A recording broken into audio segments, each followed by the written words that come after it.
Stephen Crook in the pack. I'm going to unmute your microphone so we can test it. I'm also going to rename you.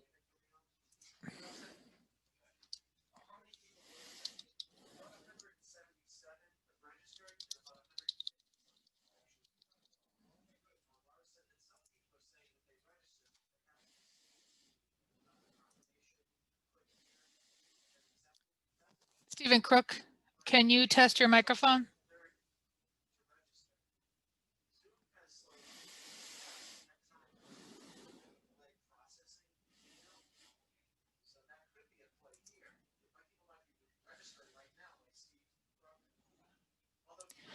Andy Struck, can we make sure that Steve's microphone is working? We're at 163 right now.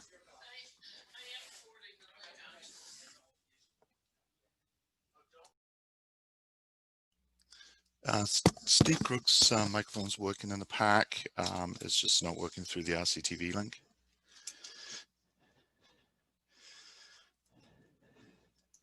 It is because I have him unmuted right now and I can't hear him.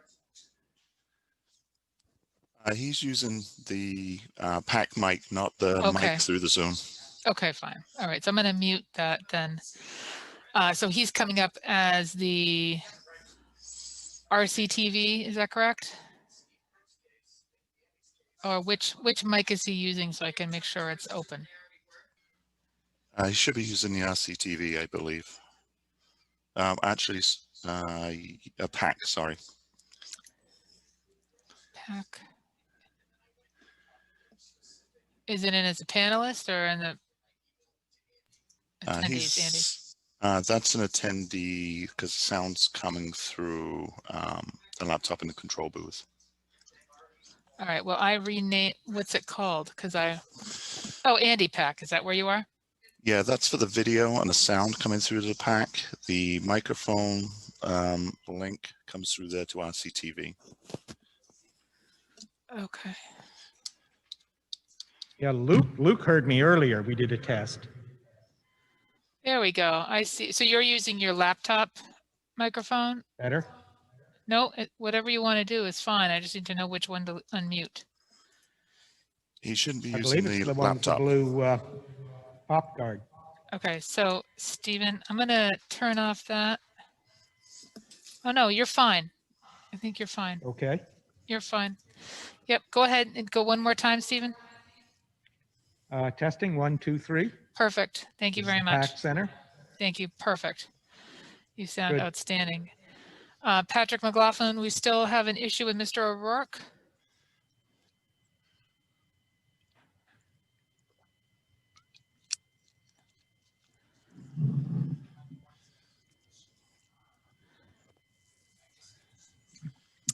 Yeah, go ahead. Yes, he is having an issue. He needs to be unmuted so he can test it again. Okay, go ahead. He's unmuted. Mr. Okay. Horn. Oh. Hello, can you hear me? Yes. Tom, you sound great. Okay, thank you. Perfect. Sorry for the trouble. Nope, thank you. No All right, fantastic. He was on the phone with us while trying to use his Zoom app, and that was the entire issue. So. All right. Well, he is all set now, so that is great. Mr. Horn, if you need to attend town meeting, you can go to the high school pack, as Mr. Folds has said in the chat. We do have an alternate moderator down there to help folks who are having difficulty connecting. Just as a note, we have 174 attendees, which are town meeting members on right now. Okay, I'm going to mute and okay, sounds like we're getting ready to go.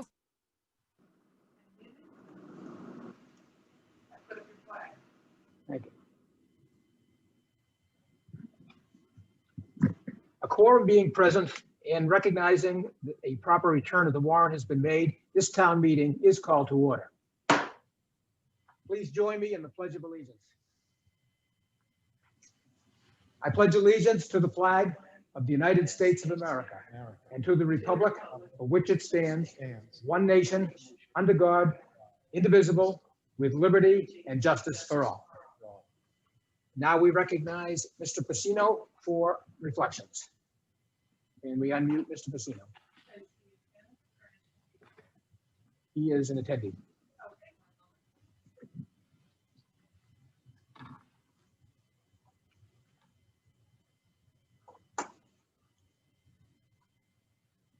All right, I just unmuted myself too. Let us pray.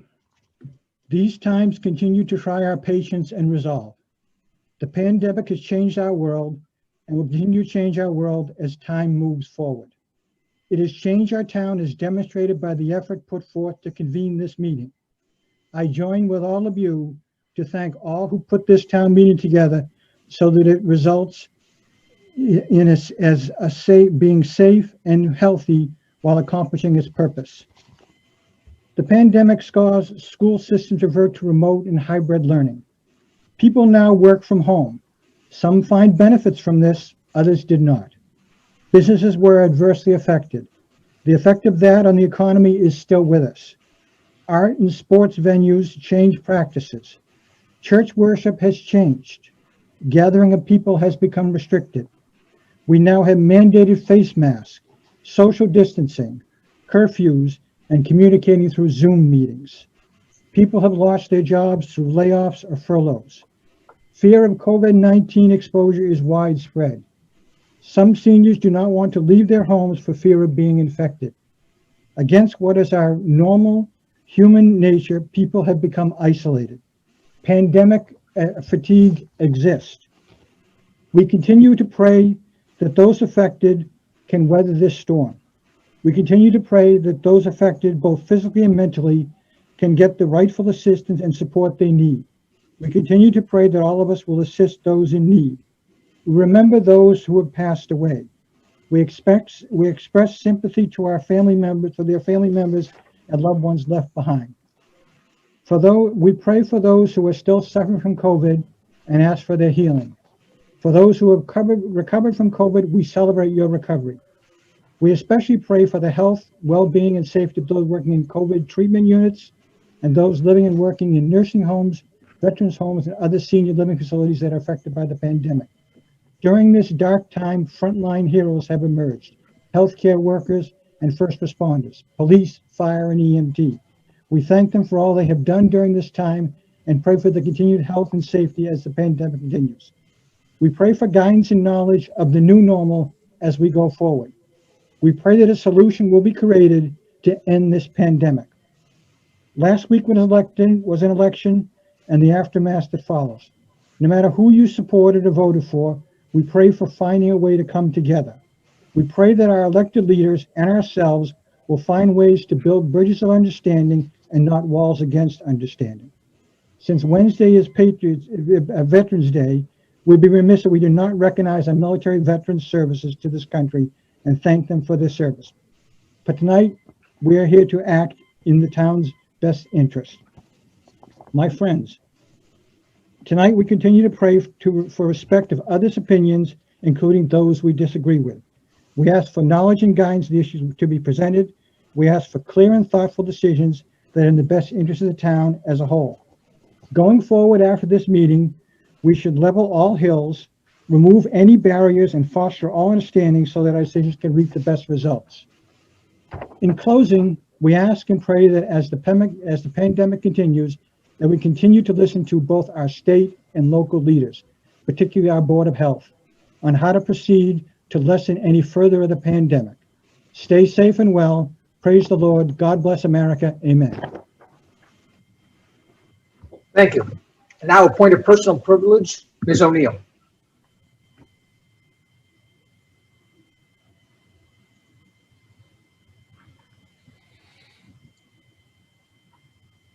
Sorry.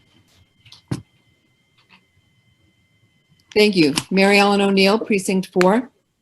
I would like to express my deep gratitude to and admiration for our town clerk, Laura Gem, and her dedicated team of staff and volunteers who organized and conducted 2 elections in March, 2 in September, and the presidential election last week.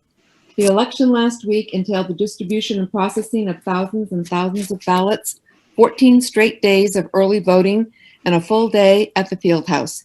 Thank you, Laura, and thanks to all who worked and participated. A superb job all around. Thank you very much. And next, I understand that our senior town meeting member, Bill Brown, had a big birthday this weekend, and I just want to wish a belated happy birthday from me and all of our town meeting members. And now, let me quickly go over the procedures that I'm sure you're all fairly used to now, but I'm going to just remind you.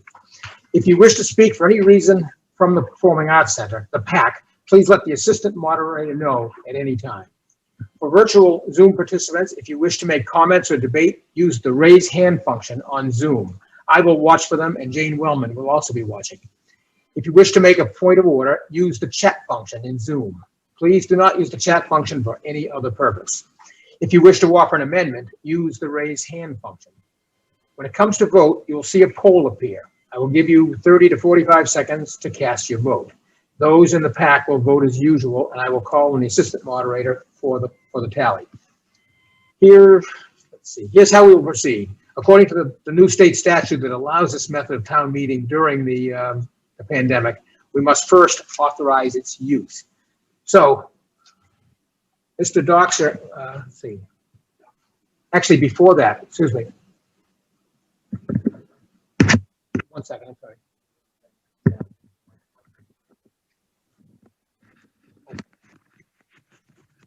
Okay, here we go. All set now. Actually, before we move into that, I must swear in our assistant moderator, Mr. Crook. Can you please take the oath of office and repeat after me?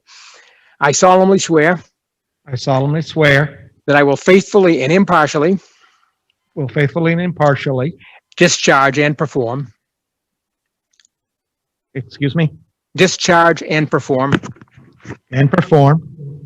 all the duties incumbent on me as assistant moderator. Are you having trouble hearing me?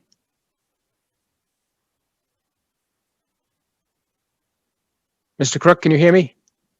Yes, Oh, okay.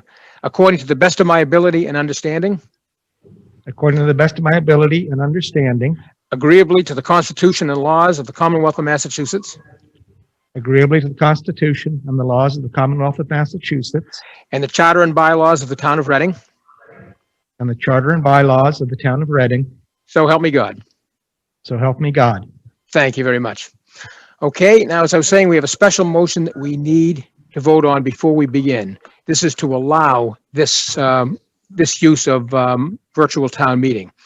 Mr. Doxer moves that pursuant to the Acts of 2020, Chapter 92, and before taking any other vote at this subsequent town meeting, the town meeting members vote to continue conducting business at this session remotely using the video conferencing platform Zoom webinar as selected by the moderator. Is there a second? Just a hand raise would be good enough. Okay, I'm going to take a hand count on this. All those in favor, please raise your hand.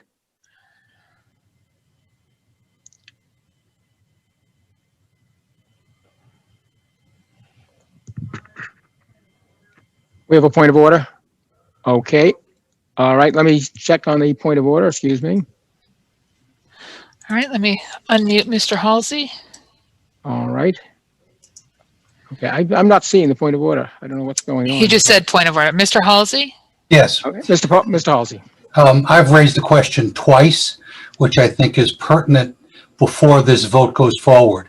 I think myself and everyone in the town meeting should have clarification on how voting will occur. And by that, we realize that there's going to be a poll vote.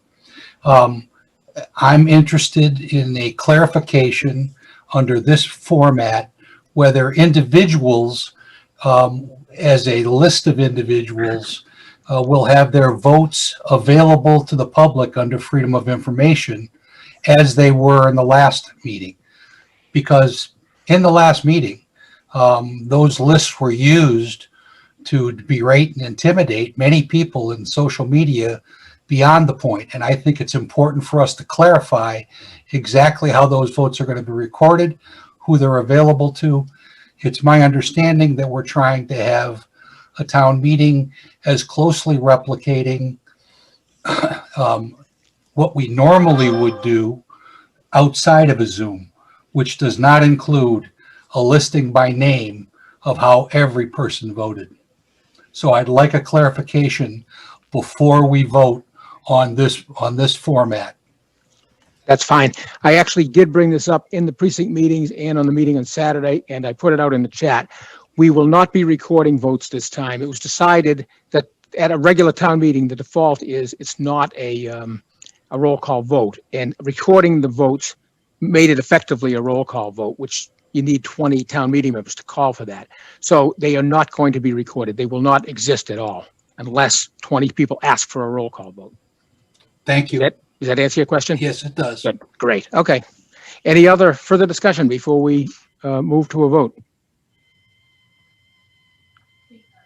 Seeing none, and this one we'll try a hand count, but we'll do polling for the most of the rest of the meeting. All those in favor, please raise your hand.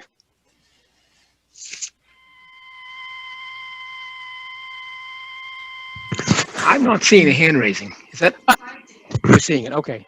Good enough. Yep. No, we have 153 hands raised, 152, Okay. 150. All Please right. keep your hands up until we clear them. Okay. And now we can clear them, and I'll call for a. Yep. We'll say it out loud. Okay. All right. All right. So the 157 in the affirmative. Oh, okay. That's okay. Take your hands down, and we will, once it zeroes out, we'll ask for the no votes.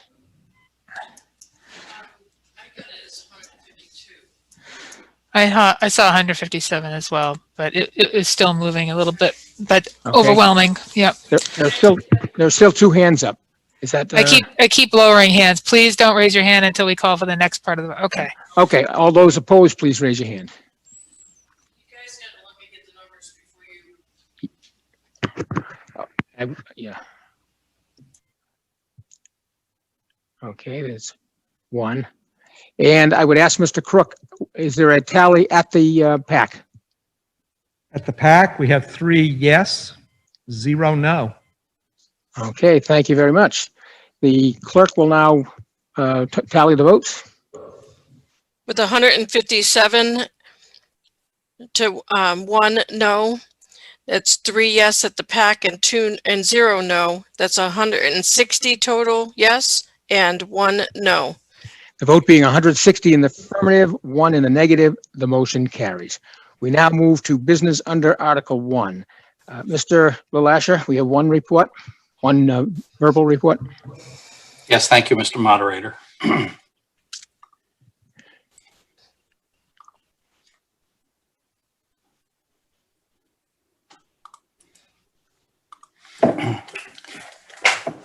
What town meeting members see in front of them is a contract that we signed on the gas leak. This is business that a previous town meeting authorized for us to get an independent measurement of the gas leaks in town. Such work was carried out in late June and early July last summer. Phase 1 was completed. That's a cost of $5,000, and Phase 2 was also authorized by the same contract not to exceed $30,000. So the select board recently had a very thorough presentation on October 27th and authorized me to continue with Phase 2, which I did the next morning with our consultant. So he has begun work at Phase 2. Let me quickly share with you what he found in Phase 1.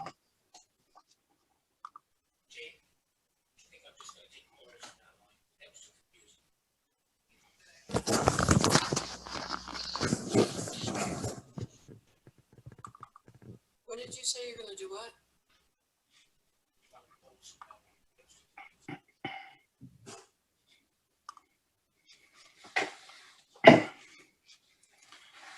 I almost just learned the hard way that leaving and sharing the screen were not the same thing. So this is a map of what our consultant found. I know it's really a little difficult to read. It's also on the website. The red and blue colors are leaks previously identified by National Grid. The green push pins are potentially new leaks identified by our consultant. The first thing he was going to do the day after the select board meeting was to go out and drive Main Street again, because in July when he drove Main Street, some of the trenches were still open. National Grid as I had been updating the community during the summer, agreed to replace all of the national grid gas line on Main Street before the final paving went down, which was great. But unfortunately, when he did his survey work, a lot of trenches were open and he got a lot of readings. So he thought that by going out a couple of weeks ago, parenthetically, 2 days before the blizzard hit, that he would be able to get a much better reading of Main Street. Once he's done that, and we haven't heard back either in engineering or myself whether he has, he thought he would complete phase 2 by the end of this year. If for some reason, due to weather, he's not able to do that, we have a way to amend the contract to allow that. When he has completed his work, he'll come back to the select board and give a full report to the board. For anyone interested in details of this, I would suggest you go to the RCTV recording of the October 27th select board meeting for the best information. And I would also direct you to our website where there's information, including this map. Thank you, Mr. Moderator. Thank you. Now, business under Article 2, Mr. Doxer moves that we lay the substance of Article 2 on the table. Just a brief explanation. This is instructional motions, and we will handle that at the end of the meeting. Is there a second? Just please raise a hand. Okay, second. This time we will do it through a polling. All those in favor of laying the substance of Article 2 on the table, please say yes. Those opposed, no.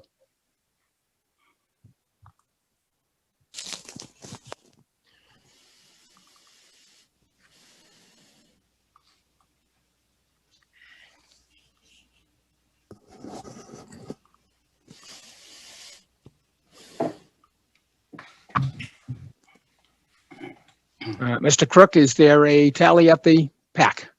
Yes, at the PAC, 3 yes, 0 no. The clerk will tally the votes. By the way, when I say the words PAC, I'm talking about the Performing Arts Center. Mr. Moderator, two things. We have a point of order from Douglas Bruce, and then we have a question from Ms. Binda. She hasn't raised a point of order, but she would like to be recognized. Okay, the point of order, I think I answered in the chat, but I will... I'm not seeing it. Oh, okay, sorry about that, Mr. Bruce. I tried to answer you. No, we do not. We did not have the reading of the warrant. Instead, the moderator announced that he recognized a proper return of the warrant. It has the same effect. All right, I'm going to unmute Ms. Binda. Ms. Binda. Unmute. Can you hear me? Yes. Yes. Thank you. I have a question about the point that was raised by town meeting member John Halsey. While you are not recording individual votes, the town citizens are able to attend the meeting and see how their representatives voted. If a citizen asked how someone voted, would they be told how they voted, how their representative voted? Will not be able to. There is, when we're not recording it at that level, no, there would be no way. You'd have to ask the individual representative. So this really doesn't mirror town meeting in the way that it would if we were meeting in public. So while we might have, compensated on one hand, we have taken away the right of citizens to see how their representatives have voted. You're correct in that it does not mirror town meeting in person exactly, but this is the closest we can come. Thank you. Okay, does the town clerk have the totals? So we had 154 no, 3 yes, 154 yes and 3 no. 3 yes at the PAC and 0 no, with a total of 157 to 3. The vote being 157 in the affirmative and 3 in the negative, this motion has been laid on the table. Business under Article, that was Article 2, excuse me. Mr. Moderator, you have 2 individuals with their hands raised. All right. Are you taking it like hands raised are like being at a microphone? So I don't know when you would want to recognize folks who are at the microphone, okay, so to speak. I am not seeing the hands. I don't know I why. see John O'Neill right now has his hand up. Okay, Mr. O'Neill. Can we unmute Mr. O'Neill? I have asked him to unmute. Okay. Looks like That he was a looked. mistake. That was a mistake? That was a mistake. Oh, no problem. Mr. Moderator, before we go on, can I get a clarification? What is the total attendance at the PAC? Mr. Crook, is the attendance 3 at the PAC? Yes, the PAC attendance is 3. And that includes you? Excuse me, it is now 4. 4, okay. Does that include you? It's now 5. Okay. And I assume that you're including yourself in that total? Yes. Okay. Thank you. Okay, let's see. All right, next is business under Article 3. Mr. LaLasha.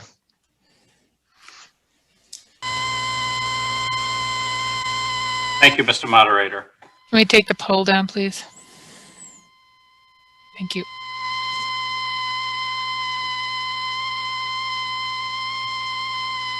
I don't know if people are hearing feedback from somewhere, but I'll go ahead. Please correct me if you need to. In June 2020, town meeting agreed to reduce the current fiscal year 21 capital spending about $880,000 below FinCom's longstanding 5% policy because of all the budget uncertainty. This article seeks to restore about 30% of those cuts, and then perhaps we can ask a town meeting to do more next April. It should be noted before I begin this article that not reflected in the warrant report blue pages, which are the capital plan, for FY22, there have been 3 financial forums this fall, and the result has been in a desire to do more than 5% capital in the next few years because we have such a strong cash reserve position. And we don't want to spend those reserves on recurring operational expenses. So town meeting should see additional capital spending over the winter during the budget process and next April when you next meet. So specifically for this article today, again, to remind members, putting items in or taking them out of the capital plan does not authorize any funding. That would be done in the next article. Most importantly is any changes made to the current year, that's fiscal year 21. And as I mentioned, 247,000 or 500 or approximately 30% of what was cut was put back. For the first item, $90,000 of ALS defibrillators.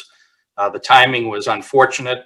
In June 2020, the fire department actually turned back over $100,000 not needed to purchase a fire engine. It could have spent it on this, but the timing, again, just didn't work out perfectly. Many of us have benefited in the last few years from DPW having a hot box, which allows them to do pretty effective winter pothole repairs. And this is one of those things like buying a snow plow, or if you don't do it, it's going to be a bad winter. So hopefully you'll support this change. Public Services has asked for $50,000 for land use planning. Both Simon's Way and Camp Curtis are in the same body of water. This will be overseen by Conservation. Simon's Way is fairly straightforward. Town meeting authorized a purchase of that a few years back. We have to do some surveying work. Some wetlands work has already been done, but it would seem appropriate, and Conscom agrees, that the parcels need to be divided up into effectively wetlands parcels that Conscom could have control and custody over in the future, and then a buildable parcel that would stay with the select board. Further down the wetlands in Camp Curtis, it's a little bit less clear, and we've asked our legislators for advice on this as to who has jurisdiction where it is Reading land but owned by the state, as to how we can analyze their wetlands. So again, Conservation would be in charge of that. We would ideally like to hire a wetland scientist and identify what land is and is not buildable. And for those members that have not heard this before, last January, which seems like about 25 years ago, the town administrator of Wakefield and myself went into the State House to visit with our representatives, with the governor and with the adjutant general of the National Guard. We had a very nice 1-hour meeting. Again, it was a different world back then, but they were excited and very, very supportive of Wakefield and Reading making this effort because it would help their own situation. They've done master planning in Camp Curtis for the last few years, and they've worked this proposal from Wakefield and Reading into their long-term master plan as a big benefit. Once the pandemic hit, honestly, I assumed all bets were off and perhaps we'd drop this for a few years. But I checked with our legislators a few months back, about 2 months back, and the excitement at the state level is still there. It's unchanged. Again, I was a little bit surprised. But again, those parties are supportive, and CONSCOM needs more information before we can make much progress. Last June, there was a couple of $50,000 items suggested for some sidewalk safety, which one of the town meeting members restored back to 100,000. This item was not restored back, so this item, if you will, is the second down payment of 100,000 a year used for DPW crack sealing. There are some other items listed under FY22 that you can see. Reductions were needed to balance future years because, again, we had pushed 880,000 in June just forward 1 year as a placeholder. In addition to the capital reduction of 310,000, next year we also pushed 260,000 of debt forward a year because we're not ready to have a public discussion about a debt project. Bond rating agencies specifically request that we go over the current year and the next year with town meetings, so that's what we've done here. In your blue capital plan changes, there's many other changes made. In FY21, current year, there are no changes made in the enterprise funds. There's only one change made in the stormwater fund, just an increase of general drainage improvements. And again, the FY22 capital plans are as presented to you tonight. There may certainly be changes over the winter. So that's all for Article 3. And again, that does not authorize spending. That just repositions the capital plan. Thank you, Mr. Moderator.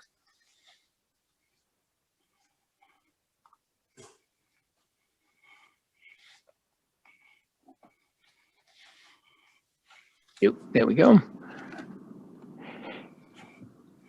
Just 1 second here. Okay, before we proceed, we had another point of order. The question was, did we get an opinion from town council on blind votes? And the answer, according to the town clerk, is yes. Okay, now debate on under Article 3. Please raise your hand if you have any questions. Alan, I think you also have a FinCom report. I do. You're absolutely right. Mr. Ross, do you have a FinCom report for me? Thank you, Mr. Moderator. The Finance Committee recommends this amendment from our vote on October 7th of 7-0, placing all of these items back in the capital plan as a prerequisite to, and as Bob mentioned, not authorizing spending funds towards these items. Thank you very much. Debate, looks like Mr. Mon has his hand up. Mr. Mon. Thank you, Mr. Moderator. Jamie Mon, Precinct 4, and I have a question regarding the funds at Camp Curtis Gill, and then after I get an answer, I'd like a follow-up if I could. The first question, is the land projected for the new DPW garage to be shared by Reading and Wakefield within the town limits of Reading, or is it in Wakefield, or is it in both? Mr. LaLacheur. Thank you, Mr. Moderator.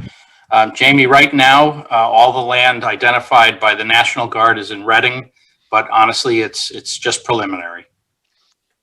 Thank you. And then my follow-up, since this DPW garage will be shared by Wakefield and Reading, I would suggest we look into having agreement with Wakefield that any money spent on the planning of this garage, including this $50,000 for wetland delineation, be divided between Reading and Wakefield rather than us bearing the complete cost. Okay, any further discussion? Ms. O'Neill. Mary Ellen O'Neill, Precinct 4. I just had a question that relates a little forward to articles. Gazebo Circle is mentioned, and that's Article 7. But I was curious in Article 8 and 9, there was talk about improvements to the town's water system in terms of lead mitigation and improvements to water mains. And are those already in the capital plan, or should these have been added? Thank you. Mr. LaLacheur? Thank you, Mr. Moderator. Mary Ellen, those are already in the capital plan. One of the items has changed from $1 million last spring to $1.1 million. That's the gazebo circle. So that's the only thing called out in Article 3 as a change. Further discussion? None appearing. Are we ready for the vote? Okay, we'll ask for a poll.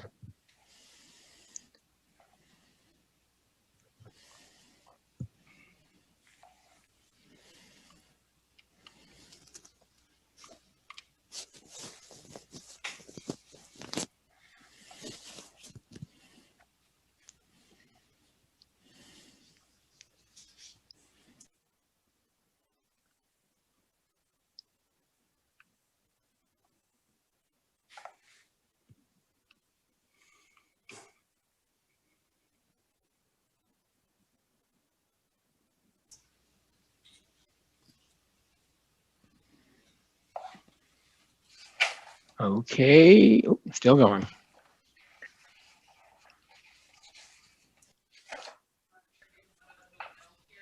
Okay, we're going to ask, yep, this is the time to vote no as well, if you haven't voted. Okay, does the town clerk have the numbers? Now I'll ask for the pack next. I'm good. Mr. Crook, Well, hold on, I need to, okay. Okay, Mr. Crook, the vote at the pack? Mr. Crook? Remember, it's this muted thing. Oh, can you unmute yourself?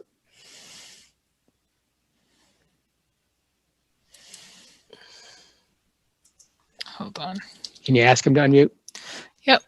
Okay. Okay. Okay, Mr. Crook, the count at the pack? At the pack, we have 3 yes, 2 no. Okay. So from the poll, we have 166 yes, 1 no. From the pack, we have 3 yes, 2 no, with a total of 169 to 3. The vote being 169 in the affirmative and 3 in the negative, the motion carries. Business under Article 4, Mr. LaLacheur. Thank you, Mr. Moderator. I'm going to start at the end of this article and just show that the town is not proposing to spend any free cash at all. We were instructed by the town accountant to spend what revenues are being recognized, though. So just to go over those, remarkably, our elected officials at the state level have held a very strong local aid package, even though they have not voted a final state budget. Both parties and both House and Senate have locked arms and increased what we estimated last June by $1 million roughly for state aid. So we're certainly very appreciative of that. We also had a very solid new growth number, which we need to recognize through this body, and then to set the tax rate based on it. That's $367,000.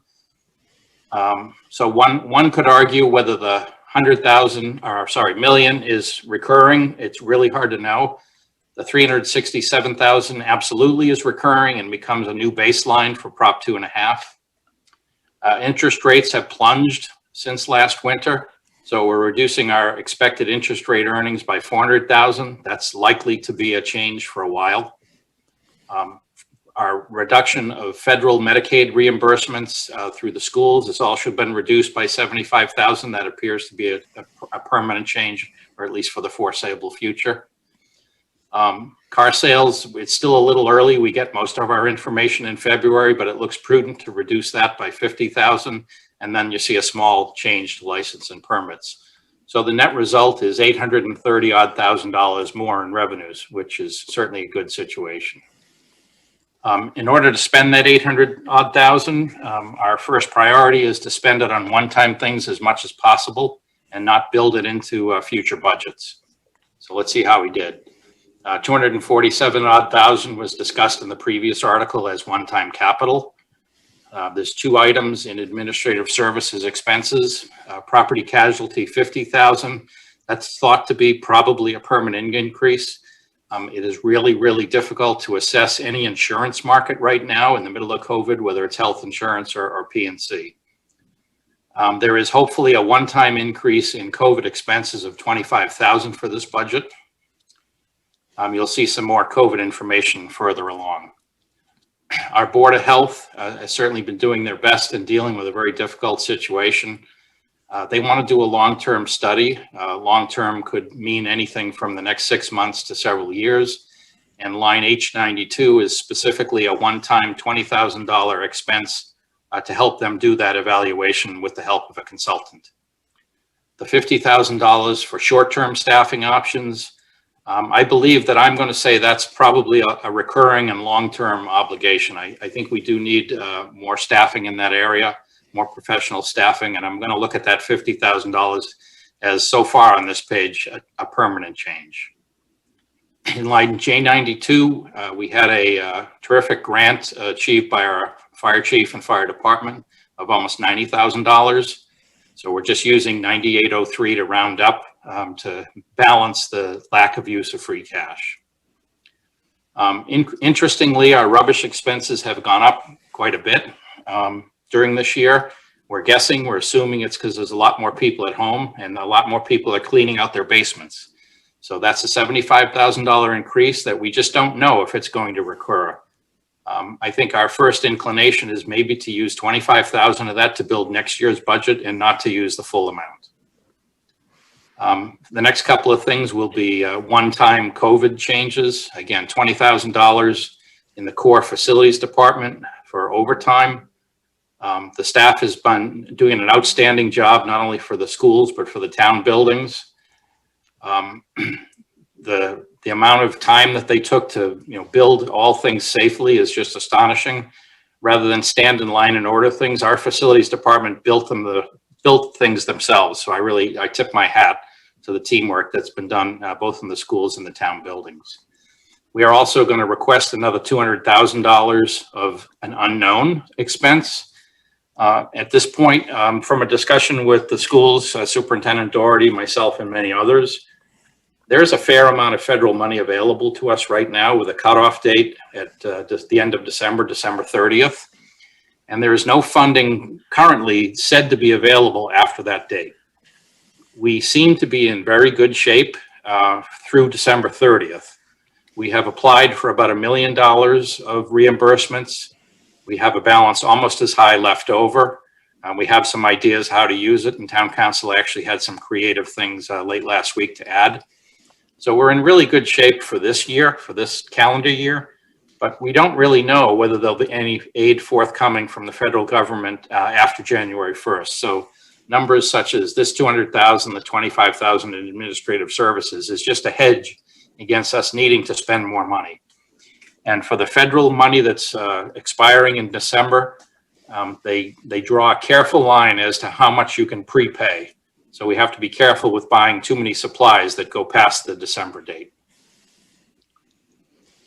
We also have $20,000 of facilities, town buildings. That's a small budget. That's our town custodians. We also really appreciate all the work that they've been doing.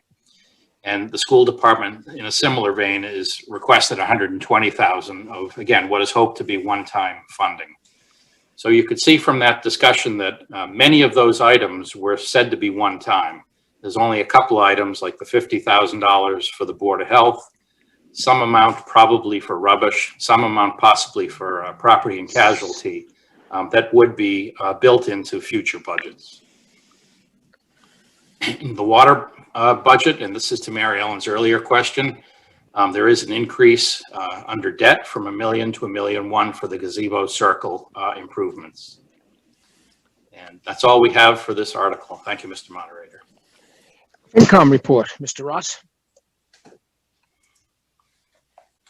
ahead, Mr. Ross. Thank you, Mr. Moderator. At our meeting on October 7th, the Finance Committee voted 7-0 to recommend this article to town meeting. Just to add, we had, I just want to, kind of applaud, the level of transparency and discussion, from Bob and Sharon on the town side and John and Gail from the schools. We had a really, kind of deep discussion about each of those line items, including the rubbish.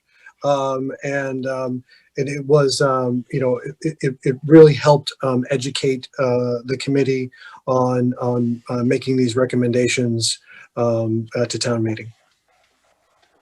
Thank you. Thank you. Now debate is open. Mr. Friedman has his hand up. Mr. Friedman? Go ahead, Mr. Friedman. Thank you. Yeah, I had a question on the two Board of Health items. The first question is the $50,000 for short-term staffing, which the town manager mentioned might end up being longer term. Who is that? I've heard that might be for a health director. If that is correct, why we have a health agent who has served as the health director used to serve for the past 4-5 years. We had a previous health agent that before the current health agent. So is that $50,000 for a health director, and why would we need both a health director and a health agent? Do we have an answer? Sure. Mr. Lallisher. If town meeting recalls last June, I asked that $30,000 be also added to the Board of Health wage budget because of the pandemic, and we just didn't know. My best guess is that amount will pay for our interim health director, hired a month or so ago, although honestly, we don't know exactly how many hours that will entail. And the full answer to your question, Andy, really resides with the Board of Health's work done in the expense side as to what they find and what they learn. I think it's far better for the Board of Health to have funds available. We may also want to add some nursing staffing. So we're working closely with the schools, closely with the Board of Health, and following the Board of Health's lead on this. Thank you. Let's see, Mr. Lippett. Go ahead, Mr. Lippett. Thank you. Can you hear me? Yes. Right. A question. Bob, could you provide a little more explanation about the $400,000 reduction in interest earnings? What does that reflect in terms of, I assume it's cash on hand, how that cash is invested or held, and what the actual change in interest rates that has been that's led to such a large reduction in our interest earnings? Thank you. Mr. Lallisher. Sure. Interest rates we were enjoying last fall were above 2%. Now they're below 1%. So the $400,000 reduction is approximately half of what we had budgeted for interest, simply because of the plunge in interest rates. Further discussion? Okay, is there any discussion at the PAC?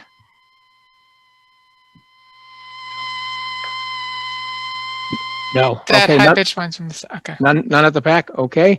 Are we ready for the vote? Okay, the poll will be put up. Time to vote.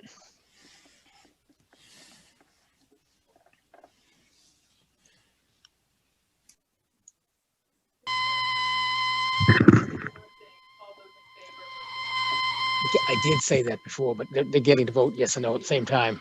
So I probably said it mistakenly. No, you didn't say it. Okay. Usually I do, but. Yeah.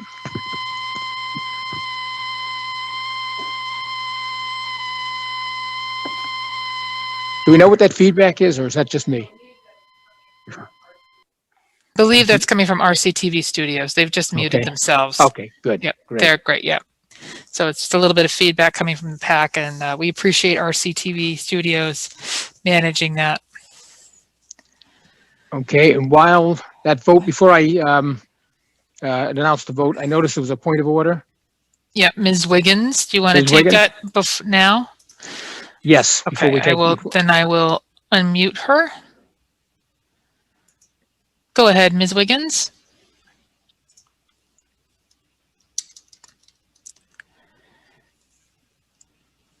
Ms. Wiggins, you have a point of order? Thank you, Mr. Moderator. Can you hear me? Yes. Okay.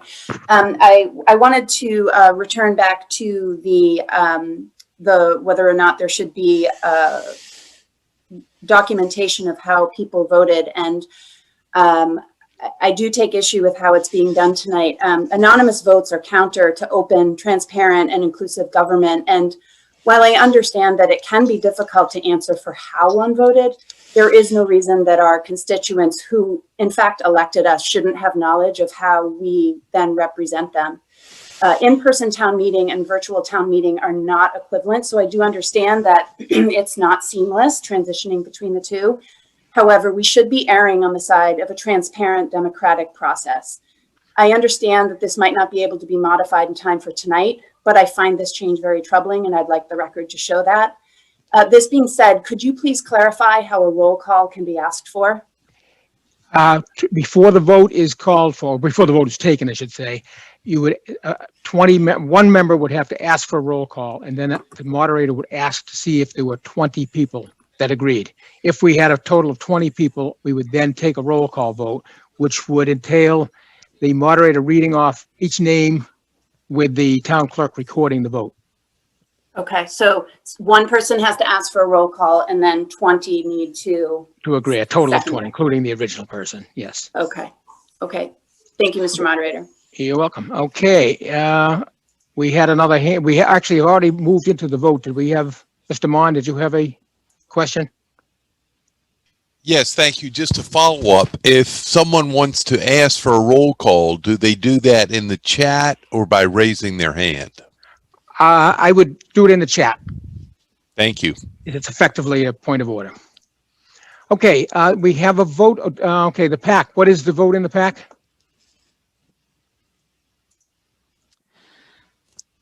RCTV will have to unmute so that they can give us the vote from the PAC. And is the poll complete? Yes, it seems like it is. Okay. Okay. Try the PAC. Here we go. Mr. Crook, the vote in the PAC. Could you repeat that? You're just barely coming through. Mr. Crook? I can't hear you. Could you put it in the chat? We're not able to hear you.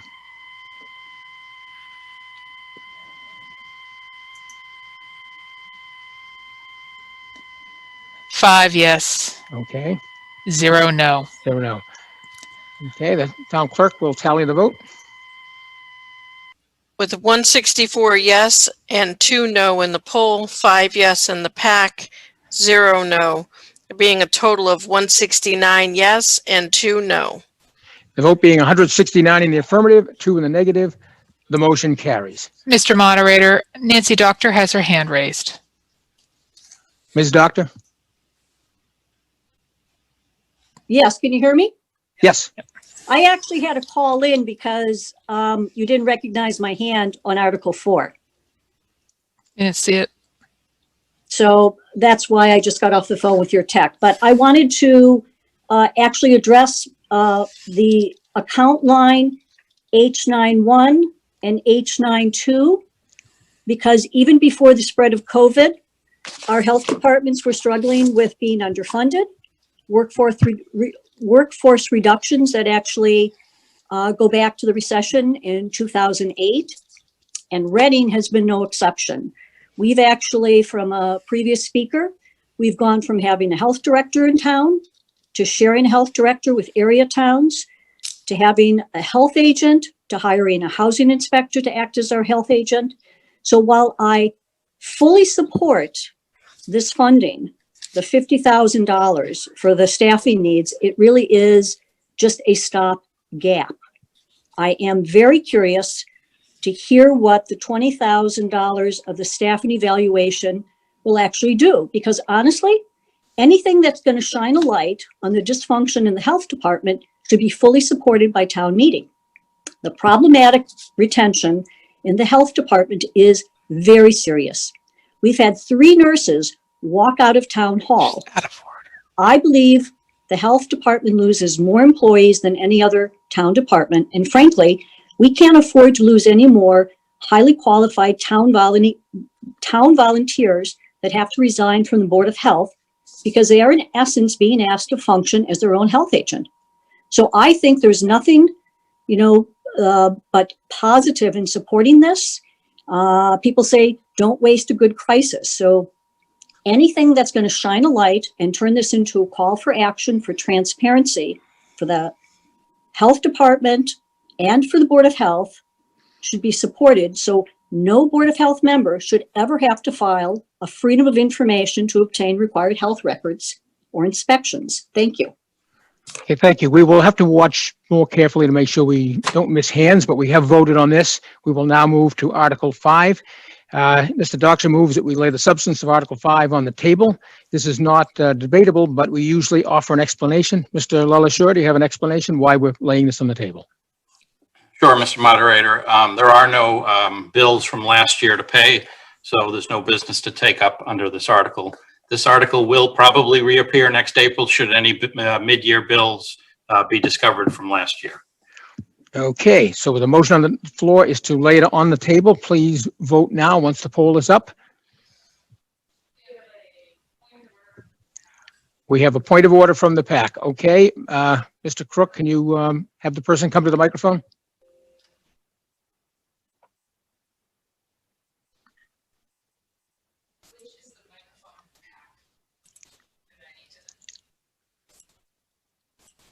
I don't know. Which is...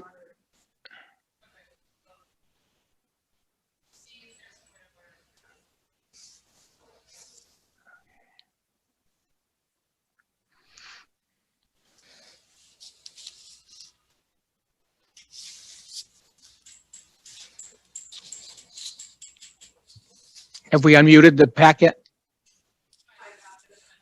Okay. I've asked them to unmute, Mr. Moderator. Okay. We have a point of order from the PAC, Mr. Crook? Yes. Okay. Is the Mr. person... Brown asked whether indefinite postponement instead of tabling would be the appropriate motion. It probably would be, but this is the motion that we have before us, and eventually it has the same effect. But he is correct that that probably would have been more appropriate, but this is fine as well. Okay, it looks like the votes are in. Does the what is the total at the PAC? All in favor of tabling? All opposed? You opposed, Mr. Brown? Okay. And the vote at the PAC?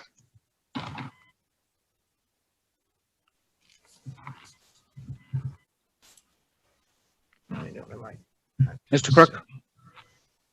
At the PAC, we have 4 yes, 0 no. Okay, and the town clerk will tally the vote.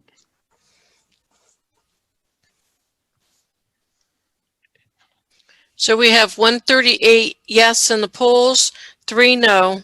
At the PAC, 4 yes, 0 no, with a total of 142 yes and 3 no. Vote being 142 in the affirmative, 3 in the negative. The motion to lay on the table is carried. Business under Article 6, Mr. LaLacheur.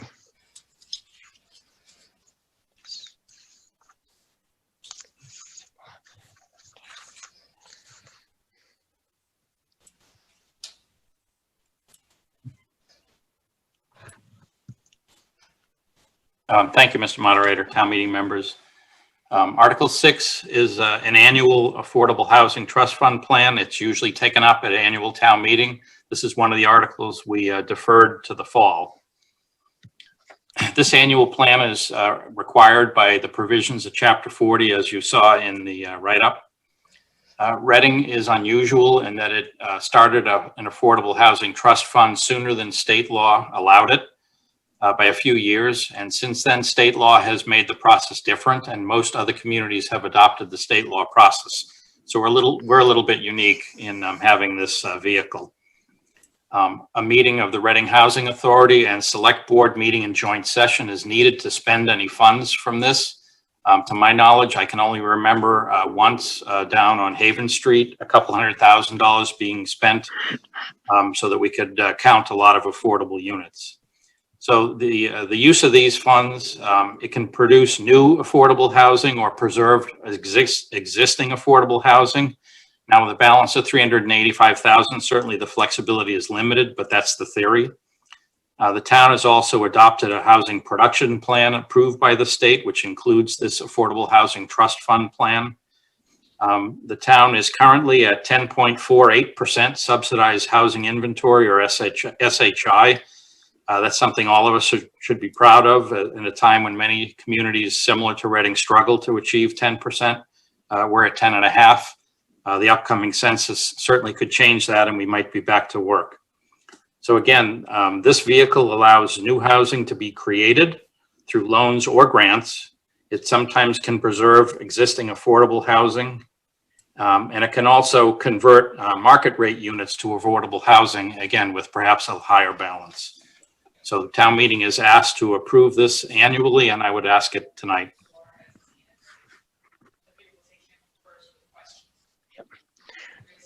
Okay. FinCom report, Mr. Ross.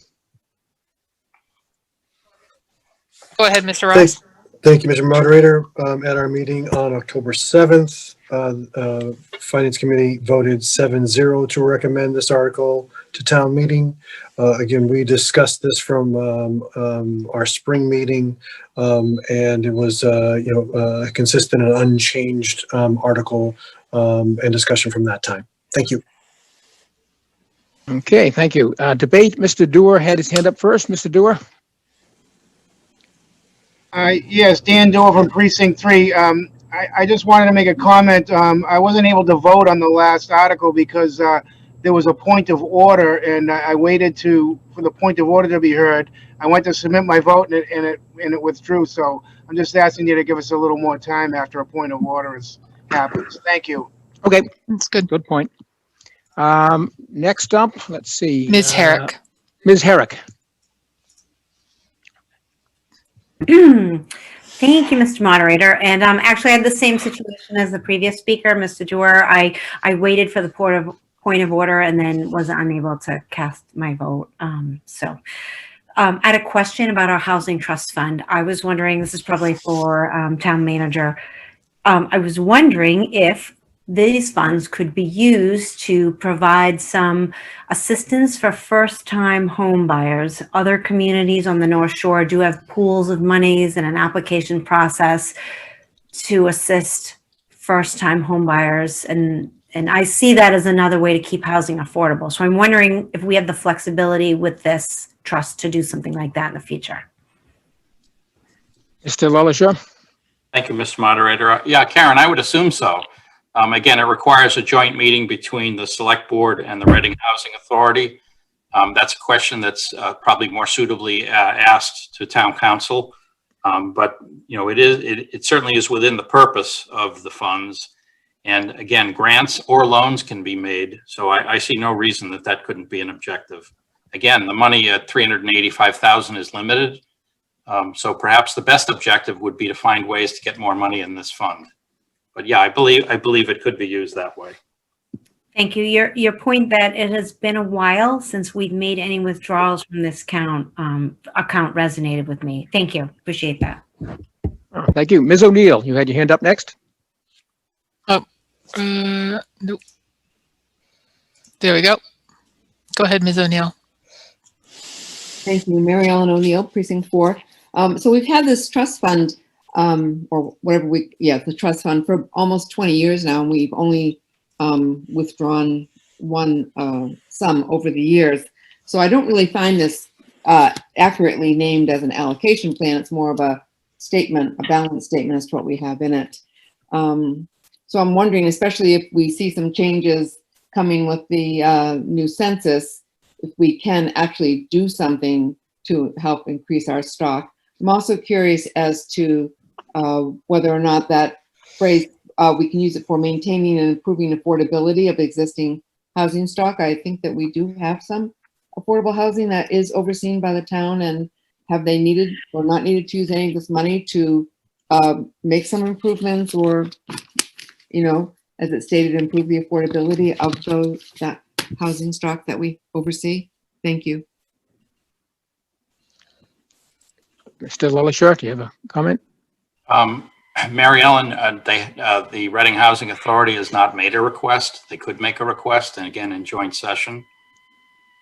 This item broadly was in front of a select board several years ago. Staff had asked if there was an appetite to just adopt the state process, which would not require this article every year, and would instead create, or need to create, a different elected or a different appointed board, I'm sorry, to oversee this trust fund. There would be different requirements, but it would not be any more a joint meeting of the select board and the Reading Housing Authority. So there is another model. We are seeing small contributions right now. There's still one business in town that moved in and promised to deposit $75,000 a year, I believe, for 5 years. And I think we're into year 3. So there's a small amount of money coming in, you know, and again, it could be more of a focus and brought closer to the center. But at the same time, we have achieved the 10.5 or over 10% requirement. So certainly we're doing well in the general topic. Thank you. Mr. Berman, you your hand up next. One moment. Go ahead, Mr. Berman.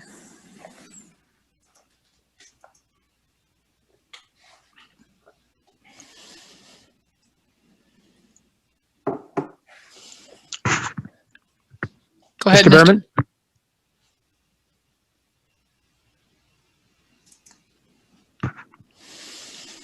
Mr. Berman? Mr. Berman, if you want to throw your question in the chat, we can ask it aloud.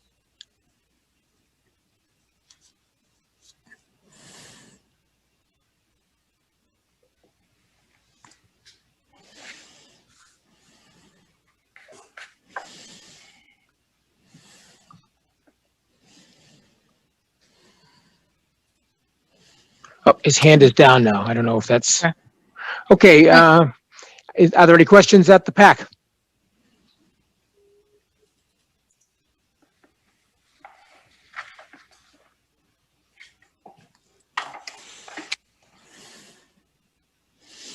No. Okay. So no. Oh, now Mr. Ventura has his hand up. Mr. Ventura. All right. Mr. Ventura, go ahead.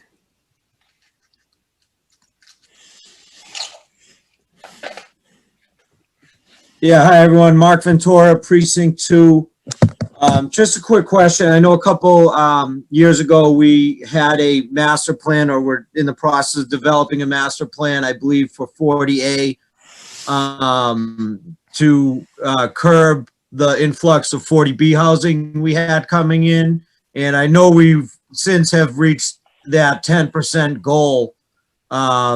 Is that still on the table, or can some of these funds be used to further develop that master plan? Mr. Lillishore. That's a good question. I won't share the screen again, but 10%, I'm sorry, 5% or $10,000 can be used for administration. So it is possible that we could, you know, hire a consultant to do work on that. That said, staff does update the housing production plan on a regular basis, working with the state. But there is some flexibility in this fund not to just direct it exactly at affordable housing as opposed to planning, for instance.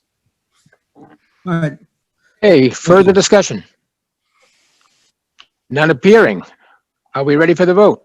I would point out, you've probably figured this out. I usually call for yes notes first and then no votes, but in this case, you can vote yes or no at the same time. So could we put up the poll?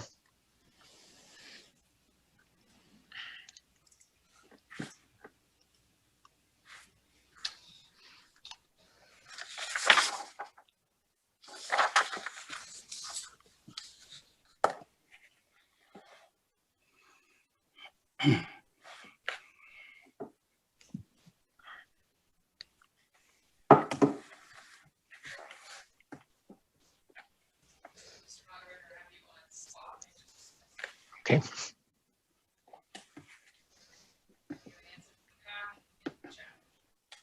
Okay. What we have to vote at the pack is 5 I yeses. have it. Okay, good. All right. Okay, the polling is closed. Town clerk will tally the votes. We have 156 from the poll, yes, 5 no. From the pack, we have 5 yes, 0 no, with a total of 161 yes and 5 no. I'm sorry, yes. The vote being 161 in the affirmative, 5 in the negative, the motion carries. We now move on to business under Article 7. Mr. LaLassure. Thank you, Mr. Moderator. The next 5 articles are all debt authorization requests, which do require a 2/3 vote. All 5 articles were planned and shown in the original warrant report for April town meeting. This is the only one of those 5 that has changed. And again, I mentioned it in an earlier article. The cost estimate is just increased by $100,000 to $1,000,001. The Reading water system, as you'd expect, is influenced not only by residents of Reading and businesses in Reading, but also our neighbors. The water flows through Reading, from other places. Gazebo Circle is one of those instances where it's near a town border. And we knew about the low pressure area a couple of years ago. There's certainly been some complaints and we knew about that. But this is one example where we had to wait for a 40B project in Wakefield to decide what it was going to do. Some of the select board was involved in that discussion, and they'll remember attending some meetings in Wakefield. And one of the items on the table at the time was this 40B in Wakefield was asking to draw its water from Reading. So any improvements we were going to do in that area would naturally have to wait for a decision out of Wakefield. They ultimately chose a different path through Wakefield, so Reading was free to do what it needed to do for its own residents. This will fix the low pressure area. The biggest concern really is low pressure during a fire, would be an issue. We do have a Bear Hill water tank very close by, which can ameliorate any issues. But this work is really needed for Gazebo Circle. And it's not only just, it's also adding an additional water main, not just a booster, if you will. So this is, you'll see from other articles in water also, as you might guess, just like the rubbish, people's use of water has greatly changed over the summer. Your water rates didn't change that you're charged, but the usage certainly went up during the summer. That's the consequence of people working from home and being home. And not only did the amount of water, residents use change, but it also changed some of the hydraulics in our system. Our system has been studied for many years under a steady state of people go to work during the week. And so we're still evaluating, what this means for the Reading hydraulic system as a whole. And it's something the MWRA has also looked at and some of its communities are looking at. I just mentioned that because any of the planning we've done under prior assumptions, has needed to be tweaked a little bit. I think the Gazebo Circle issue is not an example of that, where it's near a border, but just broadly speaking, it is a very dynamic system, and significant change in its use, could influence what we need to do from an engineering standpoint. So that's all, Mr. Moderator. Mr. Ross, a FinCom report. Go ahead, Mr. Ross. Thanks, Mr. Moderator. At our meeting, FinCom meeting on October 7th, Financial Committee voted 7-0 to recommend this article to town meeting. As Bob mentioned, this was reviewed in April, and we reviewed the 10% increase in the October meeting. Thank you. Thank you. Further discussion? Now open for debate. We have one. Mr. Herrick. Go ahead, Mr. Herrick. Thank you, Mr. Moderator. Steve Herrick, Precinct 8. So I have a question. My recollection isn't really good on this matter, but my understanding that Gazebo Circle is not, it's been there for a while, but it's not, this is not old housing stock. This is a, the dwellings there are, they were developed sometime, I'm thinking in the last 20 to 25 years, if I'm not mistaken. I don't know, Bob, if that's information you have access to. So, and you can interrupt me if you have better information. What I'm curious about is, so I'm interpreting, and I could be completely off the mark here, I'm interpreting that the water mains we're dealing with here, they're not really old. We're not going back. These are not from the 1930s or anything like this, or 100 years old. These are, you know, theoretically modern water mains. And I'm wondering, the responsibility of putting those water mains in originally, did that reside with the town, or does that reside with the developer of that particular area? You know, it's not too much we can do about it now. If we have an issue, they would probably have to deal with it. But I'm very, very curious, when these developments go in, who takes responsibility for making sure that the water mains there are going to be correct for not just current but future use as well? Mr. Lillisham? Yeah, Steve, that's a really important but difficult question. I'll speak for what the discussion I heard among staff. This development was, you know, very, very many years ago, so not a lot of current staff has direct experience, and it's not as old as the 1890s water mains, as you mentioned. But I think our assumption right now is that this is an issue that should have been foreseen 25, 30 years ago, whenever it was built. I really don't remember. But it was a condition that did not exist at the time. So it's a judgment call. As to who should have foreseen it and then who should have paid, like many developments, that's a negotiation.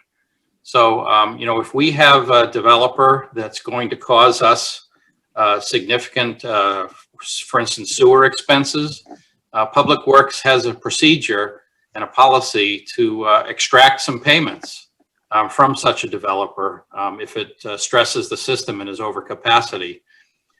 Many locations in town have excess capacity for water and sewer, but again, a significantly large project would not. But the thing is, you need to have that discussion up front. You know, you need to have good policies and procedures up front. And that's clearly not something that was done 25 or 30 years ago, but it is something we've discussed since. So do we feel comfortable that the current policies, procedures, practices around developments will hopefully prevent this kind of recurrence in the future? You know, Steve, I don't know. I can't say honestly yes and deeply yes about that. Some of the debt authorizations you're going to see shortly are in and around the downtown area, and some of those water mains are pretty old. And none of them are specifically because of the development you see downtown. You know, but you could certainly draw a loose association saying that, you know, because there are more people using water and because we need to protect fire flow, you know, thus they have caused some of this. So, you know, it's an ongoing discussion with DPW, and, you know, they brought some policies to the select board this summer.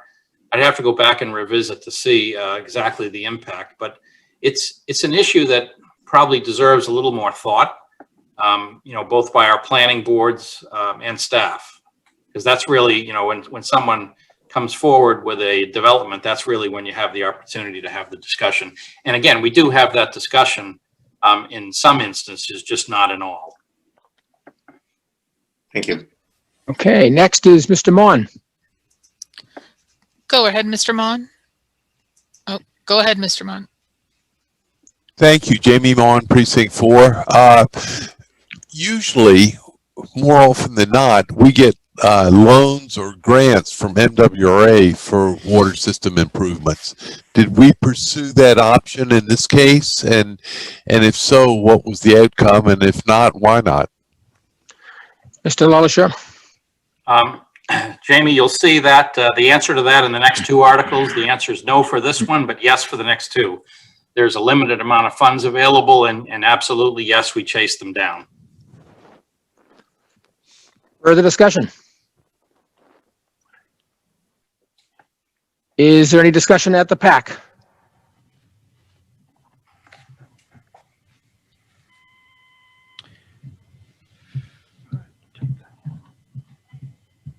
No. Okay, none at the PAC and none on Zoom. So are we ready for the vote? All those in favor? Excuse me, it's time to vote. All in favor? I will point out that this requires a 2/3 vote. All opposed?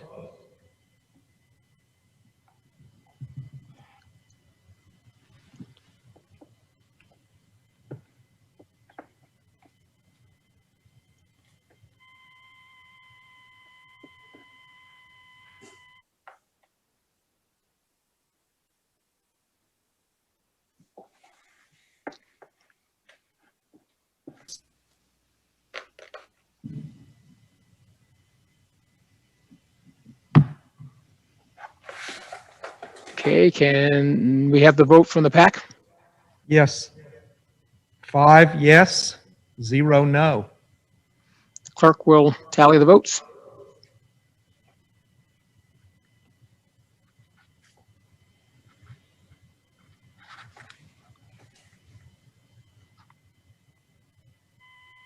From the poll, we had 157 yes, 6 no. 5 yes from the PAC was 0 no, with a total of 162 yes, 6 no, and we have a 2/3. Okay, the vote being 162 in the affirmative and 6 in the negative, the motion carries. Business under Article 8, Mr. Lelashore. Thank you, Mr. Moderator. This is an example of us getting a little help from the MWRA. It's also an example of quite a bit of advanced planning. The MWRA has said that they have money available for lead mitigation. And again, that's lead, not lead. Reading's share would be $1.5 million. It's such an undefined program that they have not specified whether it will be no interest or low interest loans, but it will not be grants. So typically the MWRA offers either a grant, which is exactly what it sounds, here's free money, a no interest loan, which is what it sounds, we don't have to borrow from them, we just repay principal, or low interest loans. And interest rates are so low now, I'm not sure what that would look like versus what we could do.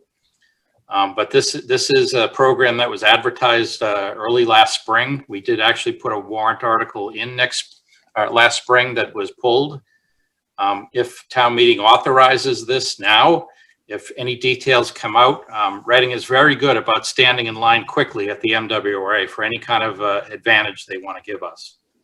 We don't believe that any funds will be available immediately. That doesn't mean we won't be able to sign up quickly. We don't expect any debt repayment to begin, certainly not in the very near term. So again, this is authorization for us to borrow at whatever terms the MWRA would give us. It is probably not a grant, almost for sure. It is either a low interest or no interest rate loan. And again, the maximum Reading can borrow is $1.5 million. And in terms of what the town will do with that, that's clearly a work in progress. You know, there has been ongoing work done with the town on lead mitigation strategies, helping replace different equipment at homes and at the connections with homes. So it's ongoing work. Thank you. FinCom report, Mr. Ross. Go ahead, Mr. Ross. Thanks, Jane. Thanks, Mr. Moderator. At our meeting on October 7th, FinCom voted 7-0 to recommend this article to town meeting.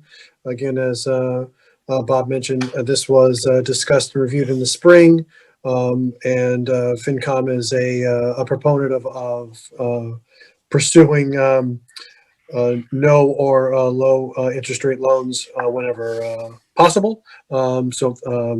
Again, that was reflected in the vote. Thank you. Thank you. Debate, looks like Ms. Herrick is the first one with a hand up. Go ahead, Ms. Herrick. Thank you, Town Moderator. I very much appreciate it. I was just wondering, would this project need to first start with an assessment of what pipes we have remaining in our system that could contain lead? Or do we have that information already? Mr. Lelashore. The town engineer has joined us, so he can contradict me, but we've done that work. The state has required it of all communities. I'm not sure all communities use the same methods based on the results, but I believe we have a pretty good handle on that. Okay, next is a question from the PAC. Mr. Crook. Yes.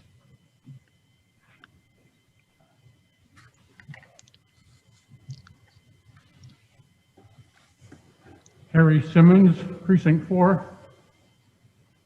The way this article is written, it's asking for a blank check, whatever money's required.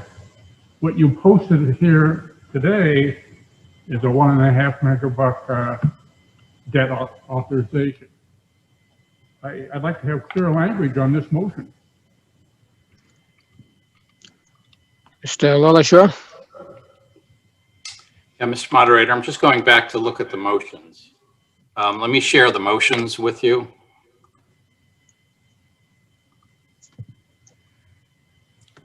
So the motion in front of the body is to appropriate the sum of $1.5 million. So no more than $1.5 million.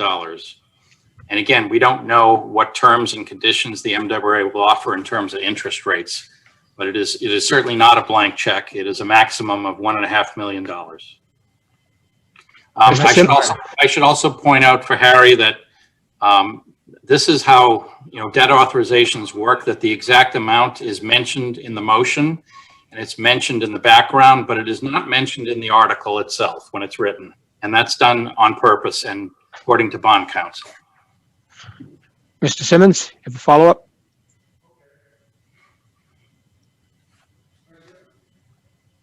Nope, I guess not. Okay, further discussion. I think there's two hands raised, but I'm not seeing who they are yet. There we go. Mr. Finch. Mr. Finch, yep. Yes, hi. I live in a 1785 home, and our water surface was a lead-lined iron pipe. I just want to warn people out there that anybody that has a home built around 1900, maybe even later, that even if your water line looks like it's iron, it may well have a lead lining in it. The MWRA does not publicize this information. I think this is a very important issue, and I would support it wholeheartedly. Thank you. Thank you. Mr. Katchen. Go ahead, Mr. Katchen. Thank you, Mr. Moderator. George Katchen, Precinct 8. It's already been alluded to, and especially the last speaker. Thank you. Oh, Mr. Katchen, my apologies. I accidentally disabled your ability to talk. Go ahead, sir. No problem. Thank you. So I like to have an idea. I'm all for what you're doing and for voting for this, but having an idea of how extensive is this in the town of Reading. The last speaker from the town meeting member indicated that yes, there is a big problem. So, Bob, is there any sort of indication? I know you said this is a work in progress, but I mean, is it $1.5 million just sort of a drop in the bucket in terms of what has to be done? Are we talking a lot of money in the future? Thank you. Mr. LaLacheur. Yeah, thank you, Mr. Moderator. First of all, George, so that everyone knows, in Reading, it's a little different than most other communities. In Reading, we don't just service the water mains out in the street. We also service the connection right up to the house. It's a great benefit to ratepayers in Reading. And again, I don't know of any other town that does it that way. Anytime significant water main work is done in the street, a big part of that project is to look at all the connections to the homes and replace them when, for instance, they're really old or have lead. So it's not that the town has done nothing over the years. And in fact, we've done quite a bit. Ryan's on here with some order of magnitude. I wouldn't say it's a drop in the bucket, but the problem or the solution is definitely more expensive than $1.5 million. And again, the preliminary indication that I gave was really because the state asked us to measure it a certain way, and it appears that communities measured it different ways. So I think that may be the confusion that I have, at least, is the order of magnitude across the Commonwealth is not well known, whereas I think we have a pretty good idea in Reading, but we have no idea how we stand versus other communities. Again, the MWRA's money would go, a little less far in Reading, if you will, because we would use it all the way up to the home. and not just, work done out in the street. And then the homeowner is, it's up to themselves within the home. We can't work inside the home. But Ryan, if you have any idea on order of magnitude of this, please feel free to join us.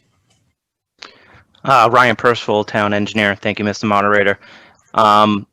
Like Bob had said, we did an initial analysis of the town water system in-house, which resulted in going through 8,000 active cards and around a little over 10,000 dead files to get a very thorough count, so to speak, starting count of what we have. It's somewhere in the order of magnitude a little less than 300 lead line services, as Mr. Finch related to. And there are some goosenecks in town, which is a small connection about 2 feet long, right from the main to the rigid piece of the iron. They needed to have a very flexible piece, so it's a lead line system.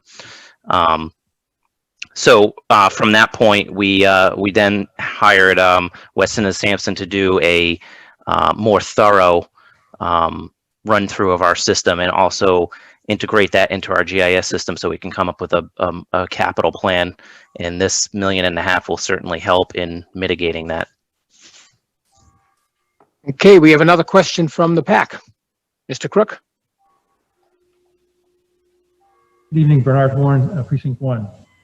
Well, yeah, I guess I'm still a little, I'd like to just follow up on that last question. It sounds like we have 300 lead lines, Ryan. I'm not quite sure what the cost per, how long those lines are, or how much cost it would be there. And generally speaking, I'm very much in favor of helping to improve the infrastructure. So I was just wondering if there's still a way to quantify this. I'm a rookie at town meeting here, so I guess the only other, I have 2 other questions. One is, with respect to the amount of the resolution, it's not clear to me that this has any cap to it.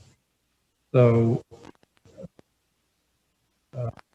written, it just says that we're authorizing the town to pay, cost of lead mitigation improvements to the town water system, including in payments of any, of any and all other costs incidental and related thereto. So it seems to me that we need to understand kind of what the full extent of it. And the other question I had is whether the, I'm told that we have some lead issues at the schools, and I'm wondering if the project or the cost would include any of those school remediation efforts. Lola, sure.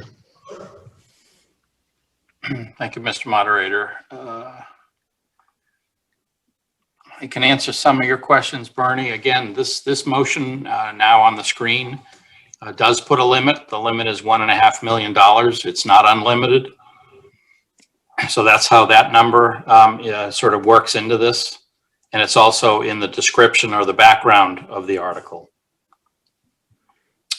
I can't answer the school question. I know there's been discussions, and one of the schools back in the day when we had schools, one of the schools did run into some issues in the past and was a candidate certainly for some work, but it's also a school that the school committee is looking at to potentially do some significant renovation. So I would suppose we're not going to really do any work there and continue with bottled water until a longer term building solution is proposed. There's no reason that the money certainly could not be used for schools though, as things are identified. Ryan, do you have any order of magnitude of how far? It's really hard to know, Bernie. The $1.5 million, every one of the 300 homes is different as to what it needs. But Ryan, do you have any sense of how much more we'll need after this? Bob, you hit the nail right on the head. Every home, every property is different. Some properties we're able to pull the services, which means we only dig two holes and one out in the street, and actually we pull from the inside of the house. That's minimal damage. Other homes we run into Reading's rocky terrain and we have to dig them up, so they can cost a lot of money. There could be some walls to replace and things like that, and restoration work that can drive that cost up. I did mention 300. That is an estimate. That number probably has come down since we've done the initial analysis, because we do some Chapter 90 replacements and things like that that Bob had mentioned. And so to say that the $1.5 million will take care of everything, it's really difficult to say. It could be more, it could be less.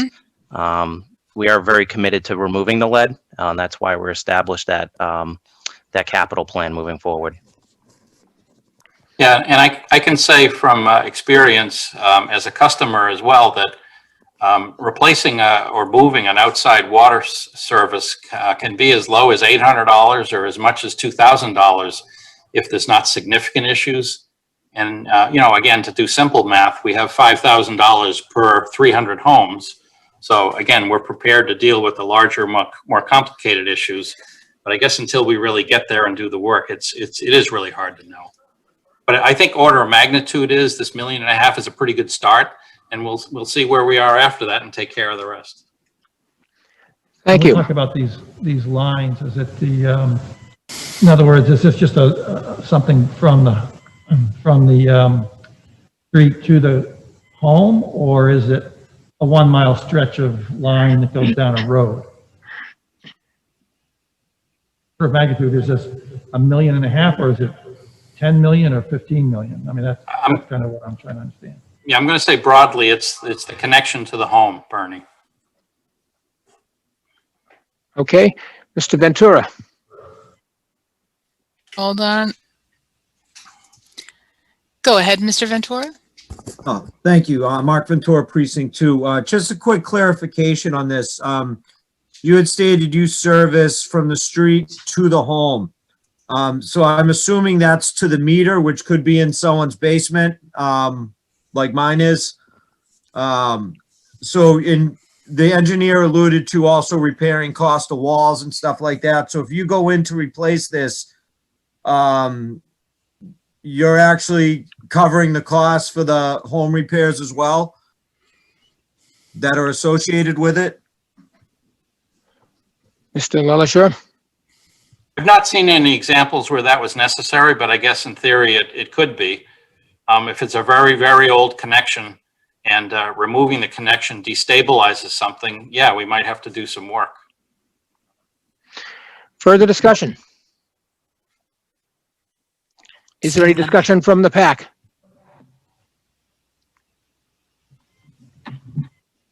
No.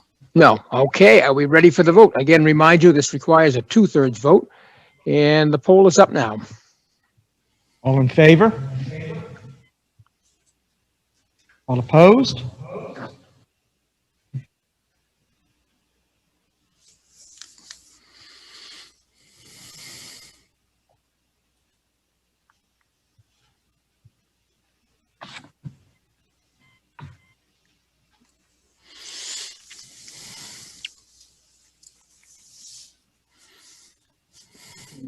Okay.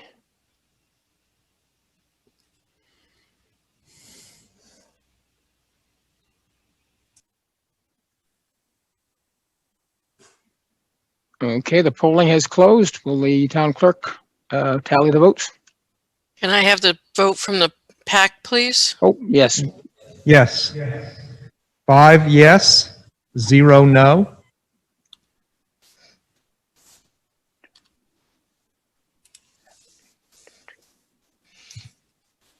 From the poll, we had 165 yes, 2 no. From the PAC, 5 yes, 0 no, with a total of 170 to 2, giving us a 2/3. The vote being 170 in the affirmative, 2 in the negative, the motion carries.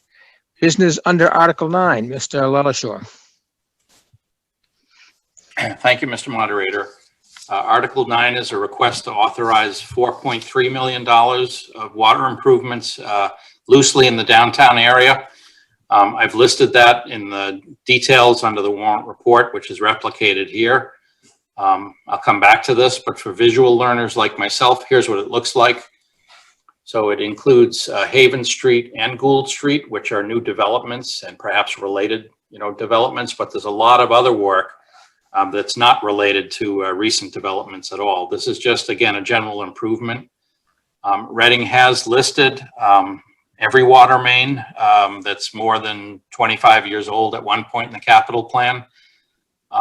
It was a little intimidating because as we looked at the expense and the funding mechanisms, it stretched out for 50 or more years before we thought we could reasonably get to some of this work. So this is, again, just a $4.3 million down payment of approving the whole system. And this is another example of part of a project that had to wait. And in this case, it waited for North Reading's decision about whether they wanted to join the MWA or not.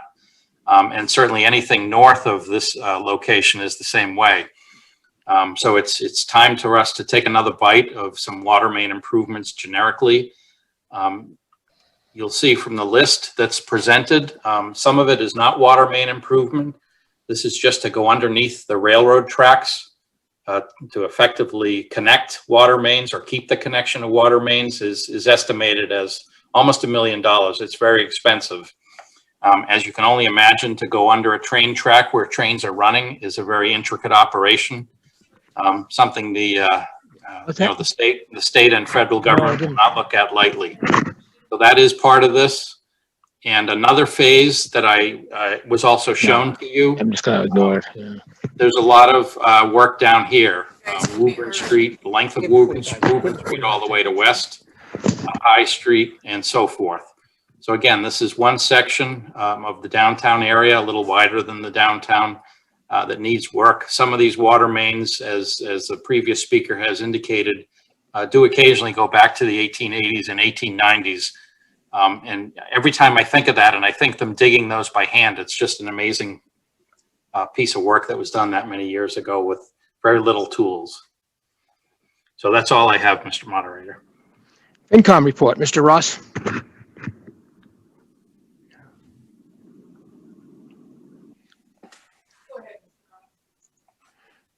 Thanks, Mr. Moderator. At our October 7th, 2020 meeting, FinCom voted 7-0 to recommend this article to town meeting. Thank you. Thank you. Okay, before we go on to debate, I have a comment in the chat. A person did not think her vote went through. Ms. Lusk, can you explain why you think that may be true? Can we unmute Ms. Lusk? Yeah.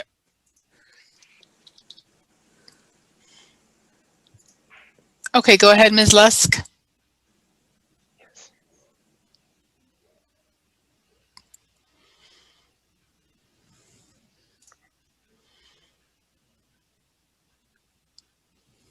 I voted, but then when I hit submit, the box never disappeared. It just stayed up there, like wanting me to submit. It's not a big deal. I just wanted to make sure that there wasn't a problem with the system. Okay, thank you. We'll look into that. Thank you very much. Okay, we'll now move on to debate on the motion under Article 9. Mr. Herrick. Hold on one second. Mr. Herrick, go ahead. Yeah. Hello. Thank you, Mr. Moderator. Steve Herrick, Precinct 8. So I have a question. The numbers that we're seeing here, these estimates for repair, do these include now the whole area that we're looking at downtown, not every single street, but probably the majority of what we're looking at? We're all part of our a downtown improvement exercise where we went down there and we created a very pretty bricked in and edged crosswalks and a number of other things. Do these costs incorporate, bringing the surface back to its current standard and making sure that those features are not lost, or is that going to be additional cost to the town if we want to maintain that, or is this going to be a short-lived downtown beautification project? Well, sure. Thank you, Mr. Moderator. Let me share my screen again, Steve. I guess there's a couple pieces to the answer to your question. The projects as shown include paving, so the water mains would be replaced and then repaved. There is a separate article in the future, perhaps, called Downtown Improvements Phase 2. For those that remember, Downtown Improvements Phase 1 was something done 25 years ago. The improvements of Main Street was put on a TIP plan, and the work was done 10 or 15 years ago. and some improvements were made on the streetscape, primarily in the Main Street area, but also wrapping around to Haven Street. This downtown streetscape improvement phase 2, if you will, is a project that staff has worked on with some consultants, and we've identified, somewhat to my horror, $7.5 million of potential improvements to above ground. And that's been presented at past meetings. Clearly, starting last spring, any discussion about those improvements had to be tabled because there's no way to have a good public meeting and discussion about this. We did, with the help of one of our representatives, get $5 million of the $7.5 million put into a potential future bond authorization by the state. Now, the state doesn't have money, falling out of its ears anymore, so I don't see we're going to see that. But there's at least the possibility that the state was going to chip in $5 million, and our allocation in a draft plan in front of you was $2 million. And that would probably more address the things you're thinking of, Steve. But it would be, perhaps different sidewalk patterns, bike lanes where you're talking about, different street lighting. So it's really kind of a change, if you will, from what we have now. I think it's fair to say, generally speaking, that the authorization of this article would put things back the way they were. But I don't want to say that, I don't know that I can promise that about some of the brick crosswalks. I don't really know whether those would be part of this or they'd just be paved over. So that's the only part I just really don't know about. Okay, next we have a question from the pack. Mr. Crook, could you have the person go to the microphone? Yes, Bernie Horn again from Precinct 1. So the question is whether these improvements are to replace the existing capacity. It's also seemed to be mentioned in the note that it was to enable further development. Now, just referring back to the prior debate where we asked whether the prior leaders in town were anticipating the cost of the future development. So I know there's been quite a lot of development downtown. It's creating quite a lot of problems as we've seen. So I'm just wondering if this is enabling even greater density and greater development downtown, or is it just to satisfy the existing development? And I guess the question is whether, it looks like there's about $10.5 million among the two phases. Are any of these costs being borne by the existing developers? And will there be, can we allocate the amount of these funds that are to replace the existing capacity and secondly to expand the capacity for future development and future density? Mr. LaLacheur. Thank you, Mr. Moderator. Bernie, you'll see the next two articles are sewer and stormwater, and the answer for those are a little different than water. Stormwater, we did ask for payments from some of the new developments because our infrastructure was not satisfactory. But for water, we really couldn't prove that. Our infrastructure is satisfactory. But we do like to build it for fire flow. So we do like to have a little increased capacity. I would say the majority of the work you saw on the map were not increasing the size of the water mains, just updating them from being very old to being newer. There's probably a couple areas where there might be a slight change from 6 to 8 inch or something, but this is not an example of sort of a capacity problem. Now, going forward, depending on what happens with development, we think we're comfortable with our engineers work very, very closely with our planners, and they plan out what they could imagine happening. So we think we're comfortable again with the capacity going forward. And that's a double-edged sword. Once you have a system that has that capacity, you can't as easily charge someone who wants to come in. So, we think it's adequate for what we can foresee. If there were significant changes to zoning that would encourage more dense housing, I don't think we'd be adequately ready for that. Okay, thank you. That we maybe allocate, that's why I was suggesting maybe we allocate how much is to replace existing capacity, how much is to expand capacity, because then you could take that expanded capacity expenditure and set that up as a cost to, any future development. Just a suggestion. Yeah, and Bernie, in this case, it's really replicating what we have now, just modernizing it. But again, when you come to sewer and stormwater, the answer is slightly different. Thank you. Next is Mr. Barnes. Mr. Barnes, go ahead.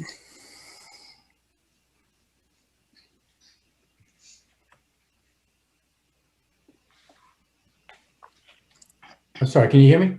Yes. Great. I'm not sure that Bob may have just Would you like, yeah, could you just give, I don't know if I've mentioned this before, but could you please state your name and your precinct when you speak?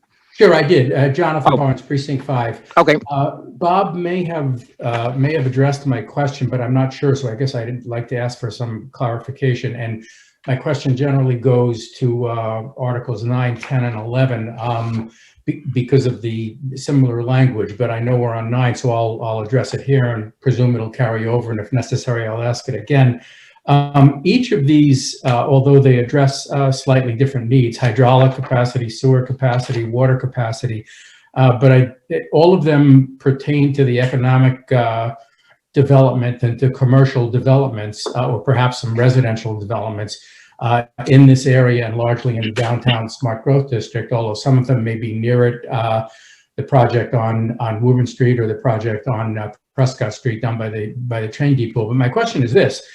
As in each of the cases, the problem or the answer to the problem was identifying inadequate capacity, either, and this one references in the background hydraulic capacity, Article 10 referenced sewer capacity, largely as a result of these new developments. My question is, can Bob or someone explain how these costs for these improvements is shared with the many developers who evidently are contributing to this problem? And if not, why not? Thank you. Mr. LaLacheur. Perhaps the town engineer can jump in. I know staff has discussed in the past, and you'll appreciate my angle. If we had to buy into the MWRA, why doesn't everyone else have to buy into our system? And that's a topic I've raised in the past, but it's just not the philosophy Reading has adopted, rightly or wrongly. And that's nothing to do with, are you increasing the need for our capacity? That's just, you're a new customer. You can pay up for what all the old customers have paid up for improvements. Again, the water as an example is not really an example. We certainly had to study what the capacity that was necessary, but my recollection, and Ryan can correct me, was that the improvements made to water may have planned out for the future with some extra capacity, but the current demand of what we see and what we know is currently planned, and some of those things are things you don't see yet, did not require that. So I know that kind of leaves you a little short in terms of, shouldn't we be getting paid for all these? And that's a discussion that the select board can pick up, and staff is happy to chip in on. And again, the existing policies more often than not address sewer and stormwater. And in the past, there's been hundreds of thousands of dollars of sewer mitigation funding. For instance, the old Addison Wesley property, I don't remember the number, but it was several $100,000 that they had to pay in order to add sewer capacity that just wasn't there. So it's not that we don't do it at all. It's just that it's really most often seen in areas of the town that are not developed that become developed. Thank you. Okay, next hand is Ms. Brucolacchio. Ms. Brucolacchio, you can go. Sure. Can you hear me? Yes. Okay. Hi, Mr. Moderator, Sarah Brucolacchio, Precinct 4. Just looking at this map where the streets are redlined for the work, I'm wondering why Green Street isn't also included. Mr. LaLacheur. The town manager would have no idea whatsoever, but hopefully the town engineer knows. Do we have a report from the town engineer? Yes, town engineer. Thanks, Mr. Moderator. Green Street certainly is on the list to be replaced. It is not something that needs to be replaced under this phase. So there's a lot of, as Bob alluded to, under the master plan, there's more than one phase. And this chunk is the phase that needs to happen first. Again, it's not a use demand issue. It's more of a fire flow issue in regards to some of the old undersized mains. Some of them are being replaced from 6 to 8, and maybe even one on Linden Street that goes to 12 to get some of the flow from the tank. So Sarah, if you could look at page 21 of the warrant report, this section of Green Street is in the next phase, from High Street to Main Street. You know, Oh, okay. I missed that. Yep. All right. Thank you very much, Bob. Okay, next is Mr. Ventura. Go ahead, Mr. Ventura. Hi, Mark Ventura, Precinct 2. You said there was a statement that that included, those numbers included pavement. Is that curb to curb pavement, meaning the street will get repaved, or is that just essentially a patch where the water line work takes place? Just for clarification. It depends on the amount of work. It's generally thought to be full reconstruction, though. For the kind of work we're talking about here, it would not be patchwork. Okay. That doesn't mean that in a certain area where there's a very small amount of work, there may be patchwork, but not in the streets you're seeing on the map. That makes sense. And then just quick part 2, would that help mitigate some of the lead goosenecks in some of the older streets there, possibly? Just as a point of curiosity, from the previous article, by doing this work, would we be eliminating some of those lead goosenecks? I don't know. Ryan, do you know? The answer is potentially, yes. Every time we do a water main replacement project, we replace all the services that are not copper with copper, and that includes any lead goosenecks that are on the old main. Thank you. Okay, next is Mr. Mon. Go ahead, Mr. Mon. Jamie Yuan, Precinct 4. Thank you, Mr. Moderator. My question is, how much, if any, of this is being paid for by the water rates, by the water sewer bills? And if the answer is none, why not? Mr. LaLacheur. Well, all of this would be paid directly by the water rates as part of the water bill. $4.3 million spread over, many, many years plus interest. So it is going into the water budget, if you will. Thank you very much. I was hoping that was the answer. Further discussion? Do we have any from the PAC?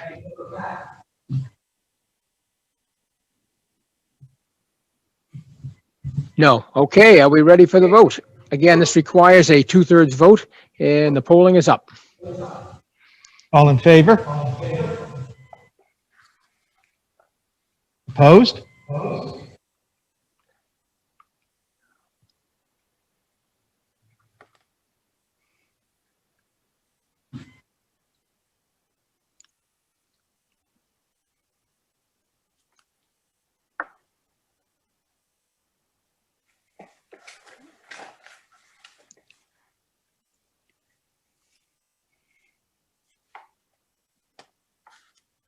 While I'm waiting for the vote, I would like to ask Ms. Lusk, does it look like your vote was counted this time?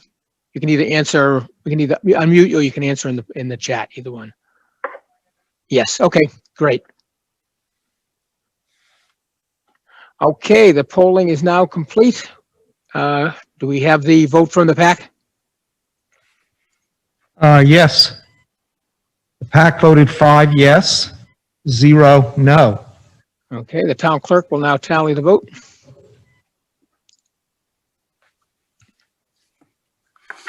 The poll being 161 yes, 5 no. The PAC 5 yes, 0 no, being a total of 166 yes and 5 no, and we meet the 2/3. The vote being 166 in the affirmative, 5 in the negative, the motion carries. Business under Article 10, Mr. LaLacheur. Thank you, Mr. Moderator. This is the analogous replacement of sewer mains in the downtown area. I don't have a map. Perhaps Ryan could talk to that as needed, but it is a much smaller geography. And again, both for stormwater, sewer, and water, the cost of paving has been spread out, if you will, among those, depending on what's replaced. In sewer in particular, the The average daily use, I guess, as you see, was adequate. Let me share the screen. Let's see.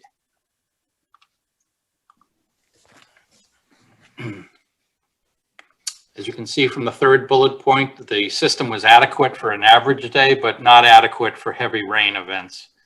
And that's something that, you know, again, you need to build your system with increased capacity for different surge events. In this case, a lot of the work is to replace the older clay sewer mains around downtown. It's a topic that you don't want to look too closely at because it's not pleasant, but you know, there is infiltration in some very old sewer systems that just gets into the ground nearby. And again, the town does a pretty good job of eliminating that over time and minimizing that, certainly better than many other towns do. So this is, again, more of an updating and more of an adding capacity because of surges during rain events than it is the current capacity is insufficient. And again, this has done its best with planners and engineers working together for whatever we can imagine economic development might be. But again, this is a much smaller project. Just $1 million in sewer is pretty small. When we get to stormwater, $1 million is a little bit larger. Okay, further discussion. Mr. Ross, FinCom report? Thanks, Mr. Moderator.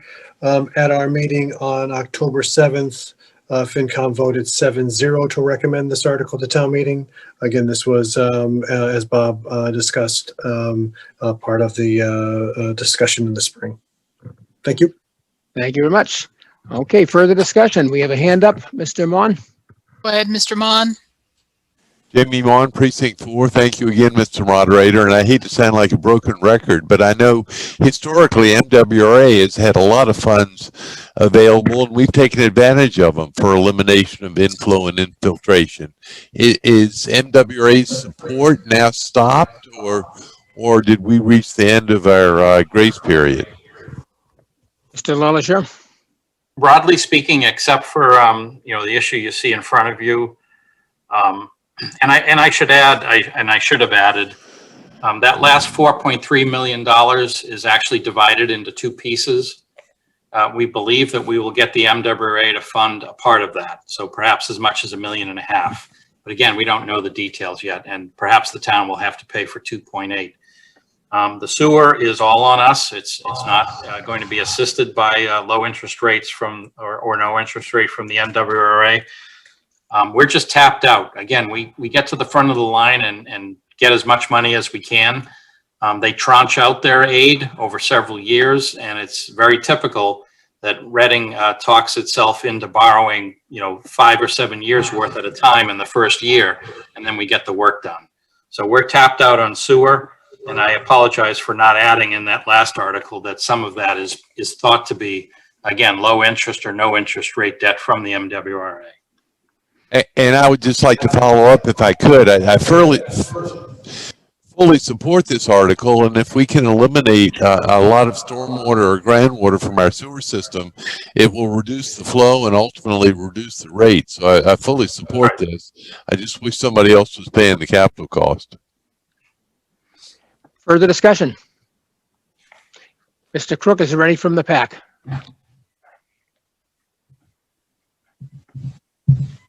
Nope, but we do have another hand up, Mr. Ventura. Go ahead, Mr. Ventura. Yeah, Mark Ventura, Precinct 2. Just, you know, we do pay some of the highest sewer rates in Massachusetts with the MWRA. Just to comment from the other previous commenter, our sewer rates are based on a percentage of our water bill. I don't see how this will at all. Is there any relief in the future on these sewer rates? Mr. LaLachère? I don't remember the exact details, but our buy-in for the MWRA on the water side runs another 5, 6, maybe 7 years. You're right that we do peg the sewer rate or sewer usage as a % of water usage. I'm not sure how that will change or if that will change once the buy-in is complete. I think it has to. So you will see relief on the water portion of the bill, but I don't think you will on the sewer portion. Because I think, the amount of sewer we charge as a percent of water will just have to change when the actual billing for water goes down. The only way that, sewer rates would come down, well, there's a couple ways.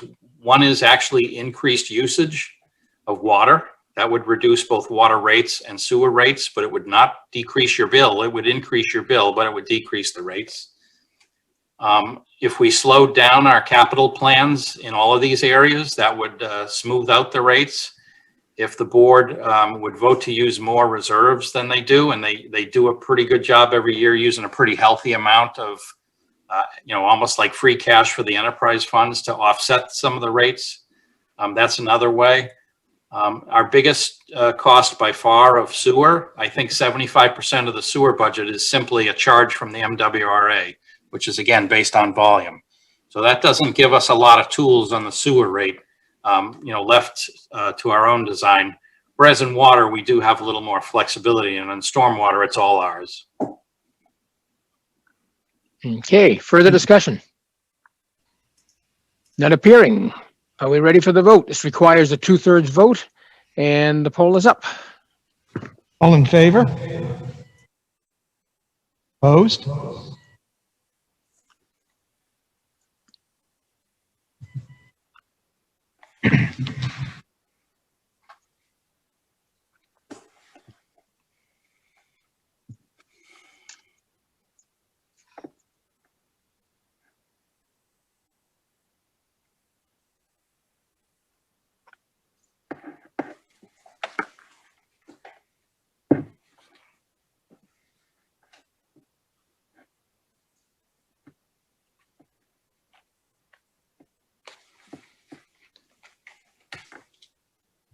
And the polling is closed. Mr. Crook, the vote from the PAC?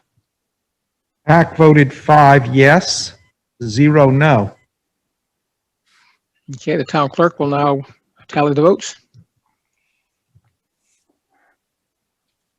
From the, from the poll, we had 156 yes, 3 no. From the PAC, we had 6 yes, 0 no, with a total of 161 to 3, which gives us 2/3. The vote being 161 in the affirmative, 3 in the negative, the motion carries. Just business under Article 11, Mr. Lalashore. Thank you, Mr. Moderator. Stormwater is a little different. I know a little less about this, so perhaps the town engineer will need to chip up when there's questions. But similarly, we again looked underground at the stormwater infrastructure. In this case, it is different than water and sewer in the sense that there's federal regulations that new projects control their runoff. That's federal law. So if you see down in the 4th bullet point, the NIPD's MS4 stormwater permit requirements require a developer to deal with its runoff. So that's part of the improvement. They pay for that. But there's also the town's infrastructure. So they need to guide their newly created runoff to a system that they generally build. But there's also, in some cases, interaction with the town's infrastructure. And I know in at least one case, one developer where we shared the cost, there was some modifications needed where the town system met the developer, if you will. We ran into a little bit more ledge than we had anticipated. I don't remember the cost. It wasn't a large number, but the town did spend some money on that. So again, this is more of a shared cost approach. This $1 million is only the town's infrastructure. There's a lot more infrastructure that's put in place, and that requirement is again on new developers. That's all I have. Ryan, I don't know if you want to add anything. No, Bob, I just want to echo on the fact that per the NIPD's permit, we are required and developers are required to reduce their post-construction runoff. So in theory, we're not adding capacity to our system. We should be minimizing capacity to our system. But this $1 million here would help for some low impact designs, particularly in the Haven Street corridor area that we are looking at doing a streetscape That would include possibly some rain gardens and/or some below grade infiltration systems to help treat some phosphorus and sediment control issues. Thank you. FinCom report, Mr. Ross. Go ahead, Mr. Ross. Thanks, Jane. Thanks, Mr. Moderator. At our meeting on October 7th, FinCom voted 7-0 to recommend this article to town meeting. Thank you. Thank you. Is there further discussion? Mr. Finch. Go ahead, Mr. Finch. Yes, hi. Thank you, Jane and Will Finch, Precinct 8. I'm really glad to see that there's actually a bullet point, including low impact design. This is an effort that I've been pushing for a long time in town, probably at least 10 years. I think it'll be a much more efficient way to deal with stormwater controls and at a lower cost, perhaps at the detriment to the companies that make underground storage systems and stormwater basins. So I'm firmly in favor of this. Thank you. Further discussion? None appearing. Is there any from the PAC? No PAC questions. Okay. Mr. Mon. Oh, Mr. Mon. Okay. Mr. Mon, go ahead. Thank you. Jamie Mon, Precinct 4, and I also support this strongly. Just a question though, why can't our Stormwater Enterprise Fund pay for this? I thought that was the purpose of the Enterprise Fund. Mr. LaLachère? This debt, this $1 million, if approved, would be borne entirely by the Stormwater Enterprise Fund. Good, thank you. Again, the answer I'd hoped for. Thank you. Okay, any further discussion? None appearing. Are we ready for the vote? This requires a 2/3 vote and the poll is up. All in favor? Opposed?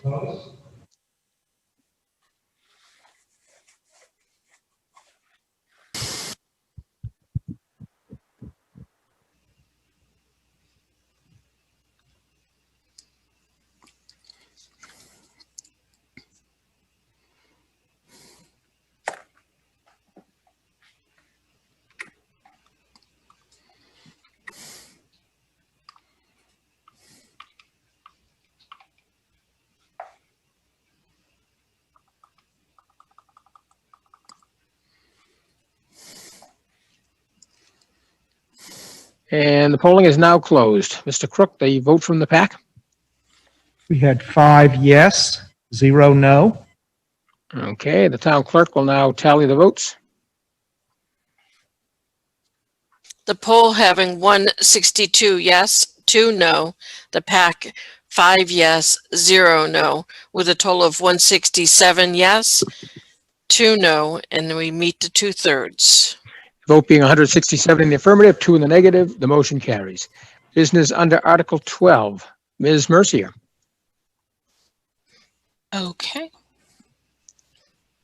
I understand there are 3 people that will also speak. Will Dorigo, Neil Duffy, and Meg Akai. And Mr. Moderator, I'll control the motion. So if there's any amendments, I'll take care of that on my screen. Okay, I do know we have at least one proposed amendment. May I share my screen for my presentation? Yes. Thank you.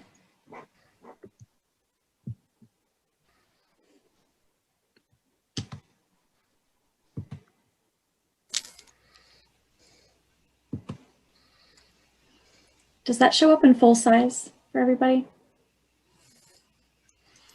Pretty good. Yeah.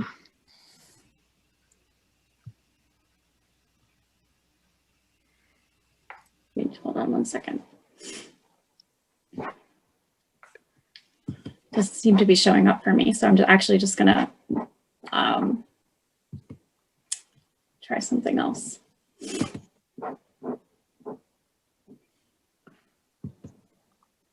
try the PowerPoint instead.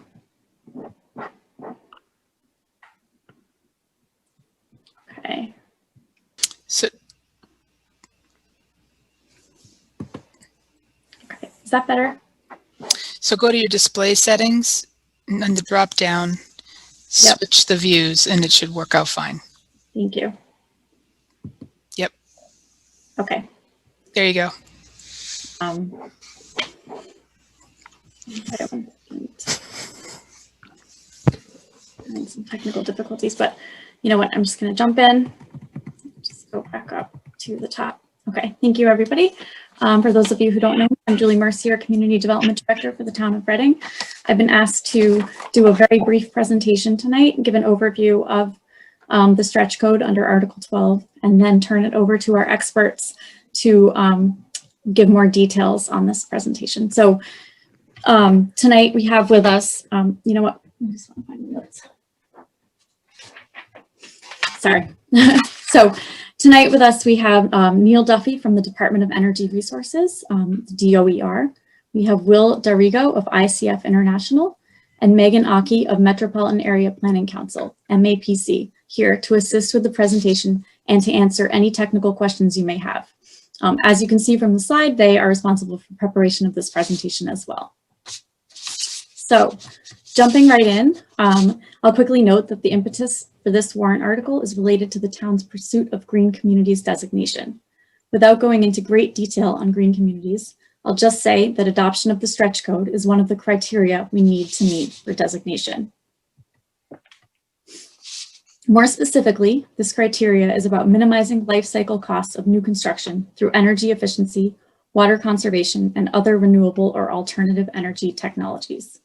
Adoption of the Board of Building Regulations and Standards, BBRS, stretch code, which is an appendix to the state building code, is the recommended way for towns to achieve this criteria. The stretch code is adopted as a general bylaw and is proposed as section 7.10 of Reading's general bylaw.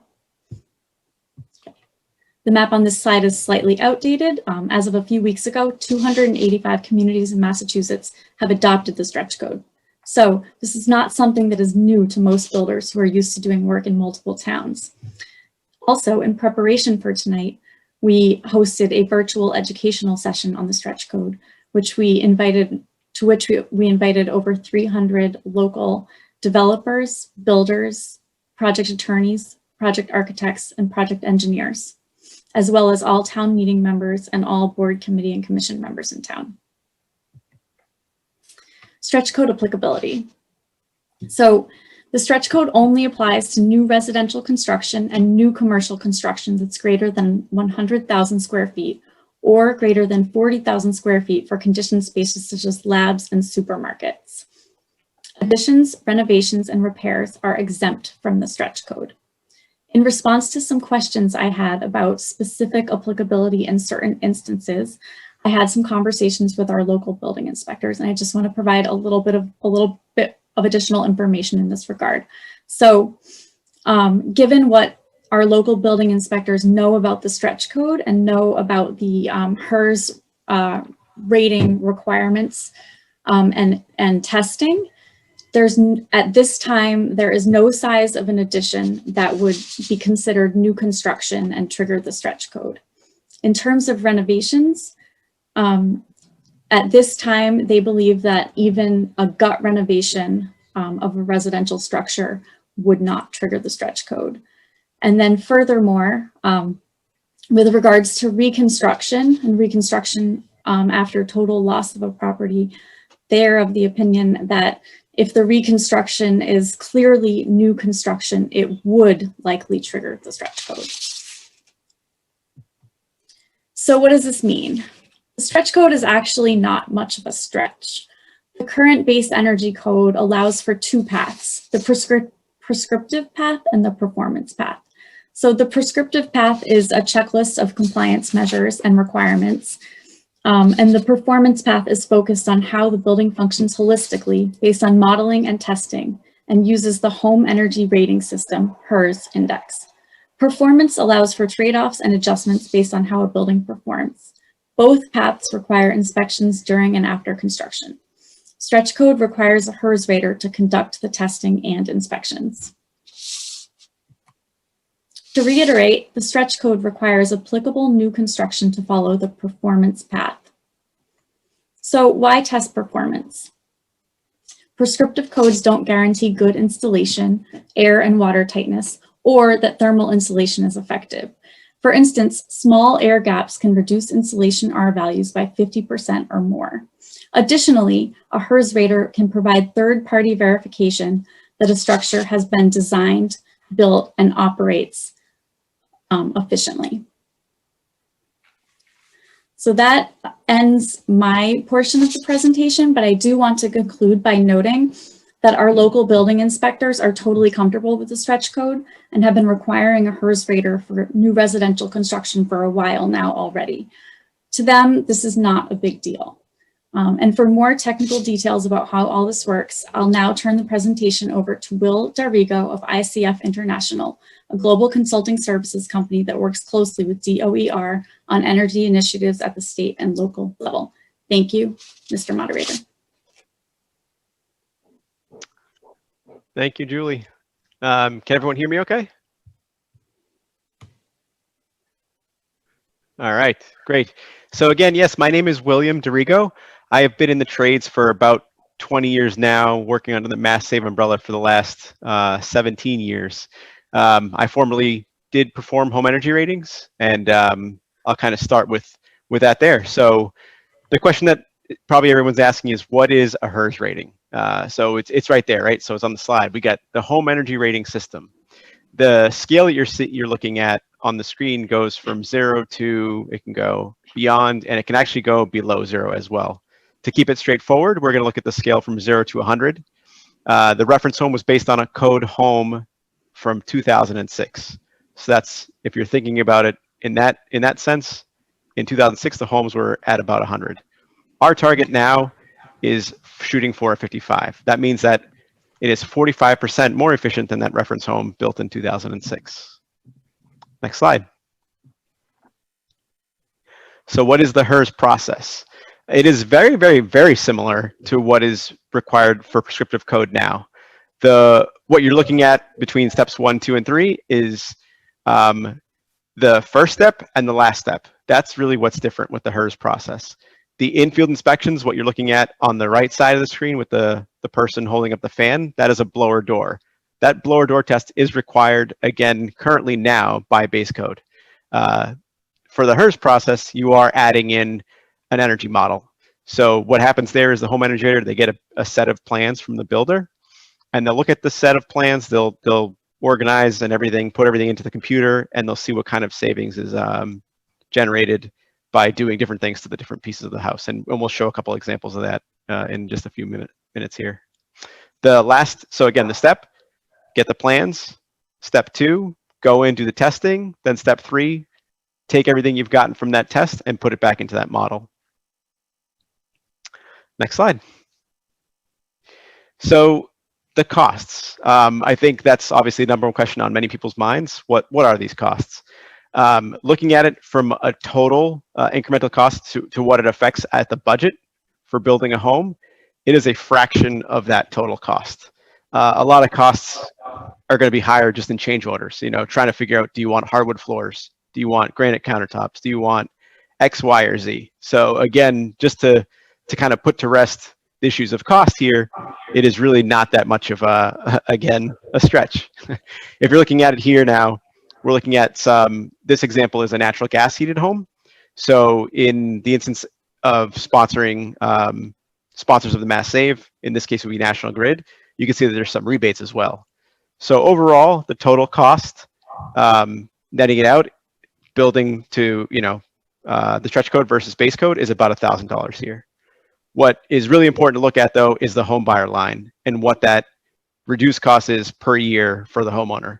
Starting off the bat, year 1, your cash flow is positive because you're saving more energy by having this home energy rating done and having a professional look at your plans and making sure that it is all going to be built well and properly. So to see what that net cost is, we can go to the next slide. So what do? We've got the base code on the left, stretch code on the right. We did a little bit of improvement to the windows. Again, windows can be, again, you can spend more money trying to choose, do you want to go with wood, aluminum clad, X, Y, Z. In this case, you're just looking at a gas that goes between the glass, and that's about a $500 difference. It's minimal. Again, you can spend way more time choosing the color of your windows, and you'll probably spend more in that case. Looking at heating, again, a very, very small cost, about $100 to go up 1% for the efficiency.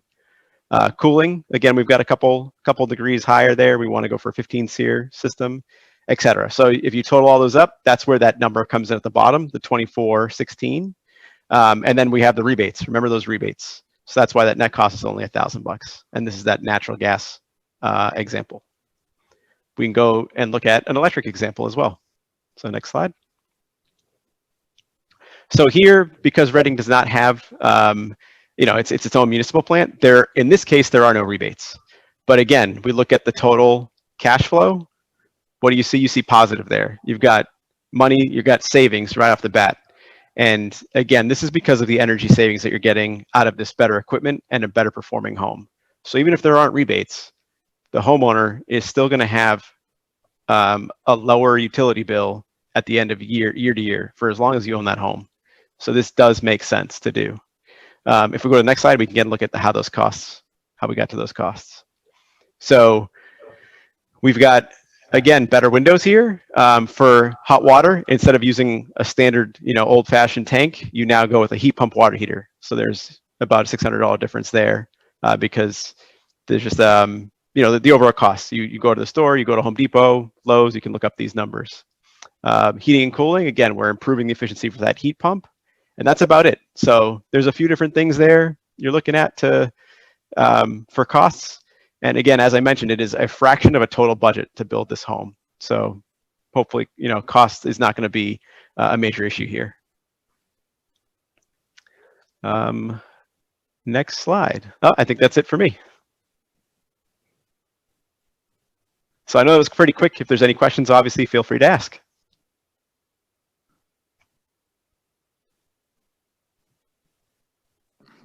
Is that the end of the presentation? Okay. Any debate?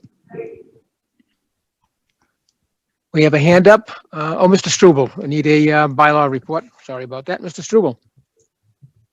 Can you hear me? Yes, we can. Okay, well, at our meeting of September 30th, the bylaw committee voted 5-0 to recommend the content of this article to town meeting. We did note that in the 7.10.2 section stating purpose of it, it said they used the phrase provide a more energy efficient alternative to the base energy code. We thought it was important to point out to town meeting that if this stretch energy code bylaw is adopted, it will be mandatory to follow the stretch energy code, and there won't be a choice between the stretch energy code and the base energy code for the conditions that were listed, new home construction, etc. But we thought it was use of that word alternative sort of suggested that it might be sort of discretionary, but it's not. It's mandatory, and we thought we should point that out. Thank you. Mr. Moderator, we have a point of order. And let me see what the point of order is. We don't. Ms. Binda is raising the point of order. Okay, Ms. Binda. All right. Ms. Binda, go ahead with your point of order. Thank you, Angela Binda, Precinct 5. Mr. Moderator, I don't have my copy of town meeting time in front of me. So is the motion for a roll call vote debatable or not debatable? The roll call vote, let me look that up. We do it so infrequently. We've had two requests, by the way, and then I will explain that when the time comes for a roll call. Hold on.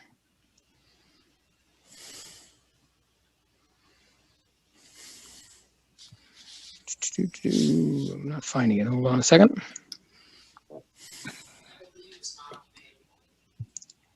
I think it's.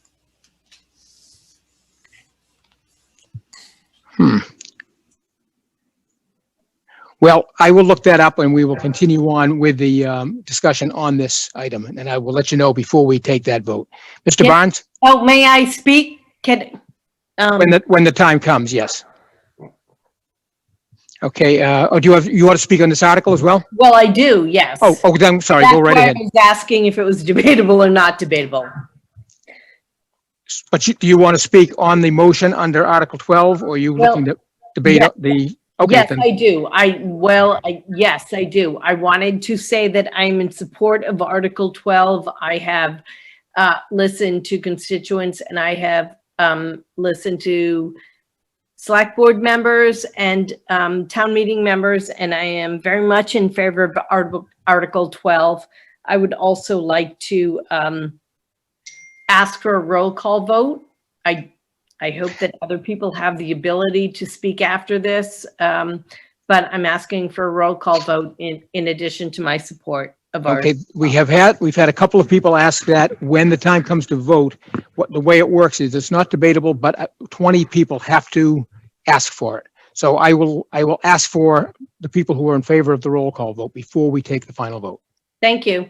Okay, further discussion on the motion. Mr. Barnes.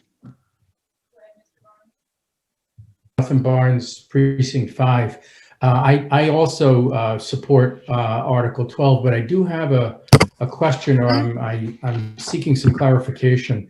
I know that Julie in her presentation indicated that the extension of the stretch code would be to new commercial and new residential construction. And it specifically does not apply to renovation projects. However, in the actual language in the proposed bylaw under 7.10.3, it references the definition of stretch energy code and shall be applicable to the construction or modification of all residential and commercial buildings. So I don't know if there's a significant distinction between the word modification and renovation, but to me, modification suggests that if I want to modify my home by renovation or commercial property, that it would be included under the stretch energy code, whereas the reference and background and in Julie's notes indicated that it's not. So I just want to have clarification on that point, please. Thank you.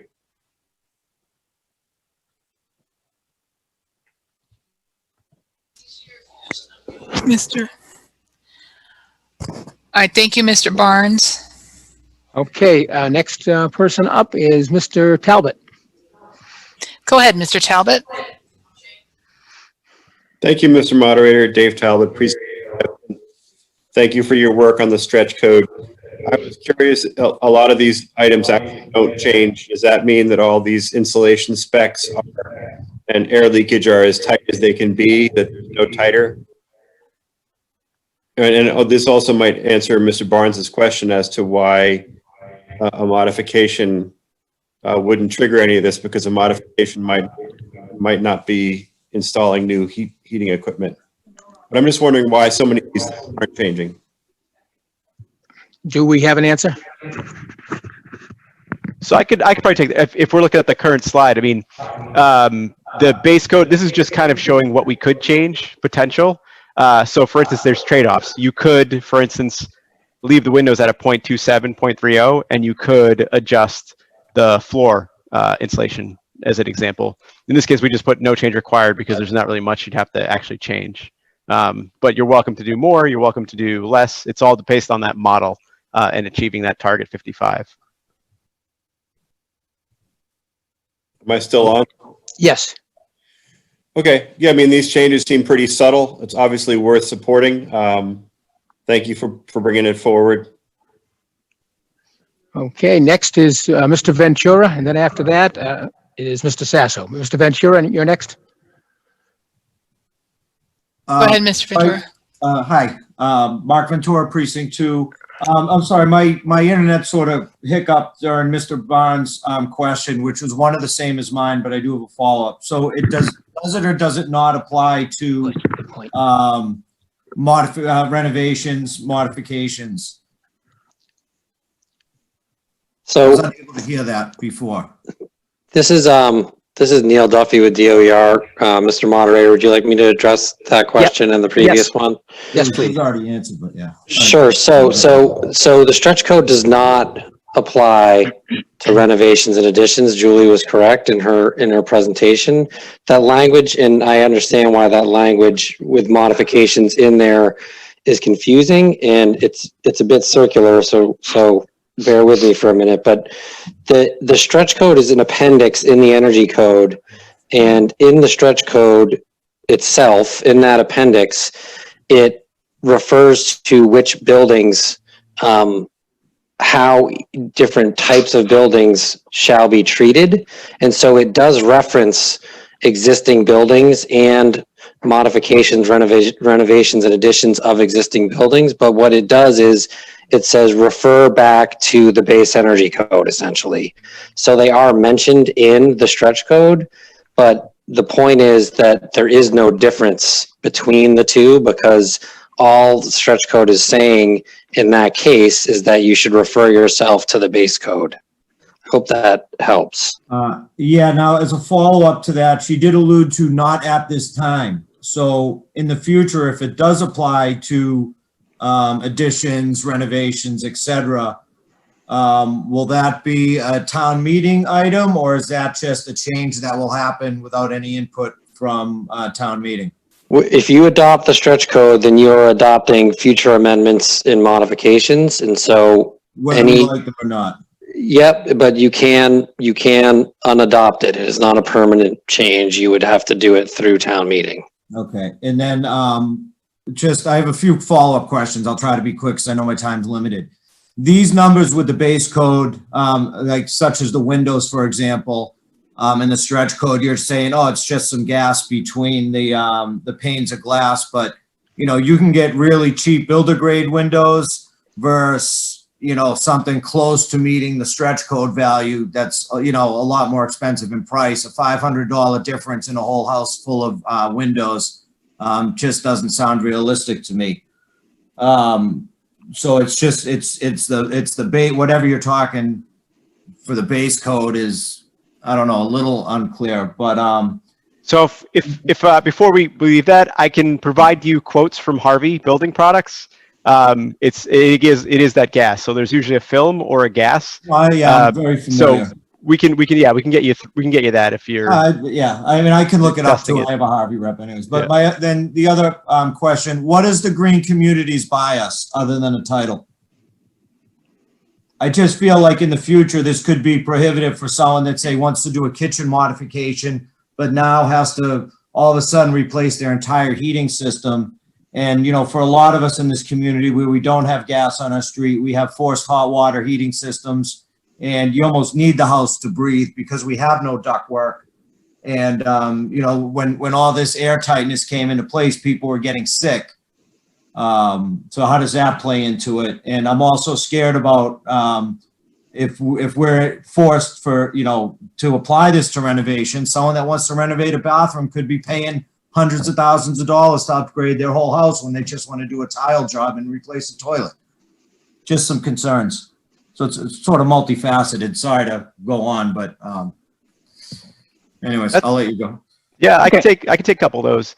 So if we want to jump to slide 6, I really want to address the very first. This comment comes up a lot about building too tight and over tightening, etc. That is just not the case. So prescriptive code, you have to have that same infiltration requirement. So you still have to tighten up the house as is prescriptively. You have to do that now, as of today, as of the 2015 IACC. The argument for that, why the stretch code is actually better, and it's a very good argument to have, is that you're actually now testing that ventilation requirement because it is required. It's required prescriptively, but what does that mean? You could just stick a bath fan in, done. No one checks it. That's prescriptive. That's how that works. Performance-based, a home energy rater is going to actually test that equipment. They're going to know what the flow rate is, and they can set it to ensure that ventilation is appropriately set up. Going back to the point of just renovations, I mean, yeah, you can vote it out, but there's plenty of time. There's EEAC meetings. There's meetings throughout the year with BERS. to know what those changes are going to be and what they could be upcoming. So it's very easy to, if needed down the road, vote it. As far as air exchanges in the house, my home was built in the early 60s, mid 60s. I have forced hot water. I have no ductwork. My fresh air intake, believe it or not, is me opening a window. I mean, I have exhaust fans on my bathrooms, and you're correct. You can check those for, there's no fresh air coming in. There's no heat exchangers or anything like that. It's just, forced hot water baseboard and heat. But what the scary thing is that, a year from now, it could apply to renovations, and that could cost people a lot of money for a small renovation that they want to do, and they sort of get jammed into it. I think most people are building green now anyways. And then just a follow up, what if you fail the post-construction testing? Now you're in a battle with your contractor. I mean, obviously you're going to put the onus on him, as you should, but that could get into delays, a dicey battle, and keep people from occupying their homes when they were planning on it. Any experience with that? Sure, yeah. I mean, the same would go for any test. So with your fire, your smokes, with your plumbing, any other, it's the same as any other contractor. So these are things you'd mitigate.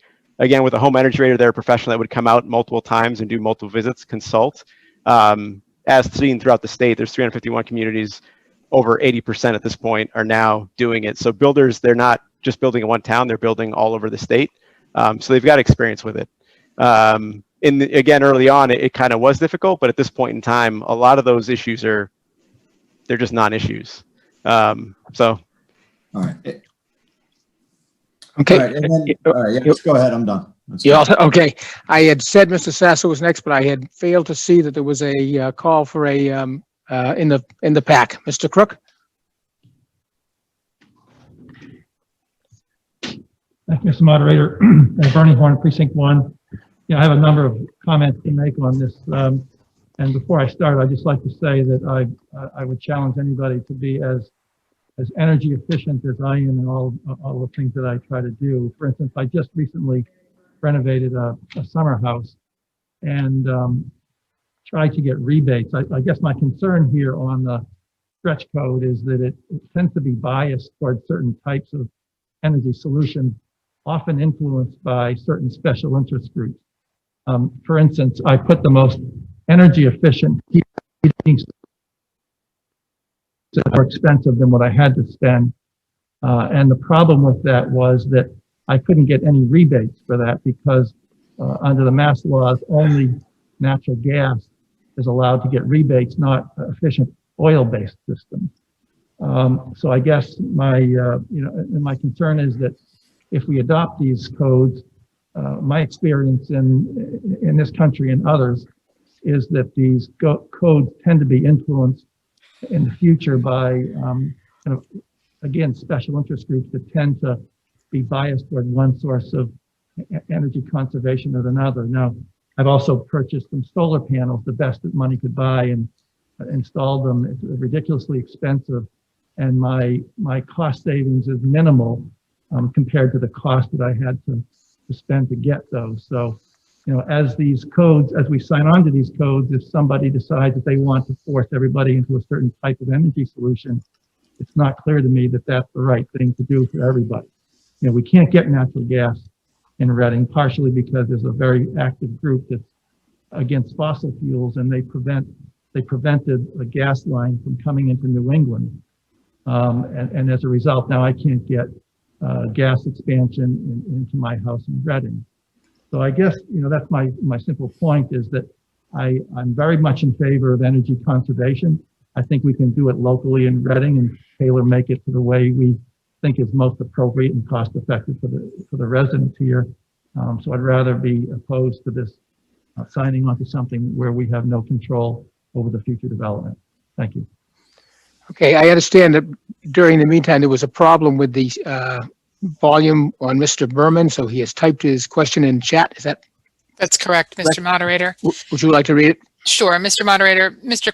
Berman's question was, What is the benefit of achieving green initiative? What do we lose if we do not adopt, and what do we gain? For the proponent. So I can try to take that one. This is Neil Duffy with DOER. I assume he's referring to the Green Communities designation. If Reading, as Julie mentioned, this is one of the 5 designation criteria to achieve Green Communities designation. If Reading were to achieve all of the criteria in order to be designated, then you would be given a designation grant, which is $125,000. Then there's an adder based on population per capita income. So Reading's would be approximately $160,000, and those funds can be used for efficiency measures at municipal facilities. So your schools, police station, town hall, and HVAC upgrades and lighting conversions, that type of project. And then once that grant is spent and closed out, then you would be eligible as a green community for our annual competitive grant rounds. And right now those grants are capped at $200,000, and they again go towards energy efficiency projects on town facilities. Okay, thank you. Okay, next, Mr. Sasso. I see. John Sasso? Yes. Go ahead, Mr. Sasso. Thank you, Mr. Moderator. John Sasso, Precinct 2. Can you hear me? Yes. Yes. Okay, great. So, Mr. Moderator, I had submitted an amendment on this motion, on this article. Okay. Would you like to read it? Sure. Just give me a second.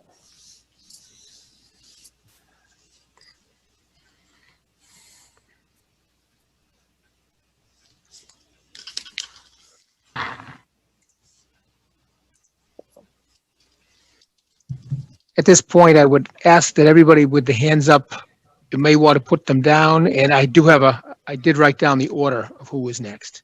That way we can, we will begin to vote on we'll discuss the proposed amendment and then take a vote on that before we move back to the main article. So, Mr. Moderator, I'm going to read my amendment, then I'll stop, wait for a second, then I'll be allowed an opportunity to explain. Is that correct? That's correct. Okay, so I'm modifying the wording of proposed section 7.10.3 to read as follows. Effectively, the end of the first sentence is hereby adopted and shall be applicable to the construction of all residential and commercial buildings. So my amendment is to remove the words "or modification." Okay, do we have a second on that? Just raise your hand. Okay, we have a second. Okay, Mr. Sasso? Thank you, Mr. Moderator. Discussion? Yes. So although the current stretch energy code is not applicable to modification, the way the bylaw is written, the first part of it says that it would apply to any future versions of the code, and that would become applicable without the town meeting vote. And so by allowing modification in our bylaw, we would then automatically allow that code to become effective without debate or vote.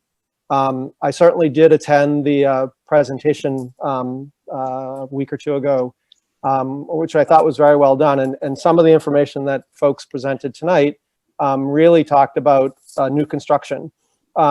We obviously don't know, this code, the stretch energy code, I'm told, is updated on a regular basis. I think it's every 3 years. And while today it doesn't apply to those situations, it certainly could in the future. And I know, as some fellow members have already pointed out, there are no details of what that would be, provided there were such a change made to address renovations or modifications.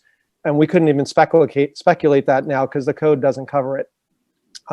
There was an example, I know Mr. Ventura was just talking about potential impacts, sealing ductwork as a solution. While that may be great for a new construction, it's not a good solution for somebody that's has an existing home that has to pull ductwork out of the walls, or to others' points, replace a full burner versus, a modification. So our bylaw as written allows for adoption of the code, including any updates and application to both new and modifications.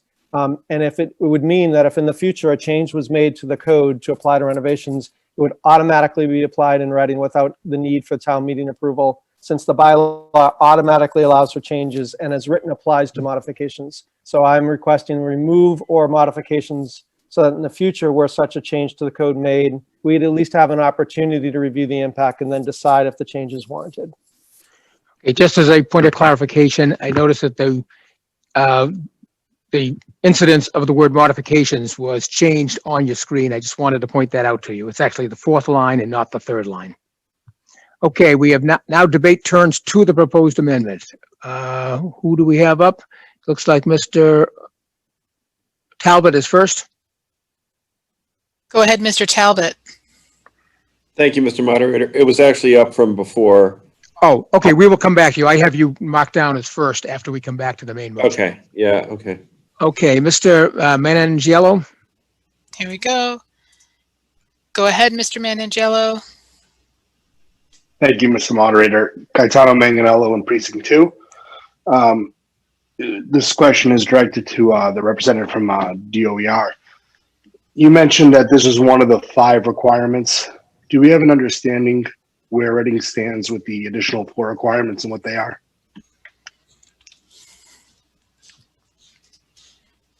Mr. Moderator, do you want me to talk about that now when you're talking about this amendment, or? Oh, you're absolutely right. Right now we're talking strictly on the proposed amendment. I was missing what he was asking. Mr. Moderator, I'm sorry to interrupt. We have a point of information from the chat regarding the amendment.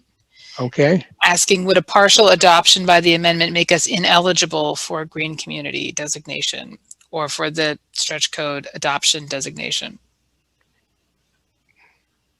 Yeah, so this is Neil Duffy again. I can try to answer that, and I think that and answer some questions about this proposed amendment.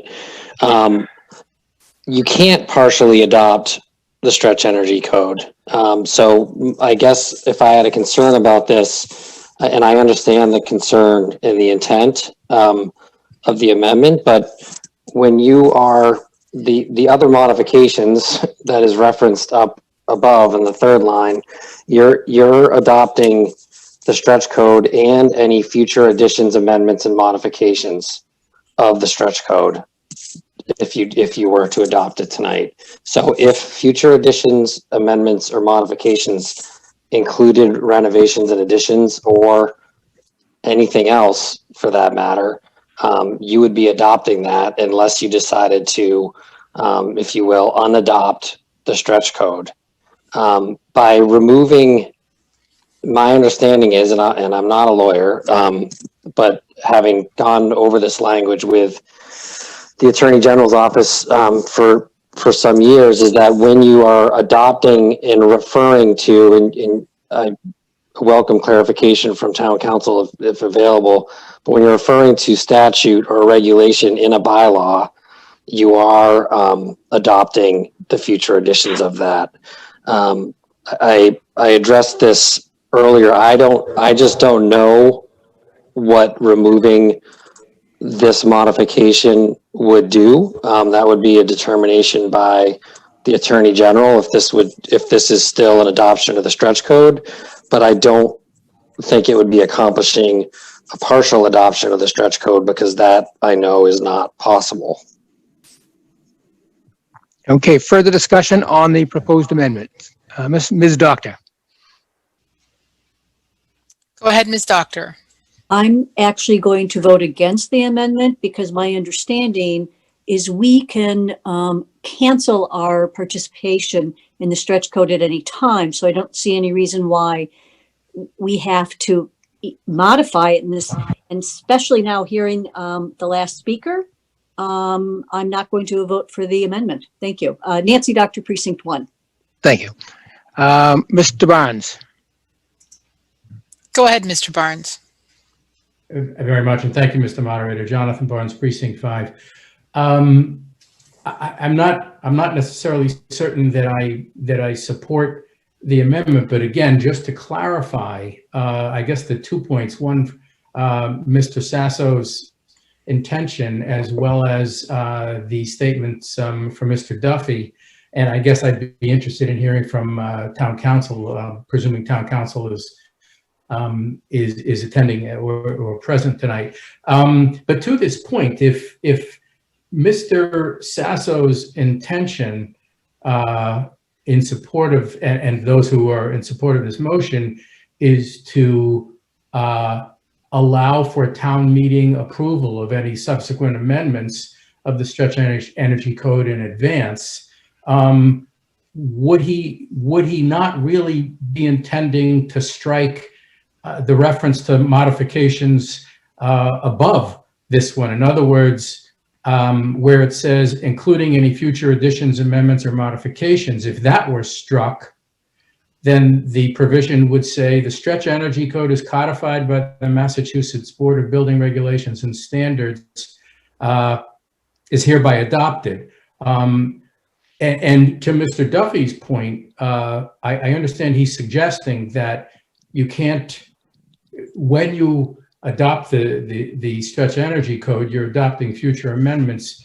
Why could we not modify the language further by having it state the stretch energy code as codified by the Massachusetts Board of Building Regulations and Standards at 780 CMR Appendix 115 AA and as adopted as of November 10th, 2020 is hereby adopted, which would mean that the only provision of the stretch energy code that town meeting would be approving if it followed that would be the stretch energy code as it exists today.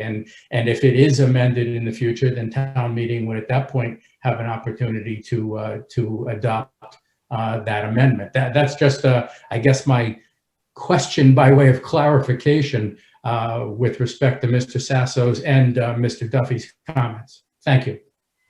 I'd like to hear from the town council, Ms. Freed.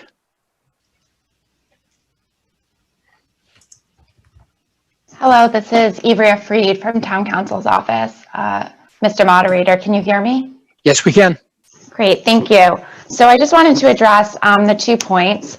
First, I concur with Neil's assessment that there are some concerns here with the removal of the or modification. As he stated, the Attorney General has taken the position that you can only adopt the stretch energy code in full or in part.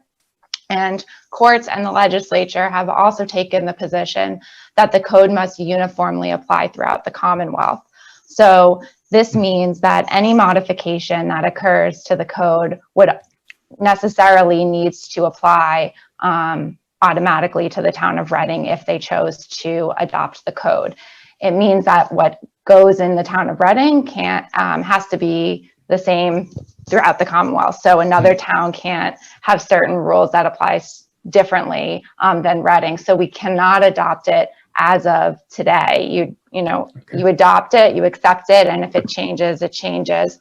I question whether removal of the or modification would, have the effect that town meeting thinks it would if in the future DOER or the state decides to amend the stretch energy code to apply to modifications or additions to buildings. I think it would necessarily have to apply in Reading.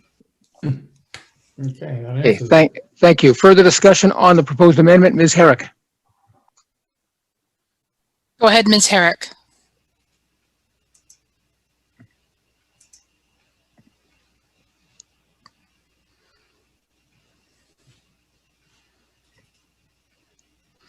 Go ahead, Ms. Herrick. Oh, sorry, unmute. Sorry. Okay, thank you so much. It was wonderful.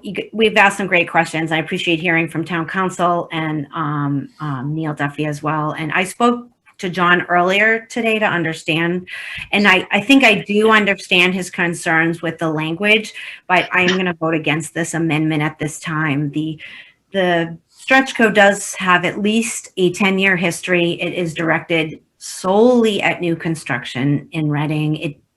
I'm pretty confident that if we put that slide back up that shows 285 other communities are already operating and having new construction and very, very happy with the stretch code and reducing their carbon footprint and qualifying for green communities grants, quite generous grants, I think we're going to be okay. So I'm not going to vote for this amendment. Thank you. Okay, on the amendment, proposed amendment, Ms. Binder. Go ahead, Ms. Binda. Thank you. Did not have my hand raised. Oh, all right. It's raised right now. Sorry. I got it. Okay. Okay, next is Mr. Ventura. Mr. Ventura, go ahead. Mark Ventura, Precinct 2. Just to make some comments here, unless we're doing full tear downs, we really don't have that much new single family homes going up. Commercial wise, you know, obviously we've had an influx of multi-unit things, and it makes total sense to me. The reality of it is we're by signing this, and everyone's building greener now and everything else, and if homeowners are concerned, they can do their own testing, and that'll be part of the cost. We're just losing control of, and now we're going to this code that's mandated by the state rather than locally. And if you look at what happened with the MWRA, we thought the Ipswich River watershed was drying up. Everyone was in a panic. We pulled our straws out, and now we're, now we're the offspring of the MWRA, and our hands are tied with them. I'm not sure if this is a good idea at this time. I think people are going green anyways, and it's a cultural thing rather than a mandate. Just my opinion. And if it does go to multi-unit, Mr. Ventura, just to let you know, we are still on the proposed amendment. yeah, I'm talking about the amendment. So I think without the amendment, if it does go towards renovations and additions, it's going to mean people are going to, they're going to go to their uncle. They're going to do things behind their back. They're not going to want to proceed with it and go through the right process. The other point is what is considered a full tear down? What's that threshold versus a renovation? I mean, could I rip down my whole house, keep the foundation, and call it a renovation, and this would not apply, or what's that threshold? Ms. Mercier, do we have an answer? Thank you, Mr. Moderator. I can try to answer that question. So there would be a couple of factors that play with that. The first would be, how much are you constructing, and would that trigger the local ability to establish that it's new construction, which is something that my understanding is that the base building code allows certain things to be subject to local interpretation, and that the definition of new construction is one of them. So if the construction is considered new construction, then yes, the stretch code would apply. And then I think also another consideration that the building inspectors would make is whether the new construction is sufficiently sealed off from the existing structure such that testing for the HERS index is actually feasible to do. So like the blower door testing that Will was talking about earlier, it really requires that the new construction be completely sealed and tight in its own entity. So those are at least two of the things that they would consider when making that determination. Thank you. Okay, again, reminding you that we're speaking on the the proposed amendment to remove all modifications. Next is Ms. O'Neill. Ms. O'Neill, go ahead with your comment on the amendment. Thank you. Mary Ellen O'Neill, Precinct 4. I will vote against this amendment. I do want to become part of the green communities. That's been something that some of us have wanted to see happen for years. And I feel people will do the right thing. Most of the people will do the right thing and follow the code. It's what the future is. And I want to go with the future. And I want that to be in place for the younger people coming up. So I will vote against this amendment. Thank you. Thank you. Mr. Mon.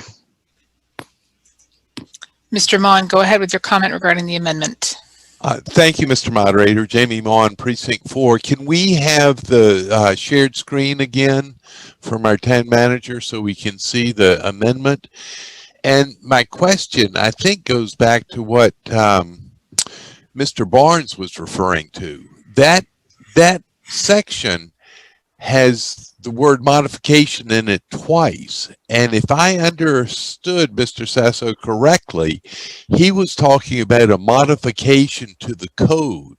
Yet what is struck in the in the screen in front of us is a modification to the building. And Mr. Sasso, maybe if you could clarify, are you talking about your amendment is to strike the modification to the code, or is it to strike the modification as to a building?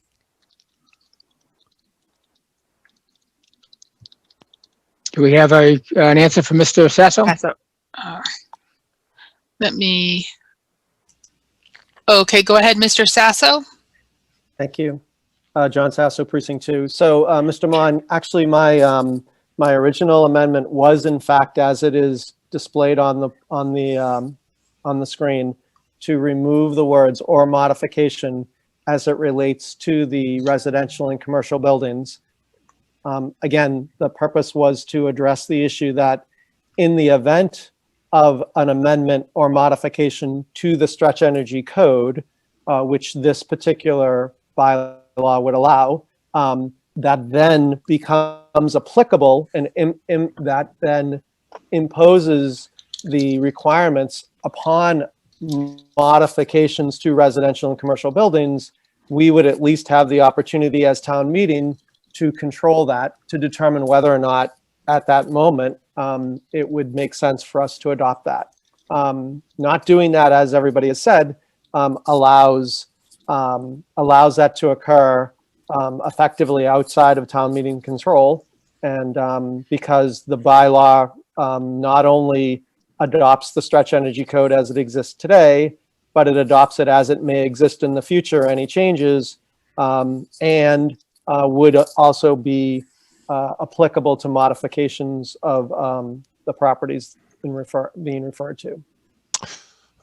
Thank you very much for that clarification, but it leaves open two conflicts as I see them. If we pass this warrant, not the amendment, but the warrant, with the amendment passed, and the stretch code is modified, we'd still have to adhere to it, because this says, and hereby including any future addition, amendments, and modification is hereby adopted and shall apply to the construction of all residential and commercial buildings. So even with this modification, it seems to me we would still have to comply with any future modifications. And if future modifications took out remodeling, then we'd still be stuck with it. The other thing is, if we, as town council has pointed out, if we change the language, we don't have the option of changing the language in the building code. The building code is the state building code. We can go with either the stretch or the basic. And if this stretch energy code is changed in the future to include modifications, and the base energy code is changed at the same time, we'll be stuck with no building code, because we will not be in compliance with the state law, and we can't issue building codes. So I agree with town council. We need to defeat this amendment, and if we at a future date don't like changes to the stretch energy code, then we go back to the basic code. Thank you. Okay, next is Ms. Fortin. Go ahead, Ms. Fortin. Vicky Fortin, Precinct 2. I completely and 100% agree with the intent of the amendment. I just don't think it's going to happen because of the input from town council and from the gentleman from the whichever group he was from. That if we change the wording, it's not going to matter. We're still going to have to adopt it. So it's almost like a moot point to even have the amendment. That's all. And next is Mr. Conahan. ahead, Mr. Carnahan, with your comment on the amendment. Yes, Joe Carnahan, Precinct 6. Can you hear me? Yes. Excellent. I would like to move the question on the amendment, please. Okay, the question has been moved and I see a second. This is non-debatable and it requires a 2/3 vote. So we will pull up the poll for a moving the previous question, which ends debate on the proposed amendment. All in favor of ending debate?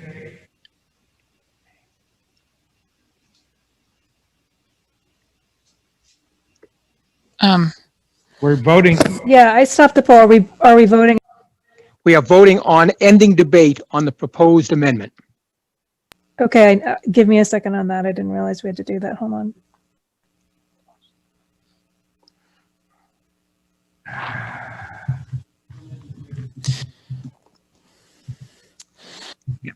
Amendment 2. Okay, did we stop polling? I don't see the... No, she's going to relaunch the poll in one moment. And I think it would be good if we clarify, Mr. Moderator, just what the vote will be. You want a point of information? We have a point of information from the PAC. Mr. Crook, okay. One, I think that there's still a great deal of confusion as to what this amendment really is. As it's stated on the screen. Okay, there's no debate on moving the previous question, so we will continue with, excuse me, there's no debate on moving the previous question, so we will proceed to voting on ending debate. Then after that, we will either come back to that or we will go back to the main motion. So can we get a poll on ending debate on the proposed amendment? All in favor of ending debate? All opposed? Do we have a poll? I didn't see a poll. Yes. She has to amend it on the fly. Oh, I see. Okay. So just to our members, it'll just take a moment. Okay. There it is. Again, this is ending debate just on the proposed amendment.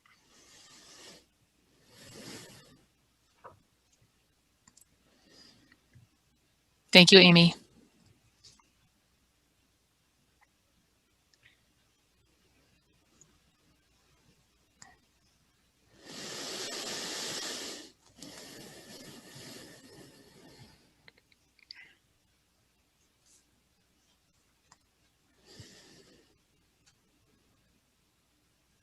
Okay.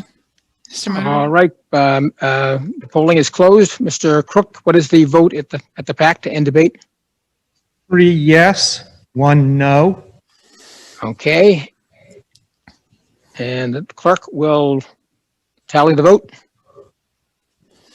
The poll being 113 yes, 14 no, 3 yes, and 1 no at the PAC. It's 116 to 15. And we get the 2/3. Okay. What was that final tally? Excuse me. 116 to 15. 116. Thank you very much. The motion being 116 in the affirmative and 15 in the negative. Debate has ended on the proposed amendment. We will now go straight to the vote on the proposed amendment. Mr. Moderator. Yes. Excuse me, I have the numbers incorrect. Oh. Okay. It's 133 to 14. So being 136 to 15. 136. Thank you very much. Okay, the correct tally is 136 in the affirmative, 15 in the negative, and the motion to end debate carries. And now that has happened, we now need a poll on the proposed amendment, which strikes the words "or modification." All in favor of the proposed amendment? All opposed?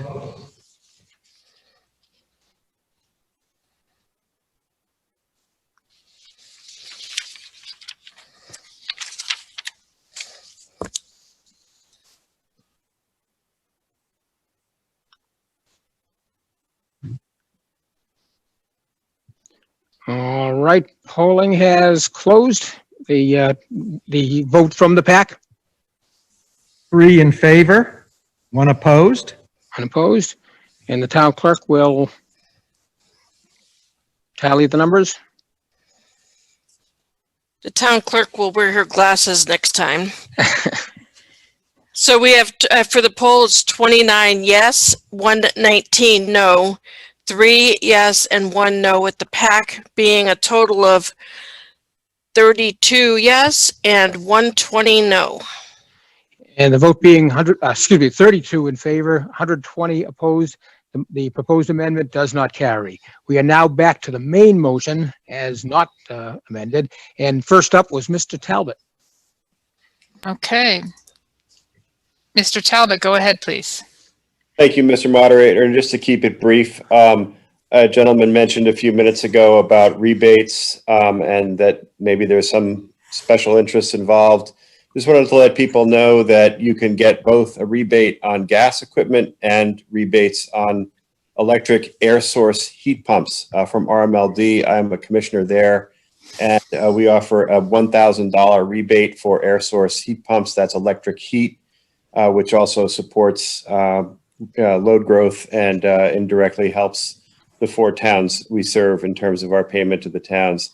So that rebate is available on the electric side. And then if you are a gas customer, as I have availed myself of a $1,000 rebate through Mass Saves, I believe it's called, from National Grid for high efficiency gas furnaces. So both those types of rebates are out there. I recommend you avail yourself of them. And on a personal note, I would suggest undersizing your equipment. I've always found that contractors suggest larger than what's really needed, and the lesser size is more comfortable and also saves you energy and money.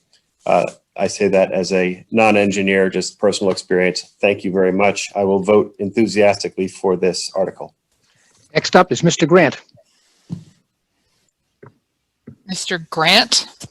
Yes. Okay, his hand is not raised right now. It was earlier. I marked down who was. That's okay. I'll find him. Mr. Thomas Grant, would you like to speak on the article? Thank you. All my questions have been answered. Okay, thank you. Okay, thank you very much. Okay, next was Ms. McLaughlin Downing. Go ahead. Okay, can you hear me?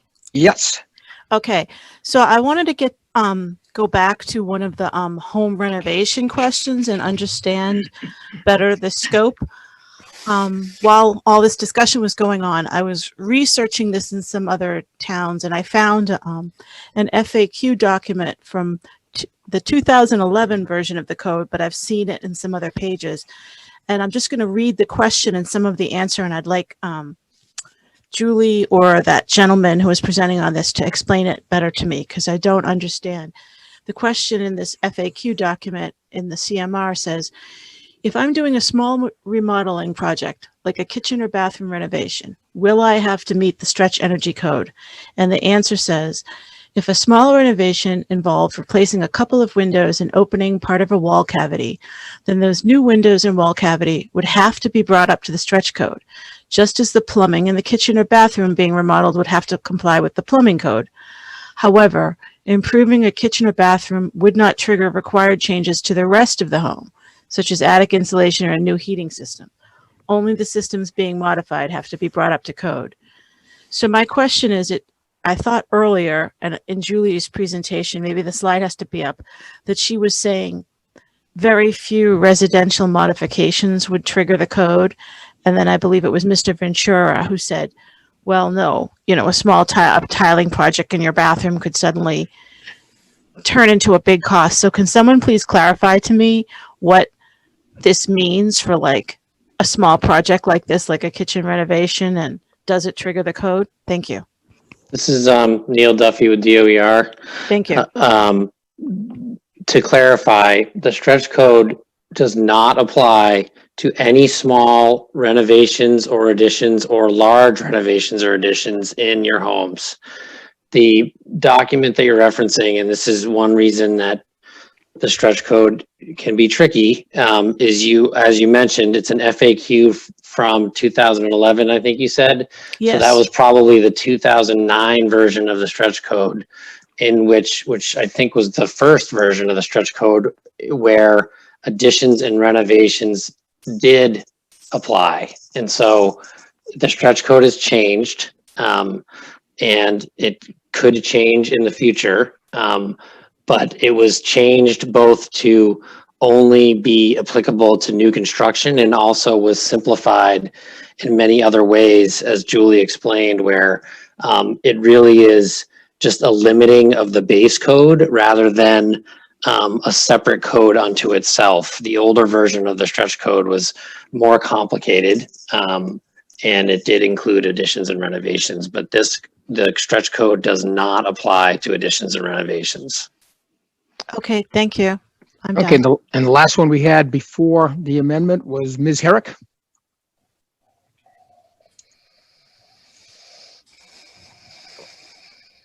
Ms. Herrick, did you have a question still on the main motion?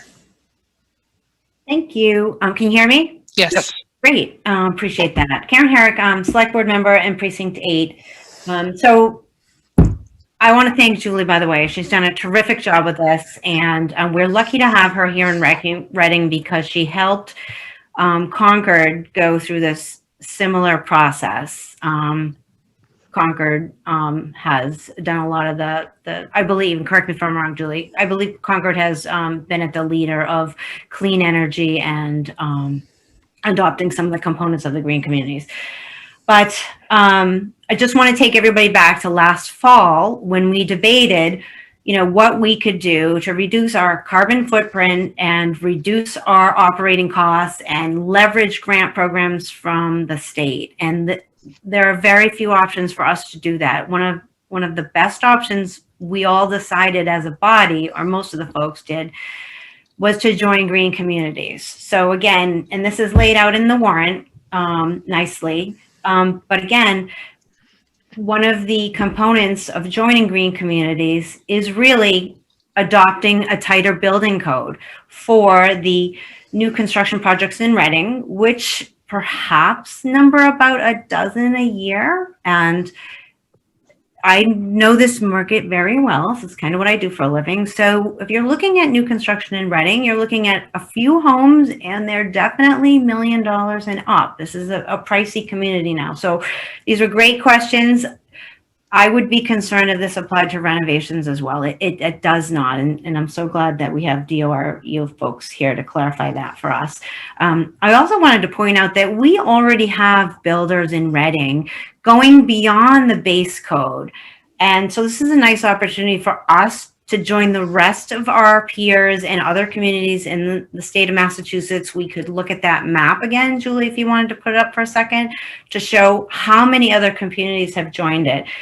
There are condos on Green Street where I met with a developer, and I believe he came up with HERS ratings in excess of the minimum HERS ratings under the stretch code. And he was so excited because he was talking about very small energy costs.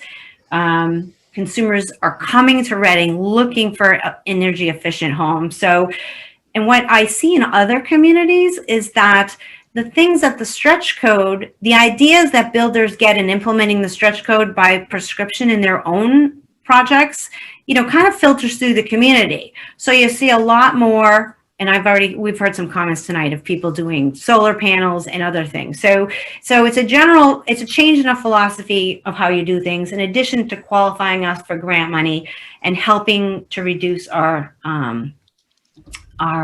carbon footprint in general in Massachusetts, in Reading. So it's funny, I can think of one project, and I did ask the building inspector the same question about when does it become new construction? Because I don't really know where that line is, and he makes that individual decision. But I'm thinking back to one project that I recently saw in Colburn, where the only thing left standing of that original house was the front door. And I have to believe that a home like that would be asked to be brought up to the stretch code. But as that chart shows you, it's a win-win. The builder builds a better product. The consumer is paying top dollars for these products. And when the consumer buys that product, they're looking at a cash flow positive result. So I see it as a win-win situation. And again, we are in the minority of communities in Massachusetts that haven't yet adopted this. So I hope you will support this initiative, which will help us on our journey to to hopefully join green communities and be able to access some of that funding, that would start at 161, and it's an annual program. So thank you. Next is Mr. Carnahan. Go ahead, Mr. Carnahan. I'm sorry. I think somehow my hand was left up from when I tried to move the question on the amendment. So sorry about that. Oh, no problem. Okay, Ms. Sanfi. Go ahead, Ms. Sanfi. That was a mistake. Okay, no problem. Okay, next is Mr. Miles. Go ahead, Mr. Miles.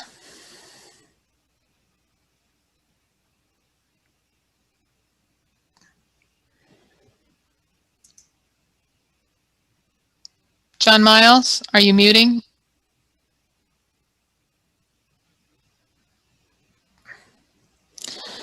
Hey, that was a mistake. There we go. Sorry, Go ahead, Mr. Miles.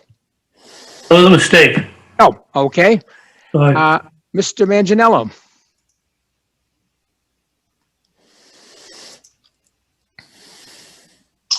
Thank you, Mr. Moderator. Gaetano Manganiello, Precinct 2. A couple points of questions and points of order. So you have a building stretch code that, as a builder in the town, we've adopted years ago with having a HERS rater involved. So I definitely think for new construction, it's a valid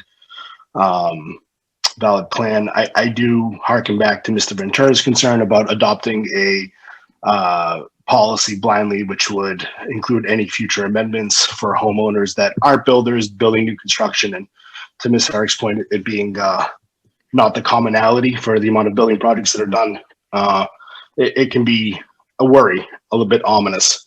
But I think before we get to the point of adopting the code, it was stated that this is just one of 5 separate requirements that need to be met before we qualify as a green community and all of the benefits there. And I think it's valid for us to understand before we take the leap into this requirement, where do we stand with the previous 4 requirements? So I'd like to hear a little bit about that so that it could, maybe better explain if this is what we should be focused on right now, or rather maybe some of those other requirements in advance of voting on this one. Ms. Mercier? Sure, I can screen share the 5 requirements and just briefly give an update. A lot of technical difficulties tonight, so just bear with me. What are you seeing? We're seeing your screen and your notes. Okay. Does that look good? If you do the display settings and swap them, you should be all set. Okay. It'll be a bigger screen there. Perfect. Okay. So there are 5 basic criteria for most municipalities in Massachusetts. Criteria 1, adopting as of right siting for renewable energy or alternative energy generation, research and development, or manufacturing.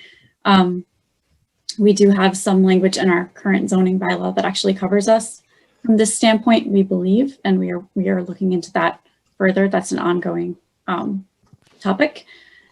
Adopt an expedited permitting process is number 2, and we believe we have that covered. We've done a lot recently to expedite permitting across the board, not just for these types of projects. Criteria 3 is to create an energy reduction plan to reduce energy use by 20% in 5 years. We have contracted with the Metropolitan Area Planning Council to help us with this effort, and they are currently working with NORESCO on updated audits for our town buildings and infrastructure towards this goal. Number 4 is for the town to adopt a fuel efficient vehicle purchase policy. And I should clarify that it's the town and the schools and potentially also the RMLD vehicles that would be covered by this policy. And we have begun conversations at the department head and assistant department head level in town to see if we can make this happen. And number 5 is the one we're here talking about tonight. And then I would be remiss if I didn't mention that because we are a town that's served by a municipal light department, there also is a 6th criteria, and that is It's something that, you know, towns that are served by an investor-owned utility adopt a renewable energy credit that gets paid into the Renewable Energy Trust. But because we have a municipal light department, we adopting that charge is not just for Reading. It would need to apply to the other 3 communities that the RMLD serves. So it's a bigger conversation that still needs to be had, and it's not something that's immediately within our local control at this time. Thank you. Next is Mr. Leek. Oh, well, What? if I may, I just wanted to follow up to Julie's explanation of the criteria, just so I could finalize my point.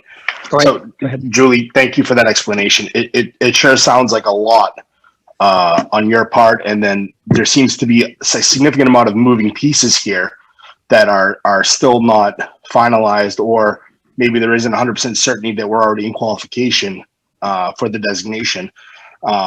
You know, would you have a rough understanding of a timeline on when the other components would be completed?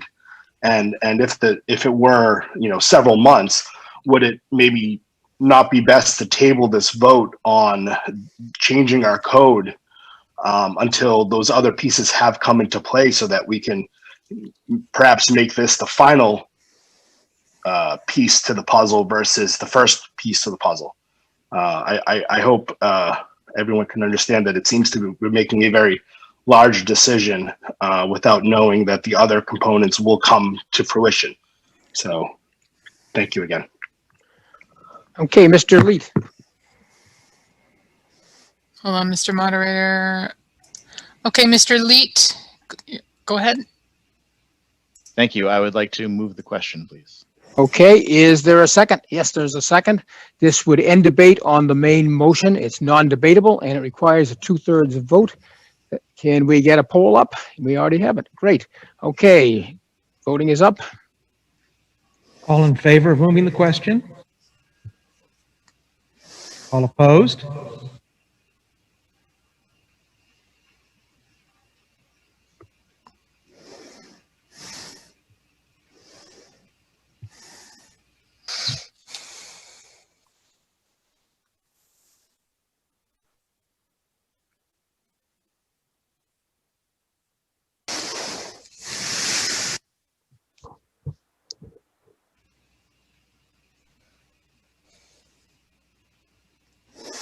All right, polling has now closed. The vote from the pack.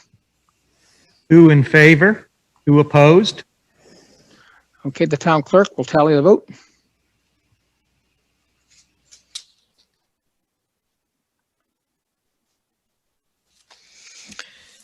The poll being 118 for the yes and 23 for no. With adding the pack in, that makes it a total of 120 yes and 25 no, and that does meet 2/3. Okay, the vote being 120 in the affirmative, 25 in the negative, the motion carries and debate has ended. We will now move to a vote on the main motion. I have had at least one request asking that this be a roll call. Let me explain how this works. In just a second, I will ask if we have at least 20 people. And then if it does happen, we will go through every name. I will call out the name and the town clerk will record the vote. So at this point, can we lower all hands just so we can start fresh? I've lowered all hands, Mr. Moderator. All those who want to have a roll call vote, raise your hand. Okay, we have more than 20, so we will head to a roll call vote right now.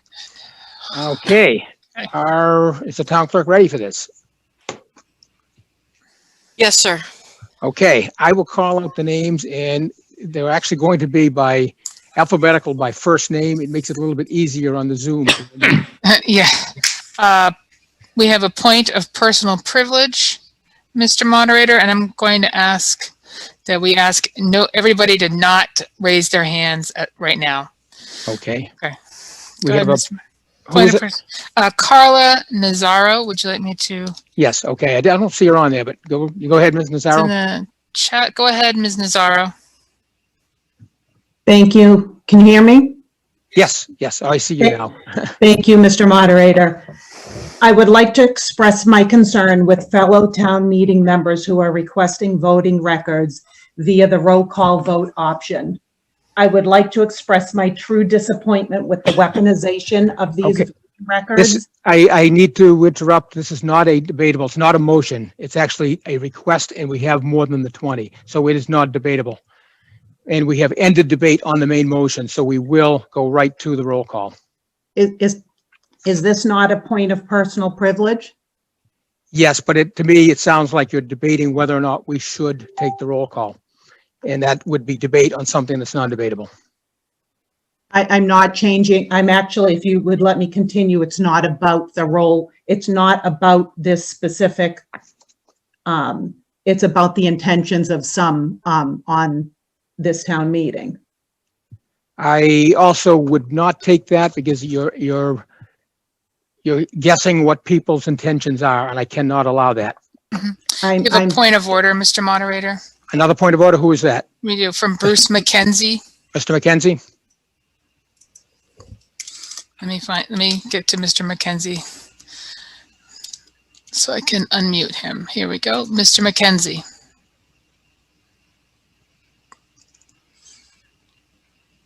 Bruce McKenzie, Precinct 8. I'd like the moderator to reconsider an earlier decision and allow the roll call vote to be done in the chat window. Each town meeting member would type yes or no, and the town clerk could see the names and the votes and then record them. Thank you. It is something we should consider. I had decided against it because I'm trying to make it as close to what regular town meeting would be. I understand your thoughts on that. In fact, those were my original thoughts, but I do want to do it the way our charter says, as close as I can. So we will continue with a regular type roll call. Okay, I will start with the names. First, what I'm going to do is call your name. You'll be unmuted and you will say yes or no. First up is Alan Beaulieu. He's not on the call anymore, Mr. Moderator. Okay. He's not in the meeting. Okay, Alan Mosier. Yes. Yes. Okay, Alicia Williams. Alicia Williams is not on the call, Mr. Moderator. Okay, Amy Cole. Yes. Yes. Okay, Andrea Scullen. No longer in attendance. Okay, Andrew Friedman. Yes. Angela Binda. Go ahead, Angela. Yes. Ann Cruikshank. Yes. Ann Landry. Yes. Anne Marie Corey. Anne Marie Corey is not in attendance. Anthony DeRezzo. Anthony is not in attendance. Barry Berman. Anthony may be on as Tony. Oh. Okay, hold on. Tony DeRezzo. Aha. Okay, Mr. DeRezzo? Yes. Yes, okay. Barry Berman. Yes. Benjamin Ream. Go ahead, Mr. Ream. Yes. Bernard Horn. Mr. Horn, I believe, is at the PAC. Oh, Mr. Crook, can you call on Mr. Horn? He's coming in the chats. Get up and use the mic.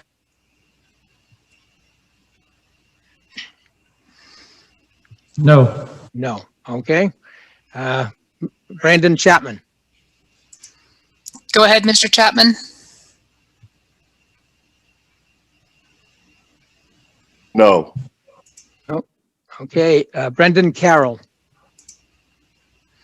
Go ahead, Mr. Carroll. Yes. Brian O'Mara. Yeah. Go ahead, Mr. O'Mara. Yes, but I think they're indefinitely postponing it. I'm not sure. Go ahead, Mr. O'Mara. That is a report, I think. So. Mr. O'Mara.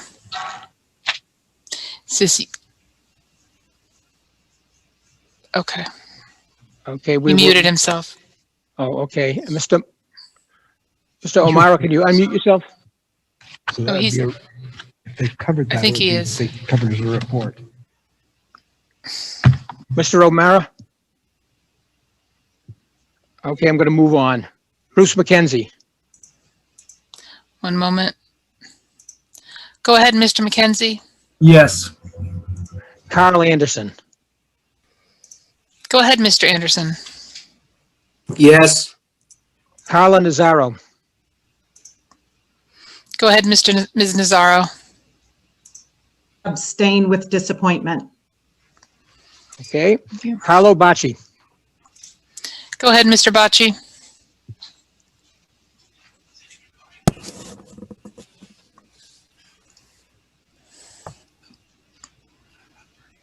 Mr. Bacci.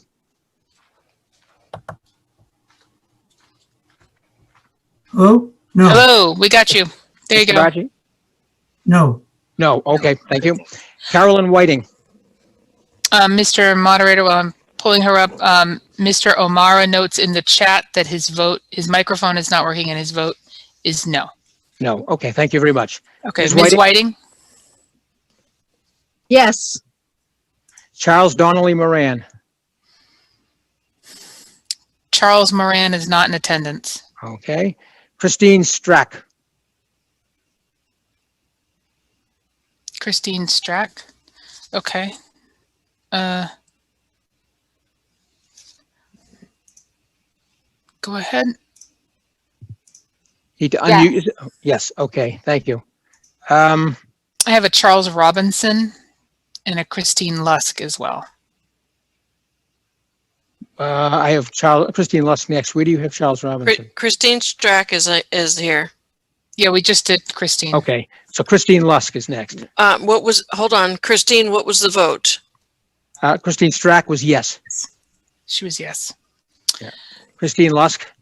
Yes. Christopher Feudo. One moment. Go ahead, Mr. Feudo.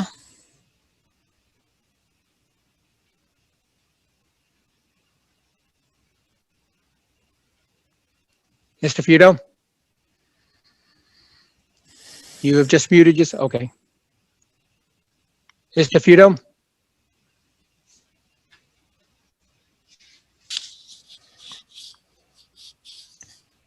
One more time, Mr. Feudo. Okay, Mr. Robinson. Charles Robinson? Chuck Robinson, I'm sorry. Yep, okay. That's Chuck. Charles, yes, yes. No. No, okay. Cynthia Tozian Cool.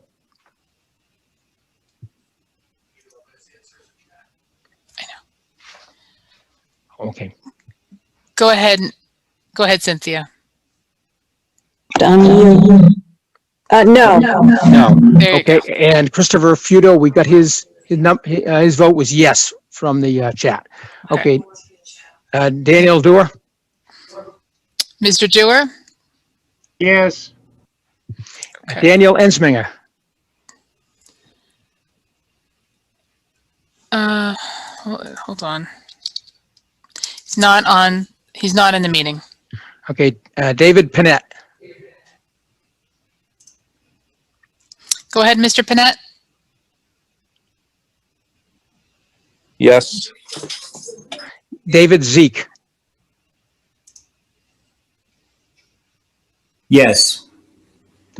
David Decker. Hold on. David Decker? Yes. David Decker is not on the call. Okay. David Feyerabend. I probably butchered your name. I'm sorry. David Feyerabend.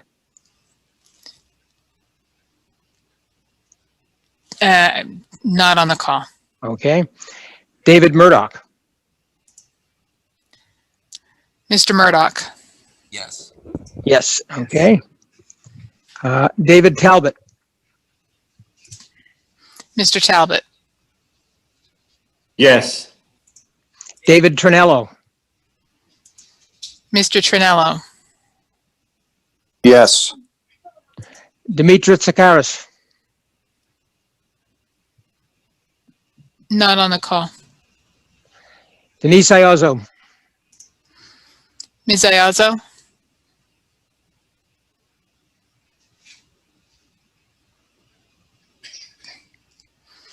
Denise, you need to unmute. Oh, there you go. Yes. Yes, okay. Diana Halsey,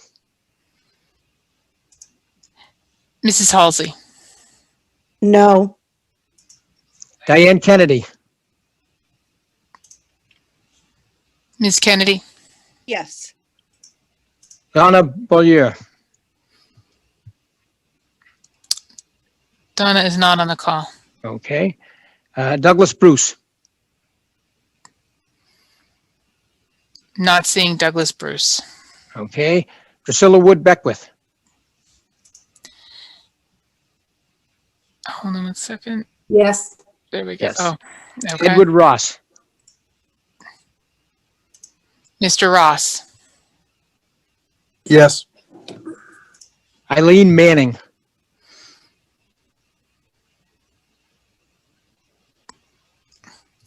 no, not seeing attendance. Eileen Laterio, Ms. Laterio,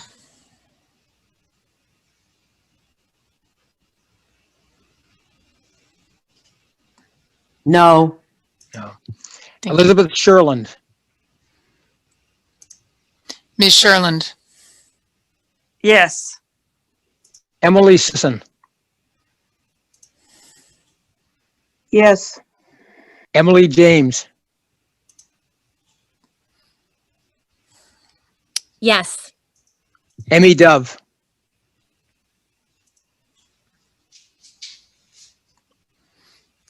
go ahead, Emmy. Yes. Eric Burkhart, Okay, hold on. Eric Burkhart, yes, not on the call. not on the call. Okay, Eric Bergstrom, Mr. Bergstrom, No. Eric Gaffin,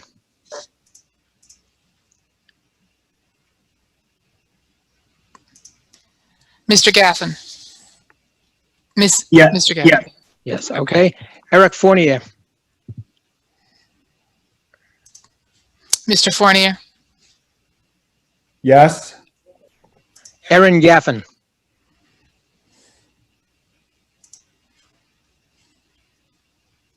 Yes. Erin Tierney, nope. Erin Tierney, go ahead. Ms. Tierney, Yes. Tane O'Day,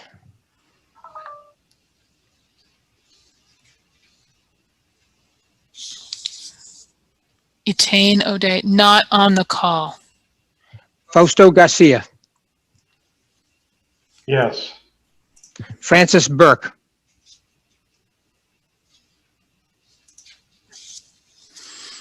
Go ahead, Mr. Burke. No.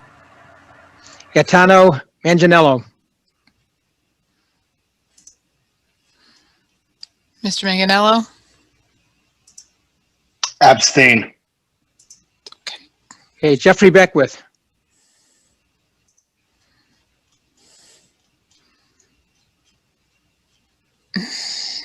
hold on. Mr. Beckwith,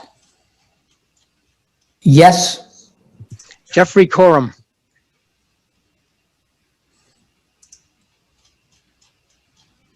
Yes. Mr. Yes. George Katchen,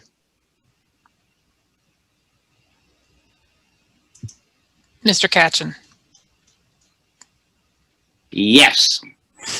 Gina McCormick,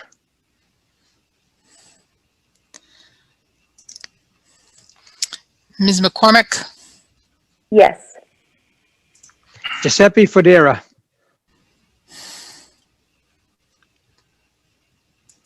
Mr. Federa,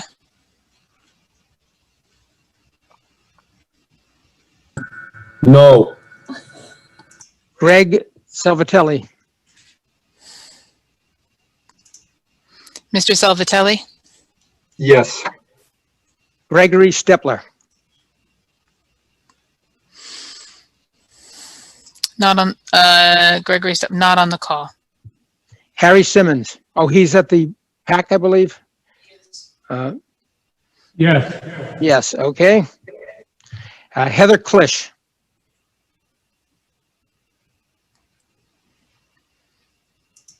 Go ahead, Ms. Klisch. Yes. Helena Johnson. Ms. Johnson. Yes. Hillary Mative.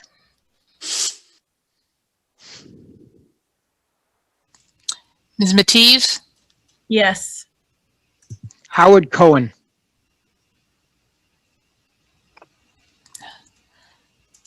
Mr. Cohen. Yes. Ian Brown.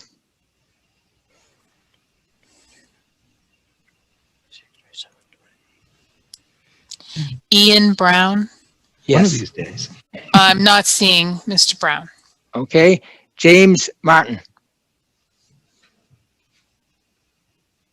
No, not seeing James Martin. James Reichart. Not seeing James Reichart. James Mon. Mr. Mon.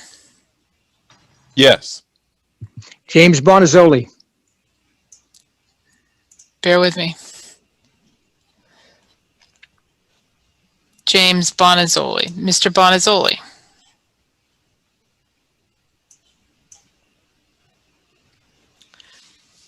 No.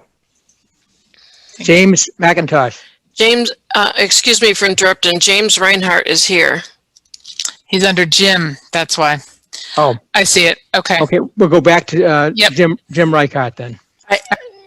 I have his vote. Oh, you do. What is it? No. No. Okay. All right. Back to James McIntosh. Okay. 1 second. I have to, just as a, by way of example, I have to scroll down the list, allow each person to talk, and then turn them off. Yes. James Bonazzoli was a yes. No, he was a no. And now we're up to James McIntosh. Yes. Okay. Yes. Okay. You all set, Laura? Yep. Okay. Janice Jones. Go ahead, Ms. Jones. You're still muted. Oh, there you go. Yes. Yes. Thank Okay. you. Jason Clark. Go ahead, Mr. Clark. Yes. Jeannie Thomases. Go ahead, Ms. Thomases.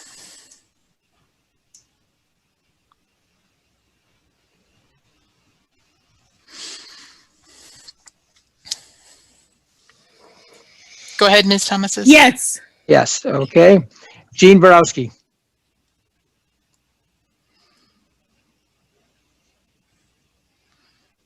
I'm not seeing Jean Borowski. Okay. Jeffrey Jadul. Jadul. Yes. Mr. Jadul. Jadul.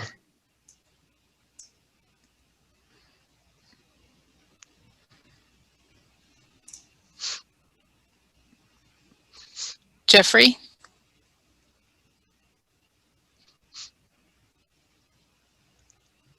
Mr. Jadul. You're still muted.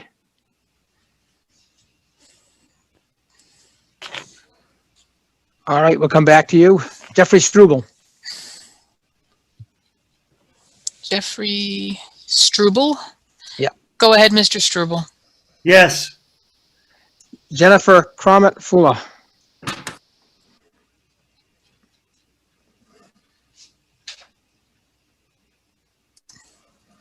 Go ahead. Yes. Jennifer Hillary.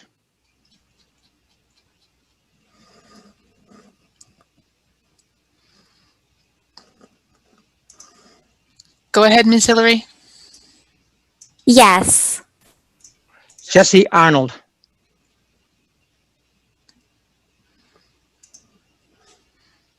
Go ahead, Ms. Arnold.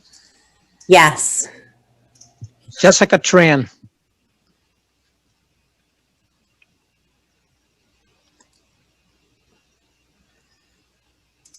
Go ahead, Ms. Tran. Yes. Jessica Franklin,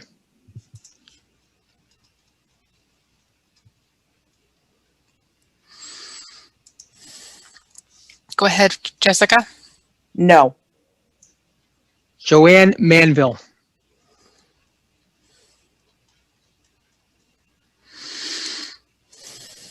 Go ahead, Joanne. Yes. Yeah. John Arena,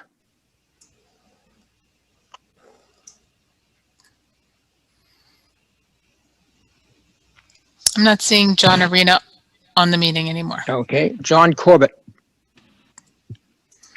Mr. Corbett?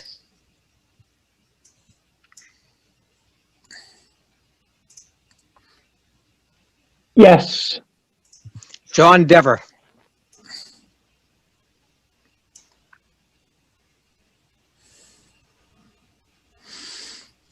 I don't believe he's on the call anymore. John Halsey, Mr. Halsey? No. no. John Sasso,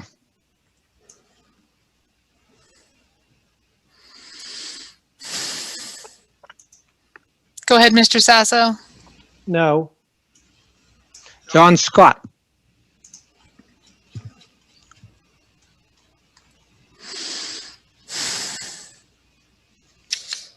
I'm not seeing John Scott. John Breslin, Go ahead, Mr. Breslin. Yes. John O'Neill,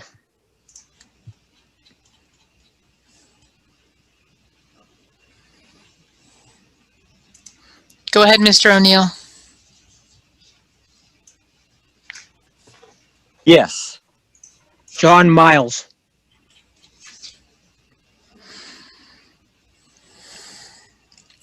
No, not seeing a John Miles. John Weaver,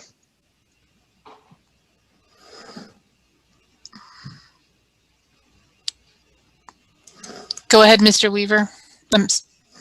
Yeah. Yes. John Lippett,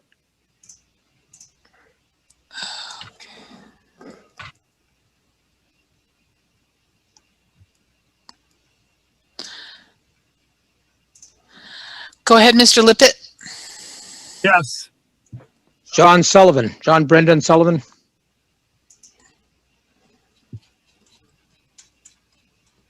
John Sullivan. Go ahead, Mr. Sullivan. Yes. Jonathan Barnes,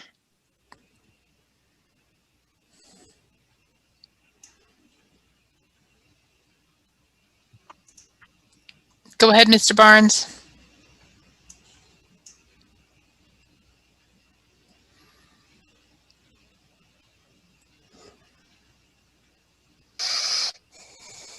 Go ahead, Mr. Barnes. Yes. Thank you. Joseph Pagliuca, It's, go ahead, Mr. Paglucia. No, but would have preferred tabling it. okay, before I flip the page, one last call for Jeffrey Jadul. Oh, let me go see if I can find him. Yeah. Okay, I'll lose track of him after this. No, I understand. Mr. Jadul, if you can hear us, please unmute. If you can't, if your microphone's not working, please put your vote into the chat, Mr. Jadul only, please.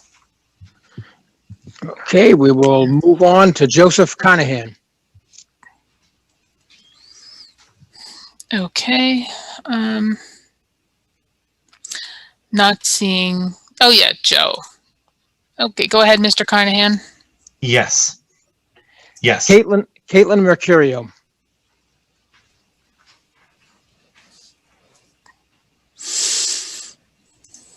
Go ahead, Ms. Mercurio. Yes. Karen Herrick. All right.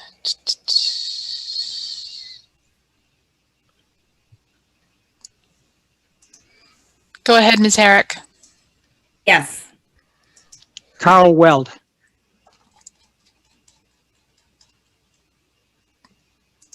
Go ahead, Mr. Weld. Emphatic no. Kathleen Goldlust.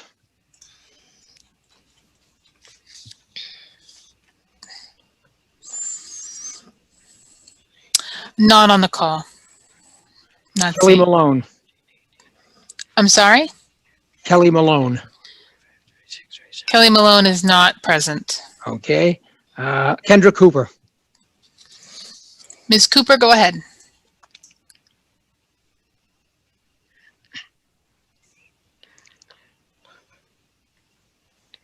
Ms. Cooper, you need to unmute.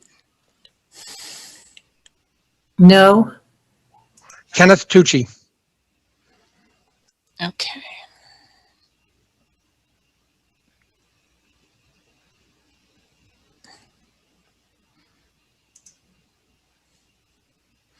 Go ahead, Mr. Tucci. Yes. Thank you. And I noticed that Kathleen Goldlust is under Kate Goldlust. Did you find her? No, she's not here. Oh. No, it Oh, goes. okay. Okay, Yeah, she's still not there. Okay. No.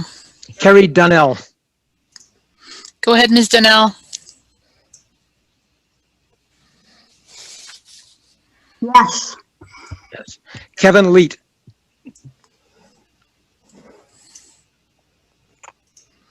Go ahead, Mr. Leet. Emphatic yes. Laura Wilson.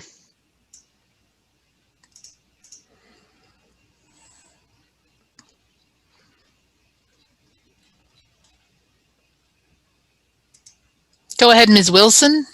Yes. Laura Fusco.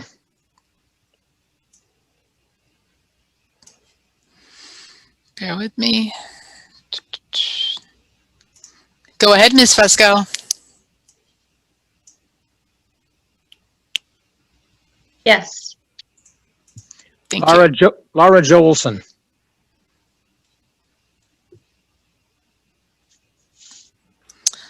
Laura Joelson. Yeah, Joelson. Not in attendance. Lawrence Hayes. Go ahead, Mr. Hayes. Yes. Linda Snow Doxer.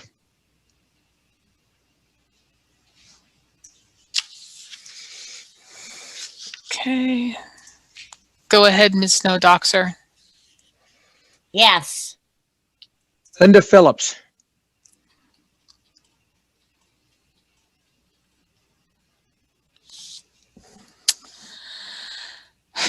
Not in attendance. Not in attendance.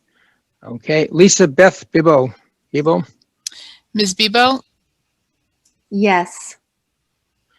Lorenzo Columba. Okay.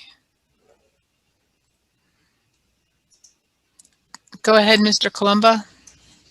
Abstain. Okay. Lorraine Conway.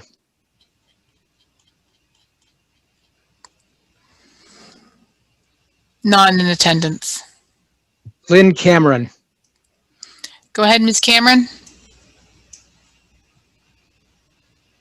No.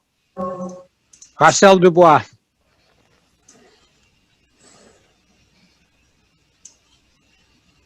Marcel Dubois. Not in attendance. Mary Ann McLaughlin Downing. Go ahead, Ms. McLaughlin Downing. No. Mary Ann Tompkins.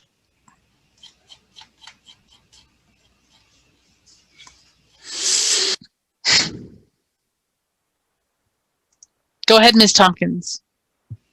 Yes. Mark Doxer. Go ahead, Mr. Doxer. Yes. Mark Ventura.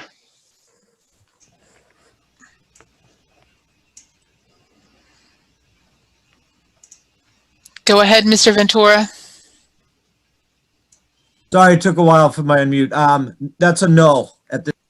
Oh. No, okay. That's a no. Martha Moore.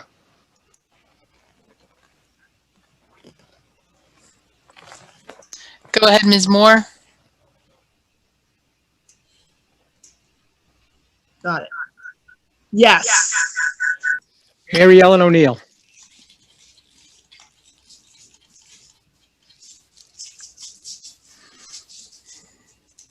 Go ahead, Ms. O'Neill. Yes. Matthew McLeod.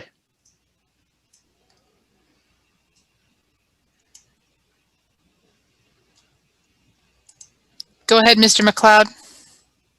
Yes. Meredith Yoder.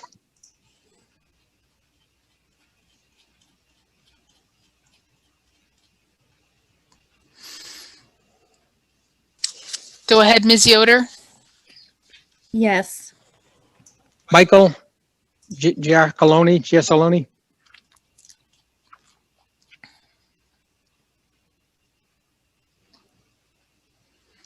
Michael, Giacalone. not on the call, Okay. not in attendance. Michelle St. Pierre. Go ahead, Ms. St. Pierre. No. Michelle Sanfey.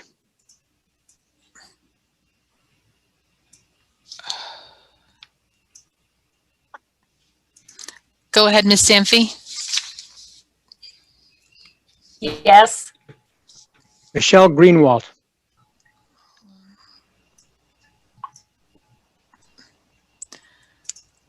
Hold on with me.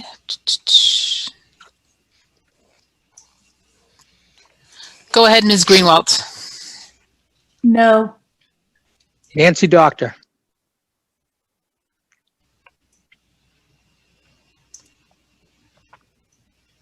Go ahead, Ms. Doctor. Yes. Thank you. Nancy Graham.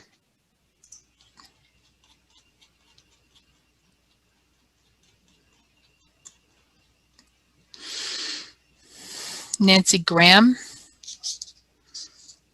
Not in attendance. I see your name up on the list. Is that? Where? I have it right near the top. Maybe I already unmuted her. Oh, she has her hand up. Please don't put hands up because then I can't find you. Okay. All right, but I did see Michael Giacalone there too. Okay. I'm going to go back to Mr. Giacalone. Okay. His vote is in the chat. And what is his vote? No. No. His vote is Okay. no. Okay, Michael, we've got you. And Okay. then Nancy Graham. Okay. No. Go ahead, Ms. Graham.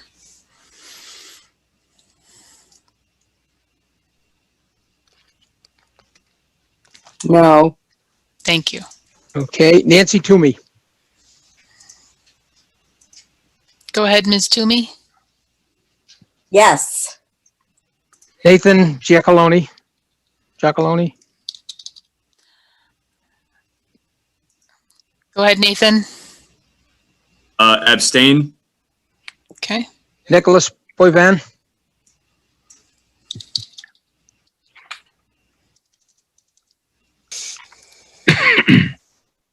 What's the last name?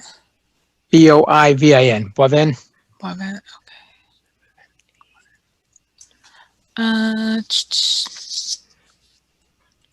No, not in attendance. Not in attendance. Okay. Norman Kozlowski. No. Patricia Lloyd.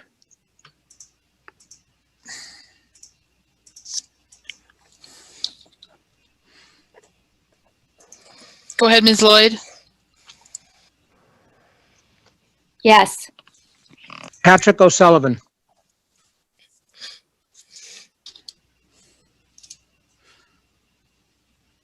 Go ahead, Mr. O'Sullivan. Yes.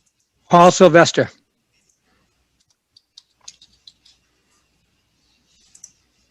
Go ahead, Mr. Sylvester. Yes. Paula Perry. Go ahead, Paula. Yes. Payal Patel.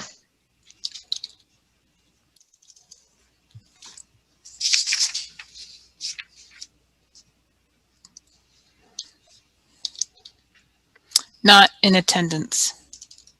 Peter Brown. Go ahead, Mr. Brown. In the pack. Oh, he's at the pack. Okay.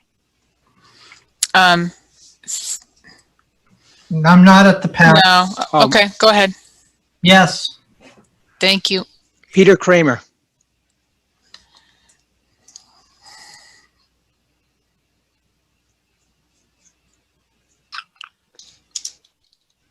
Not in attendance. Philip Pacino.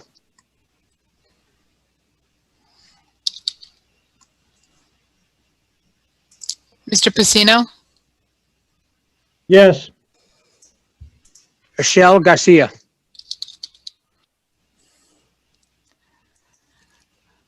Go ahead, Mr. Garcia. Yes. Oh, Ms. Garcia, my apologies. Rebecca Bailey.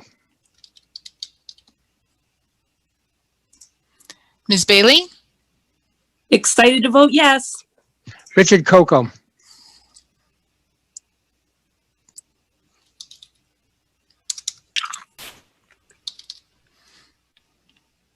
Mr. Coco?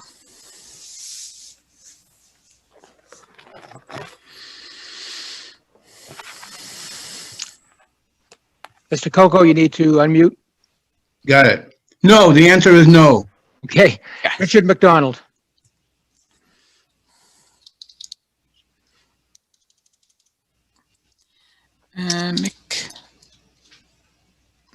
All right, Mr. McDonald's under Dick McDonald. Go ahead, Okay. Mr. McDonald.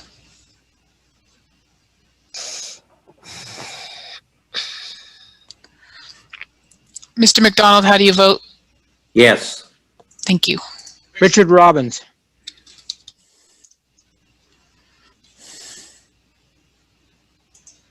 Mr. Robbins, how do you vote? Need to unmute. No. Robert Ferrari. Mr. Ferrari, how do you vote? Yes. Robert Coulter. Mr. Coulter, how do you vote? Yes. Robert Mandel. Not in attendance. Ronald DeRosa.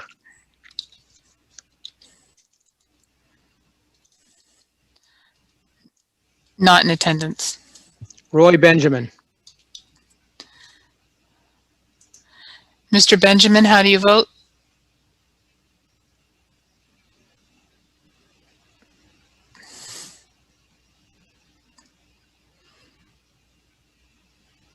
Mr. Benjamin, how do you vote? Oh, yeah, he says yes in the chat.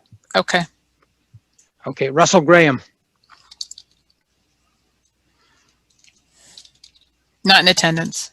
Okay, Sandra Costa. Ms. Costa, how do you vote? Yes. Sarah Brucalacchio. Ms. Bruglacchio, how do you vote? Yes.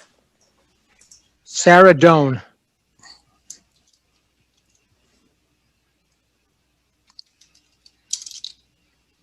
Not in attendance. Sasha Corkin. Sasha, how do you vote? Yes, with pride. Sean O'Connor.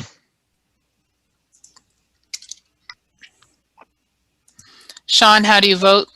No. Sean Neville.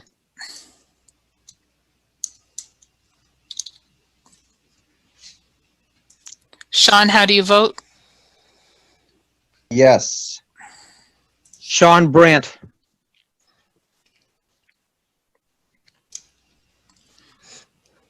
Mr. Brandt, how do you vote? I'm sorry. Was that a, can you repeat that, please? That was a yes. Thank you. Sheila Mulroy.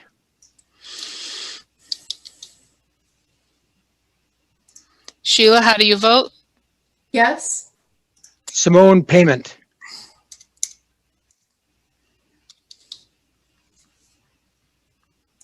Ms. Payment, how do you vote? Yes. Stephen Crook. Yes. Stephen Herrick.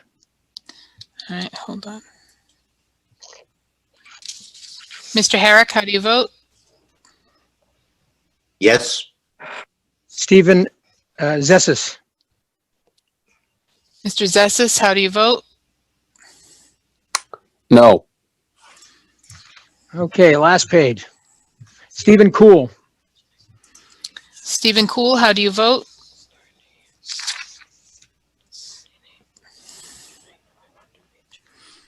Mr. Cool, how do you vote? No. No. Susan Craven.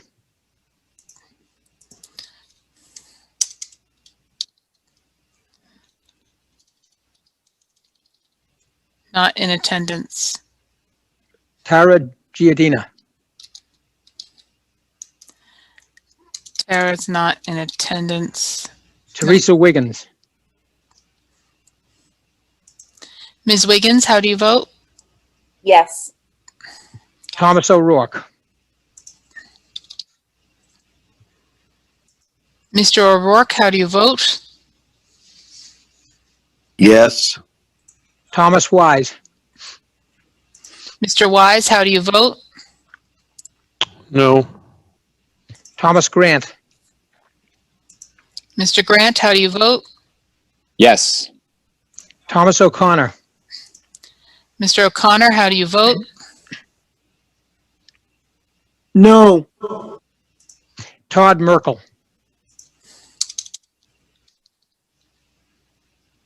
Mr. Merkel, how do you vote?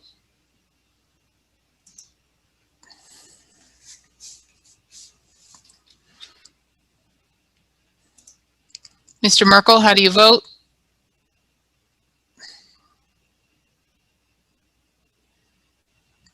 Mr. Merkel, you need to unmute. If you can't, you can put your vote in the chat. Okay, we'll move on. Tony Capabianco. Mr. Capabianco? Oh, Mr. Capabianco is using an older version of Zoom. I've gotten a message here from Zoom, so I have to promote Mr. Capabianco to a panelist. Shall I do so?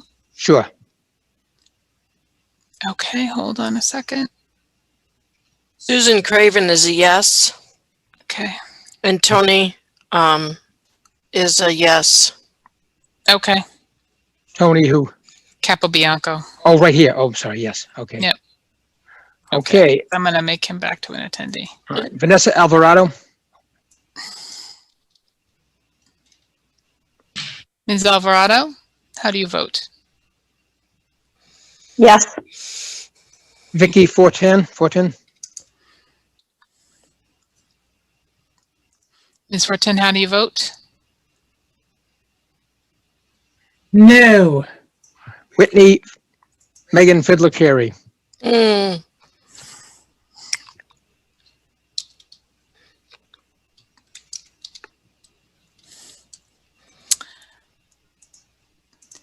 Ms. Fiddler Carey, how do you vote? Need to unmute. Oh, you did. Okay. Yes. We couldn't catch that. What was the vote? Yes. Yes. Okay. Thank you. William Noonan.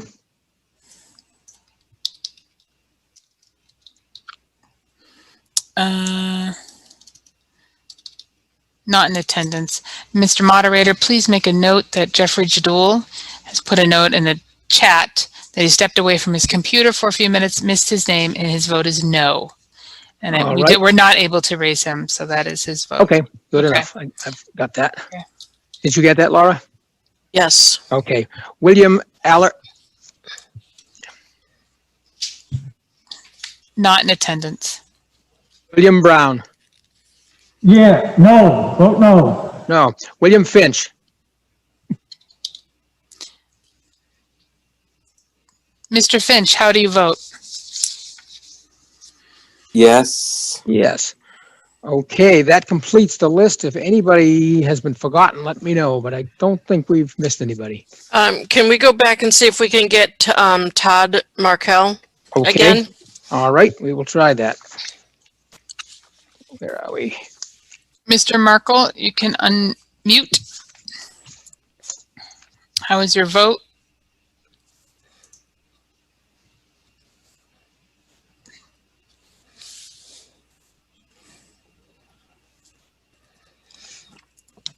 And can we also ask if we missed anybody at the PAC? Mr. Crook, did we miss anybody at the PAC? No. Okay. Okay, so we're still waiting for that, Todd Merkel. Can you unmute if you can hear us? And if not, can you put your vote in the chat?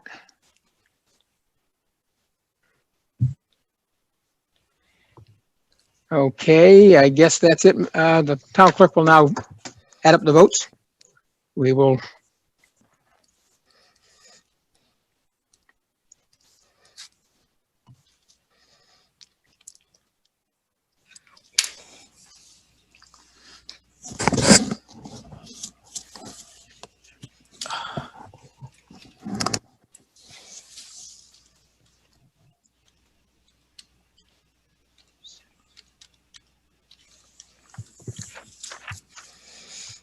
$112 yes. 112 yes.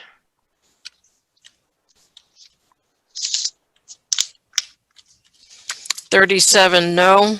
37 no. And 5 abstain. Okay, the vote being 112 in the affirmative, 37 in the negative, the motion carries. Now, we have a hand up, Mr. Talbot.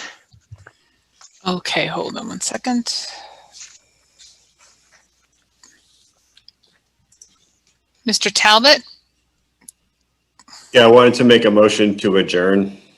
Okay, we have a motion to adjourn. It's non-debatable, but I will point out that we have only one article left that will be indefinitely postponed, and we have two instructional motions under Article 2.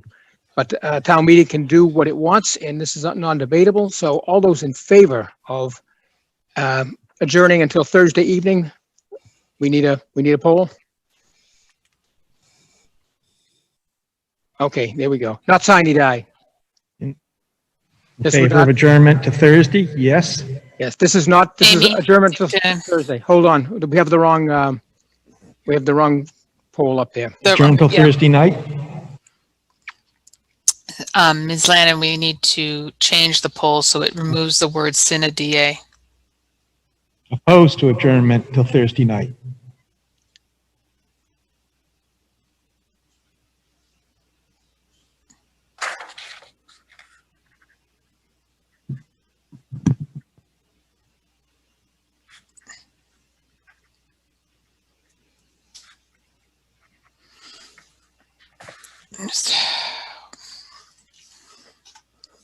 Okay.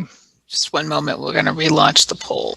Okay. With the appropriate language to reflect adjournment until Thursday night. At what time? 7:30 p.m. There we go. Till Thursday. Okay. Adjournment till Good enough. Thursday. Okay.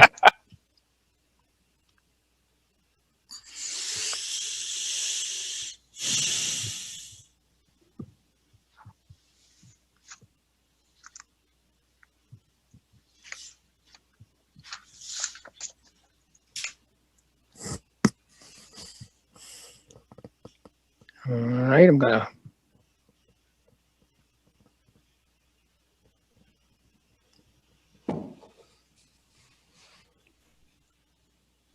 Okay, the polling is now closed. Okay, Mr. Crook, the vote at the PAC? 1 yes, 1 no.